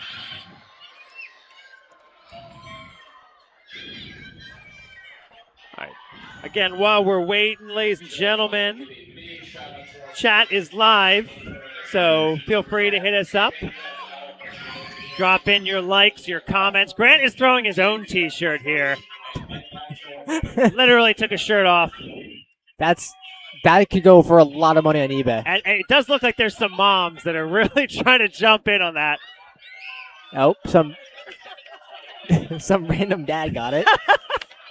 Some random dad wearing a golf hat clearly does not want it. He grabbed it and is disgusted by it. He is looking for probably looking to make someone's day at this point. Preferably the moms that want it. Yeah. Thank you, celebrities, once again for such an amazing T-shirt. All right. You know, I did toss a couple of T-shirts, which means I'm a celebrity now. There you go. That's all it takes. Alrighty, Maxton, Brandon, as we get back to our regularly scheduled Stage 1 action. So here's the thing. We were mid-wave, kind of froze one of our athletes, but also got the energy just going in the building. So it can work both ways here for Maxton. You could say that, but now everyone's walking away. So just the kids. Just the kids or our young kids are walking away. Yeah, hold on, I think everybody else. You swapping out. So Lucas going to be repping one of our logoed beanies going on, and it is really nice. I actually have regrets getting rid of that thing. it is actually a very nice beanie. It's kind of covering my ears, though, but we'll get through it as Brandon making quick work. Brandon not looking to simply get through. He's looking to soar through this course. Forced to spin back and retreat. Didn't get the correct entry. Makes the nice transition. Is through. 35 seconds. Struggles through the block run and falls. Came off to that right side. Got his feet on all of those blocks, but just barely coming off of it. And again, that might have been his only mistake on this course as he tries to go for this connection. And it was there for him. So block run, unfortunately, taking out another athlete. Maxton, a good fight, though. I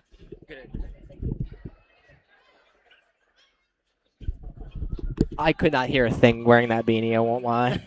It's just completely, that's how snug it is. We gotta go for functional at this point, yeah.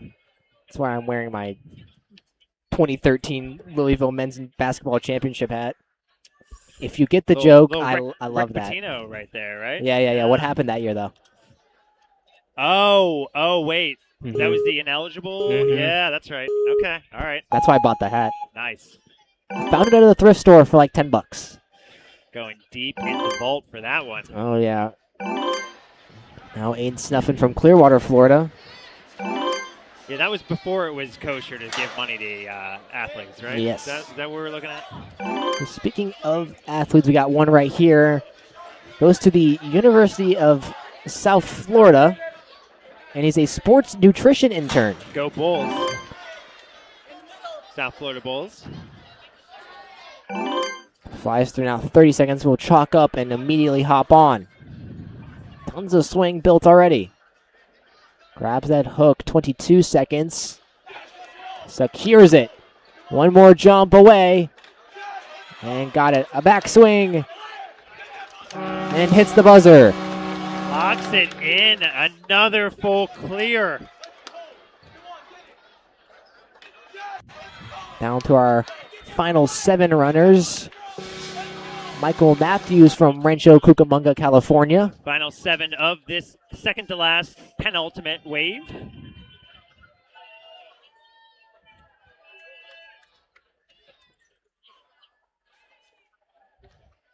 So again, the way the math works out, we have 73 full clears. We have 7 more in this heat, probably another 25 to 30 in the next heat. So you may have to be full clear or one of the top 5 or 10 fastest times of non-finishers to get through to stage 2 at this point. We'll keep an eye on it, though. Matthews making great work thus far from what I think is my favorite town in California, just because it rolls off the tongue so well. I didn't see it. Is it La Jolla? What do we got? Rancho Cucamonga, California. Rancho Cucamonga, yep. Home of the Young Bucks if you watch wrestling.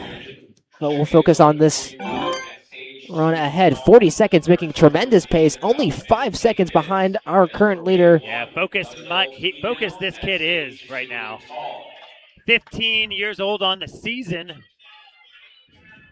Michael Matthews just a little short on that grab. He just didn't have enough momentum. And like I mentioned earlier, there was 73 full clears. He's one of our fastest non-finishers thus far, so he's going to be right on that bubble position for stage 2. In 77th place currently. Puts him just behind the weatherman, Joe Moravsky. That run was a while ago. Yeah, he was the second athlete on, right? Back when we so. thought that was the time to beat, right? Yeah, well, yeah. So it was impressive. It was impressive. Let's not take anything away from him. Now Ryan Richardson from Albuquerque, New Mexico. There's an M in the abbreviation, but it's not at the start. We're getting through now, 52 seconds. Quickly transitions through, forced to retreat and push off. No panic in his face, though, after he takes an extra swing. Yeah, very steady. Lexi only used one side of that first octopus jump. Saw that a couple times. I think that might be better stability. It sets you up better to kind of get your hand ready to be one-handed and grabbing it. Oh, and he's got it. Heard me say you need a full clear. He delivered. Ryan puts himself in a top 25 position with that run. Just transitions so smoothly through that final obstacle. And as you mentioned, top 25 now for Richardson.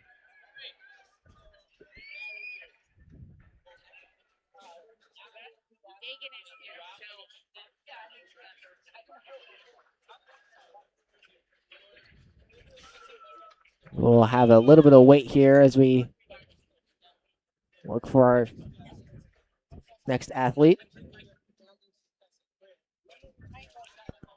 Look at our top 3. And it's still Valdez, Ball, and Lima. I haven't seen a run worthy of the top 3 in quite a while.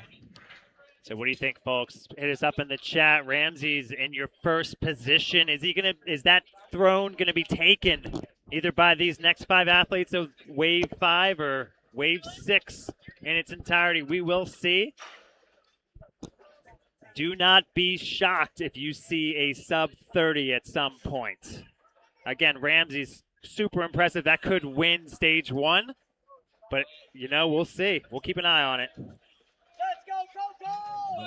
Now Cohen Dahlstrom from Marion, Iowa.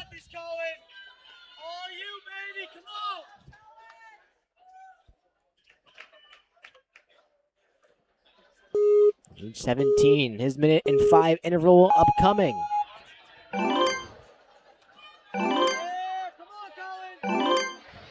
Gets forward, immediately transitions. 55 seconds. Thought about that extra link move, thought better of it because it wasn't there for him, the way he caught it. So he's going to take this extra move on the spinning baskets. Spins through, very nice thus far, 35 seconds. Plenty of time to work with. He elects to use that one-side strategy as well. Bends it perfectly. One more jump. Hard move's done. He's got to punch this through. All but forcing conclusion. There we go. Nice job, Cohen. Great run there for Dahlstrom. Good to see the prowess shown on this octopus obstacle.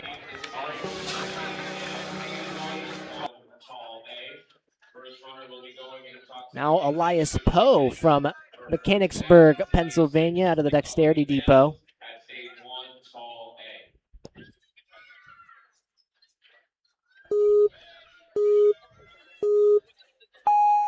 And Poe is off.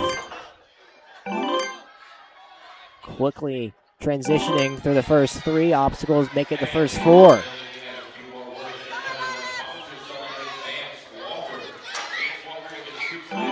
Just quickly vaulting through, just tremendous strength and speed. First athlete we saw take a very wide approach. It did not phase him, though. 4 seconds off our current leader's pace. Bends it beautifully, 30 seconds remain. Oh, Elias knew he had to bring it, and he did bring it. Top 15 posting so far for Elias. Good enough for a 12th place. You can see how much spin he generated off that second spinner. It was spinning for, I think, the entirety of his run and got only stopped by one of our staff members. Yes. Gives you some appreciation for that obstacle, certainly. I'm surprised it didn't spin off like a screw and just fall. Now, Kai Dole from Surrey, British Columbia, Canada.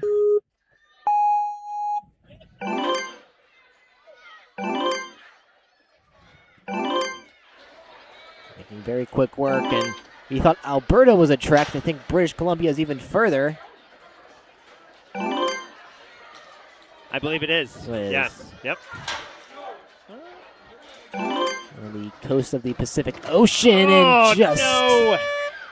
Got to that 5th block and put his hands down, and that'll do it for him, but continue on in this course. Try to show us something here. Oh, just coming off. Unfortunately, really needed to get through those blocks. That will definitely put him out of the 102 kind of bubble area we've established. Yep.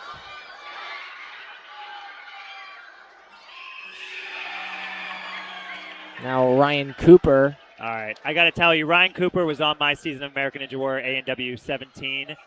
I'm sure he would have liked to have a better run, but he was the most excited hype. Every time he got through an obstacle, he just threw his hands up to the crowd and got everybody engaged. He is the hype man, Mr. Cooper. Looking to feed off that energy.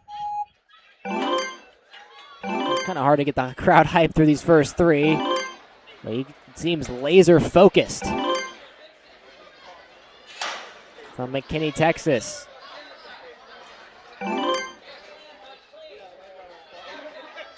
Beautiful transition and flies Ryan Cooper, through. Small in stature, not small in heart. This kid is bringing it. 4 seconds off our current leader's pace. Competed in 2 seasons of A&W Junior as well. And right now, getting another buzzer. Top 15 position for Ryan Cooper.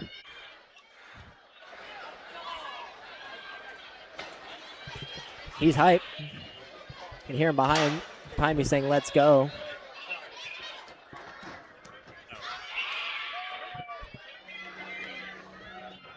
All right, we are back to a, looks like we have another rerun. We got Dagan back on the starting platform. So I believe Dagan had an issue with his with the swinging bar as well. So Dagan's taking on this course again. This kid's a powerhouse athlete, so I think he's going to try to not even think about this, just immediately move. He does. Didn't even think about getting that bar into position like last time. Didn't want to leave that to chance. Get out over there. Oh, doesn't want to try. Taking the other one. Smart move in retrospect. Again, got to get that clear. Just flies through the block run. And here we go. One move. I think at this pace, he probably has to clear to get himself there, given what's ahead of him. If you want to secure your spot, it's right here, Dagan. Beautiful transition. One more jump. And yes! Gets it. And that ticket is cashed. We will see Dagan in stage 2. Great redemption after not getting through obstacle number 4. He comes through the second time, and it's there for him. Yeah, phenomenal work. Able to rotate his body, get forward. He's just one more swing away and slaps that buzzer. See how hype he was. All right, so that will do it for for our wave 5. We got one more wave ahead, so hang tight. We'll get an ETA here on time in a second, but I mean, Lucas, what are we looking for in this last wave? What are these athletes? How do they cut on time at this point?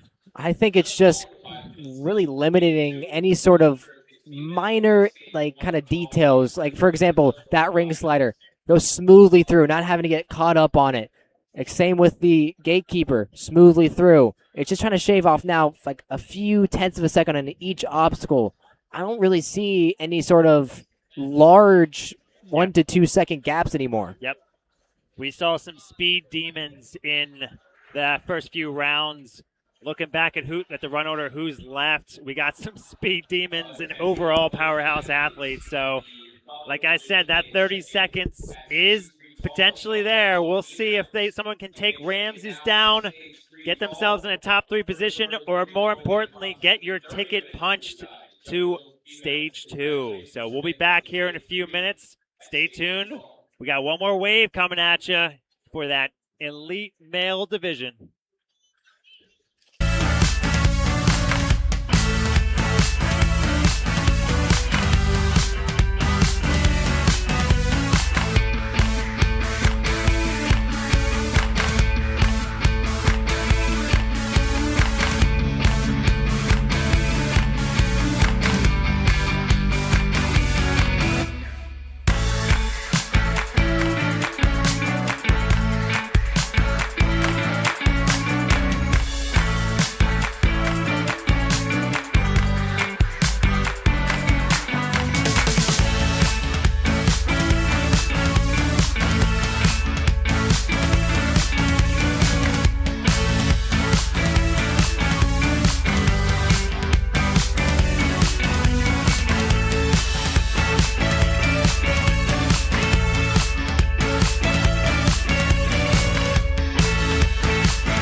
Ocean Needs Everyone is celebrating 5 years of saving the oceans. My name's Enzo, and through Ocean Needs Everyone, I help save the ocean by doing beach cleanups, CO and mangrove plantings, making art about recycled plastic, and making films regarding the ocean's health. How can you help save the oceans at home? Well, even if you don't live near an ocean, trash can end up in there eventually, so cut down on your use of single-use plastics. If you see trash on the roads or beaches, make sure to pick it up. Use less gas-powered vehicles, fish responsibly, and help support local organizations. I started my organization when I was 12 years old because I wanted to make a difference. So remember, you're never too young to follow your dreams and make a change. Let's all save our oceans together, one piece of trash at a time. Want to train like a pro? DGS Ninja has you covered with obstacles designed by top athletes. Kevin Carbone, Matt Bradley, Tom Alberti, and Brett Sims. Whether you're dialing in your technique at the gym or training at home, DGS Ninja equipment is built for performance, durability, and safety. Train with confidence. Train with DGS Ninja. Find obstacles, rigs, mats, and more on DGSNinja.com. Has this ever happened to you? Welcome back here for our final stage of the stage 1 of the elite male division. It's wave number 6. And we'll go through our run order. It just really got updated quickly. We will have 19 total runners. 20. It's actually 20. The star always throws us off. But I think doing the math there, Lucas, we have 78 full clears, 20 athletes in this last wave, meaning that magic number, if that's 102, we'll confirm that. It should be the fastest 4 non-finishers right now are in. So you can Jeremy Johnson, Zachary Janis, Joe Moravsky, Michael Matthews in. Let's see who else can get there. We got Nick Warren, though, taking on this course. From Doylestown, Pennsylvania, Warren, the first runner of heat number 6, is currently making tremendous pace. Can he get this immediate dismount? He can. Nick Warren, a strong athlete, competing again across multiple leagues events. Certainly puts himself out there, trains a lot of different areas. He's got Coach Joe right alongside him now. Able to hook it, 30 seconds. And there are very few that are better at tech than Nick Warren. He has got it, top 15 position. All right. Crowd has gotten louder. Fan favorite here, Jackson Erdos. Coming out of Philly. Got Josiah Papel coaching alongside him. As he gets ready for his 1.5-second interval. As you did mention, there's a lot of people at the gate getting ready for his run. And we are off. Jackson pushes the pace. He's done that since A&W Junior. I'm not going to be surprised to see link sets across the board here, everywhere he can. Just running through. He's right through. He's got to be at the fastest pace so far. Yes, 1.5 seconds ahead of the pace. Links it beautifully. And here we go. Jackson right there. Jackson Erdos, Buddy in the arena going crazy. It's a new pole position. Jackson Erdos takes it with a time of 30.76. So there you go, ladies and gentlemen. 30 seconds, just over 30 seconds. Can that be beat at this point? You got a few athletes that want to have something to say about that, but right now, take a bow, Mr. Erdos. See him just flying through this course. And then went from the immediate jump and then immediately didn't take that extra backswing. Such a power move to get out of there quick. Now Aaron Magacomo from Beverly, Massachusetts.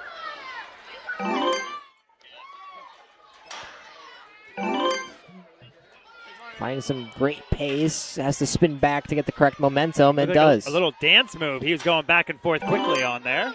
Didn't lose much time. And the pace has been pushed on wave 6 here. Yeah, no surprise here. Usually that last wave can shake a lot of things up in that top 5. Aaron wasn't quite lined up, so he takes that extra swing to get there. Gets himself a buzzer. Top 10, the time of 38.92.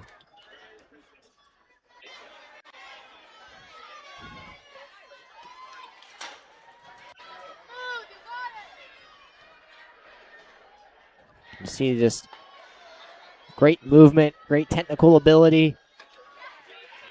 And then you can see he thought about going directly for the dismount, but elects to retreat back into safety. Now Tyler Smith from Edwardsville, Illinois. Here's Smith. And like moments like that where you take that extra half second to readjust yourself can be the difference. That's right. Now Smith, immediate dismount will help a lot, and he gets it. Now tiptoes his way through the block run. 40 seconds started with on this octopus. Grabs that hook. We've yet to see that full send. Everyone's been going that one-handed route from now on.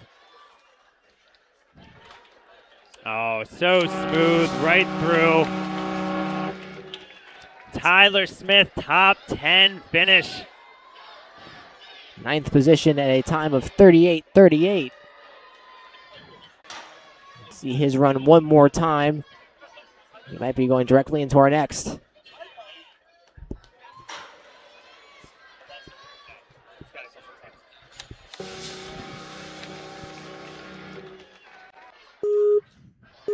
As we will. Gavin Obey from Newburyport, Massachusetts. Making smooth transitions through it all. 55 seconds. Mr. Obi putting on, Has to spin back. a little wild on that first spin. He had to correct, but good correction. Still moving with tremendous pace. Oh, We'll see another runner in the top 10. And you can just see the attack that these athletes have on the course. It will be 6th position Cabins. for Gavin Obi. Guys, I don't know where I'm going to take a breath during all of this. This is incredible. Now Jay Lewis from Cheshire, Connecticut. Yep, you got Jay Lachey taking it on, wearing the Team ONA jersey.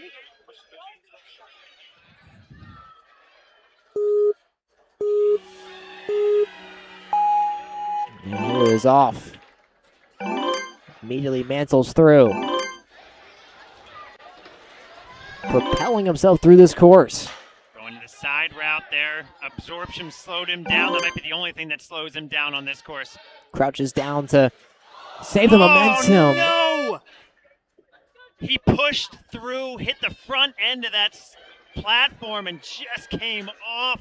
Heartbreaker for Jay Lachey. Oh my goodness! 360 move.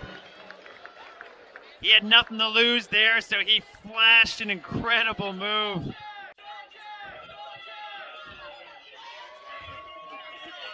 See this. I hope we got that on replay. It was so fast. Maybe not. I don't know. I don't think I did. Hey, well, Jay Lewis, he'll be back. Tough heartbreak for him, but strong performance. Now, Nathaniel Hanvu from South Euclid, Ohio.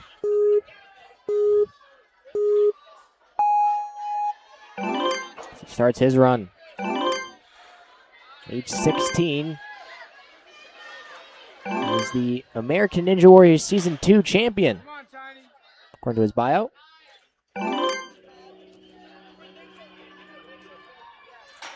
Out of the Mad Lab in Ohio.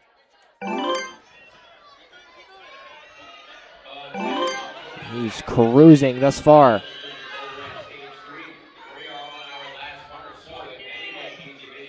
Grabs that hook and is able to get it.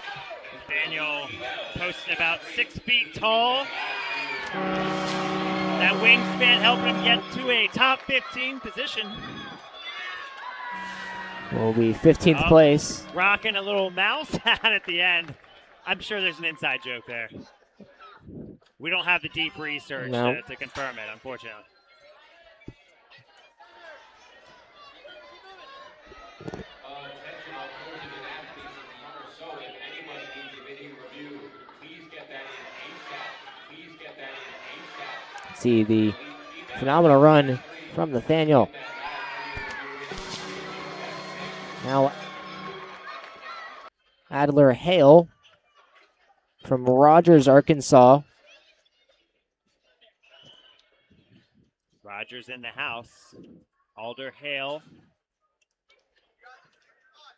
19 years old on this season. And he's off. You know, it's just kind of moments like that where you're just in limbo on those first 3 obstacles. It's been kind of the norm of the pace. You have to get through the first 4 in like 8 seconds if you want to have a chance to even crack the top 10. He'll be forced to take another swing on this approach. Struggling. So now, right now, it's making sure you have enough time to clear for Alder. Bailey goes in through the block run. Got just enough for it. Now 20 seconds. He's got to go and go now. It's been a while since we've mentioned this because of the pace, but that time you need is around 20 seconds. So he's going to go now. Gets just barely off of it.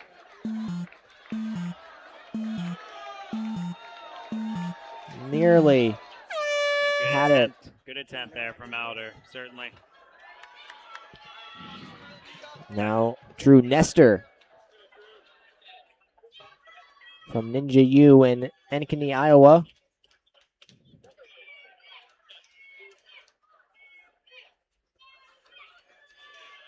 Regional champ in North Central region. And he's off.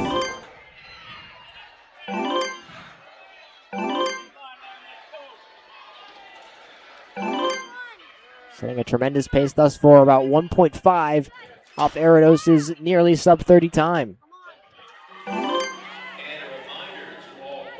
Good transition there. Looking for that dismount. Dismount that got Jay Lewis just moments ago. Will chalk up before attacking the octopus. First runner at 15 minutes. Check in now. Gonna do that. First time we've seen this. We've seen the double arm strategy, but now it's one arm, one hook on the side, and he's struggling. Goes for it and gets it. Now 10. Has it. He can have enough time for one backswing. The timer is going, but did not become an issue for Drew. He is pumped. Able to full clear the course. Now Jonathan Covington from Hendersonville, North Carolina.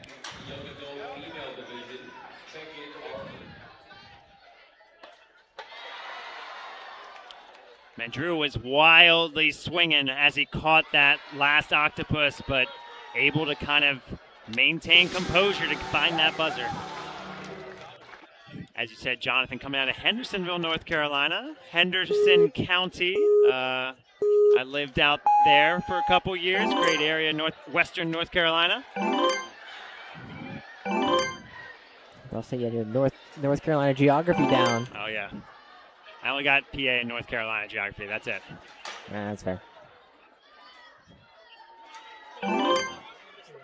Works through the corner, unable to. Ooh, almost found a new approach, taking this side. I think he saw it. He might want to go for it. At this point, yeah, he's got to get something going here. And does do it. Oh, great save, though. Inventive move there from Covington. Oh, comes off that block in the second to last one.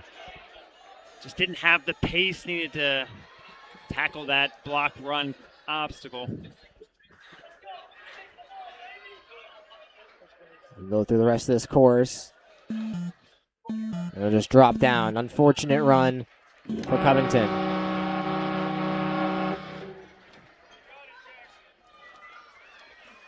Now Jackson Marshman from Tempe, Arizona.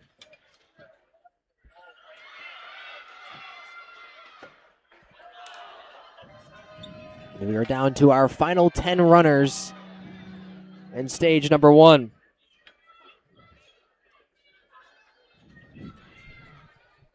The top 3 has mainly kind of remained the same with the exception of Arados.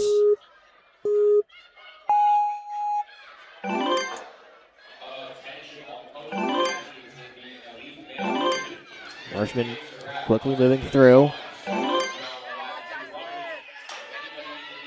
Oh, thought about that link move, thought better of it. Doesn't want to make an early mistake on this course. Speed is important, but getting to the next stage is vital. Calls over for chalk. Doesn't want to leave anything to chance on this run. Just over 30 seconds left. Grabs that hook, goes for it, and gets it. 20 seconds to secure stage number 2. Oh, and he's got it.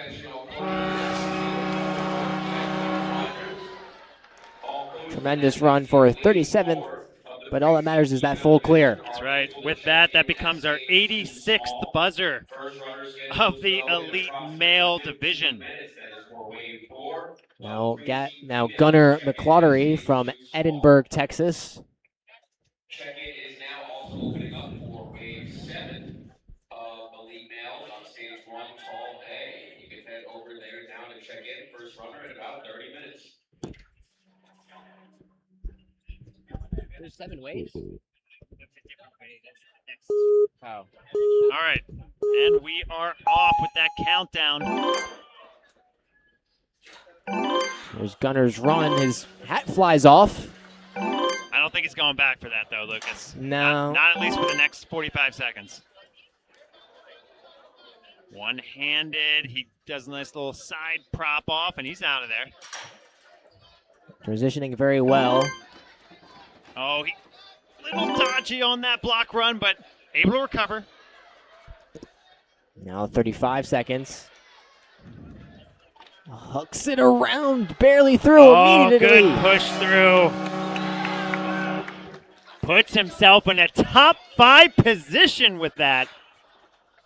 That little extra move to make that transition immediate really just bumped him up over at least probably 10 to 15 athletes, but great run there. See how he immediately went to that octopus and then hooks it, gets one swing and right into it, and then slaps that buzzer. Does it all in the span of about 4 seconds.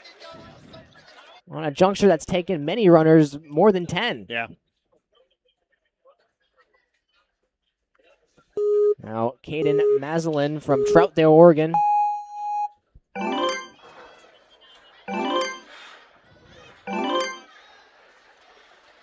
Gonna work through this early part of the course.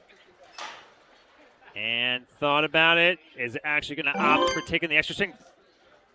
And he is able to make that transition. Currently in... Oh, no!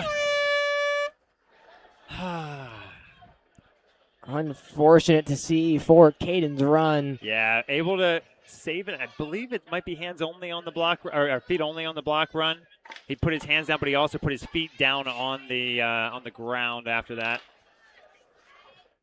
See, just going through his octopus very easily. Very unfortunate end. Tough break for him.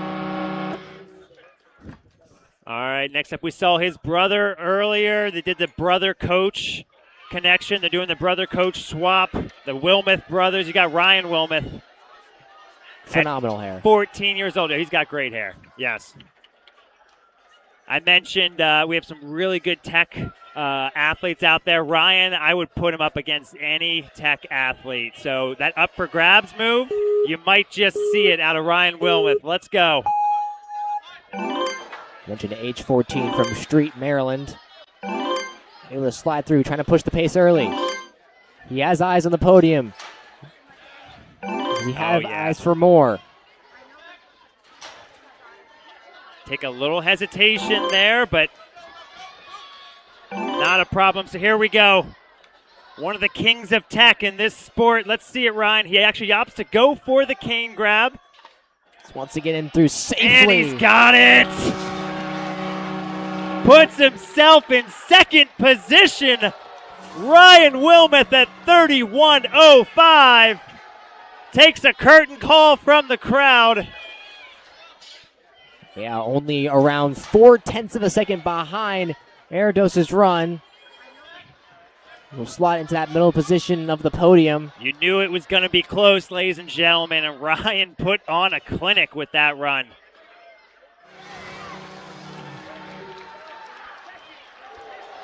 Tell you, invest in those hair pieces, guys. It's going to be a merchandise with these Wilmoth brothers. Now, Check out Apex Gym, too. A new WNL gym starting next year. It's their gym. Ryan Sanders from Columbus, Ohio. Mr. Sanders clocking in at 26 this season, 26 years young. Bounces off, rebounds. Now goes forward. 35 seconds for Sanders. Not on pace to find the podium. And now with that run, not on pace to get into one of those bubbles positions. So again, needs the full clear. Needs that full clear. You're right, Lucas. That's the only way he can get into stage 2 at this point. So it's this move, and he's got it. Can he get his ticket? He does. Stage 2, locked and loaded for Ryan Sanders. Now, Loic Forder, there's definitely a different pronunciation on that I. Fortier is what I would go Fortier. with. Yep. From Quebec, Canada. Just not even going to try with that. All right, our last 5 runners here. We have some speed demons in these last 5. So, again, that sub-30 almost seems unbreakable at this point with Ryan and Jackson just tearing through this course. We're going to see with these guys. Loic is fast as well. You can see him just getting ready for what's going to be a track event right here. He's moving early. Oh, doesn't take that link. Thinks better of it.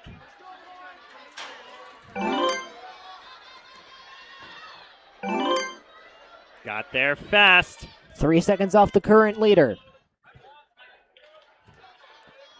Still maybe a little too much time, but able to bend it around. The safety's what he wants. And he's got it. Ooh. Oh, he got to get that buzzer.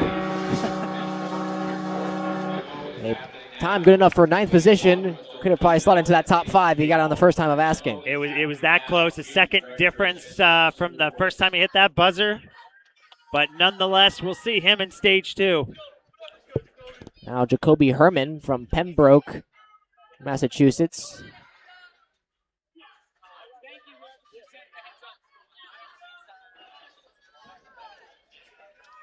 And again, attention to all coaches and athletes in wave 5. A little bit of time here, and now we're off. Oh, and he is pushing this pace. You know, he saw athletes ahead of him just flying. Knows the assignment. Oh, but gets a little hung up here. Unfortunate here. Now we'll recover well. Now, right into the blocks and saves that. Don't know how he got there, but he got there. That could have been disastrous for Jacoby, but he saves his run. Oh, and smooth down the lane. Top 10 position. We keep saying top 10 positions. These guys keep pushing this pace. Now at this rate, to get into the top 10, it's going to need to be a 35-second run. That run at 36 seconds, so still there. But with how things are shaping up, pace will still get pushed, and we'll see this. I'm shaking my head looking at my notes, Lucas, when I said 35 might win it. I was clearly wrong. Not terribly wrong. Now bar fatal, or probably fatal, from Ramat Gan, Israel.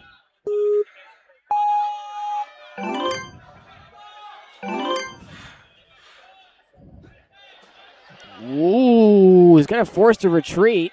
Had to go back.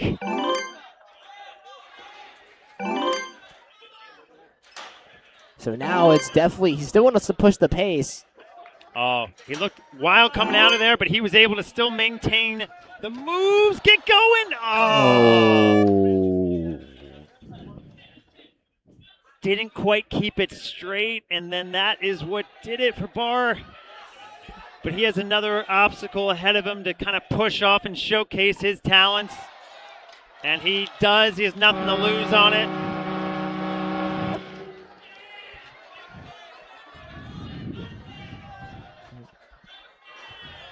Tough break there for Barr.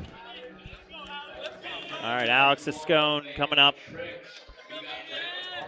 2 more runners left. Can we get a change in the top 3 between Alex and Noah? We will see. From Danbury, Connecticut.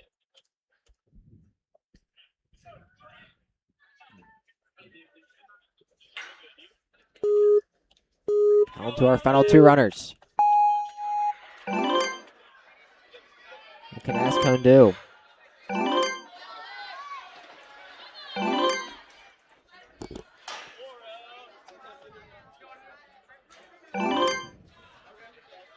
Three seconds off the pace thus far. Pretty methodical run here for Alex. Gets himself in good position. I think that might be unofficially stage 2 position already. But he would want that buzzer. Yep. Beautiful play there. Good save from Alex. And hey, let's make it official. Let's give him his pass to stage 2 with that full clear. 45 seconds flat. And we'll be able to take it now. Our final runner. There it is. We got Noah Minor coming out of Fairhaven, Massachusetts. Noah, a decorated athlete. He has won all over the world, including Barbados, Anaheim. Kid is on fire. This is speed right here, so he's going for it. Struggling through those first half, will now pick up the pace. I think you might see an up for grabs then if he wants to go for it. He might get the move here. No problem on block run. Right into this octopus last obstacle. Just grab it. Does pull it back. Oh, almost had the push. That'll do it for the podium, but oh no! Cannot believe it. 93rd. Should put him in position for stage 2, but just shy on that. Heartbreaking. Yeah, he was your former champion here, so will not be in contention for world champion this year, but he will move on to stage 2, and you know he'll come for some redemption on the rest of these courses. But well, that'll do it for our elite male division. So we saw 6 waves of incredible action back and forth. We're going to get you guys situated, set up for wave 2. It will happen later this weekend on these adult male. See if we can find that schedule here to flash in front of you guys. But man, we saw your top 3 just absolutely crushing it. So Saturday. This is today's schedule. Yep. And then for tomorrow's schedule for the elite males, we'll have stage 2. So catch them tomorrow, stage 2. We'll keep this action going for the elite male. Plenty of other action along each other division going up here. We'll go back to today's schedule if you want to see what's going on today. Yep. We'll have stage 1 mature kids female, teen female, mature kids male. Looks like Mature Kids Male is down maybe to their last wave or two. Tune into that live stream. That's a good one to watch as that wraps up. Certainly a lot more action. Teen Female will be the next on this rig here. So we'll keep an eye on that. I think I'll be bringing this to you. It's probably where we're going next. So we'll be excited to call that. But yeah, let's take another look at our top three. So again, 30 seconds was right around the mark we thought was untouchable. You got your official Stage 1 winner, Jackson Erdas, followed by Ryan Wilmoth, Ramses Valdez. Your 1, 2, 3 on Stage 1. We're going to send all these guys to Stage 2. Here's a look at your top 15, all clears, and really just a few seconds separating each one of them. So congratulations, great performances across the board. And we will be back here for teen female, but be sure to catch these guys on Stage 2 tomorrow. But for both Lucas and myself, happy to bring this to you, and we'll catch you later. Just be tuning into the next live streams, and yeah, take care.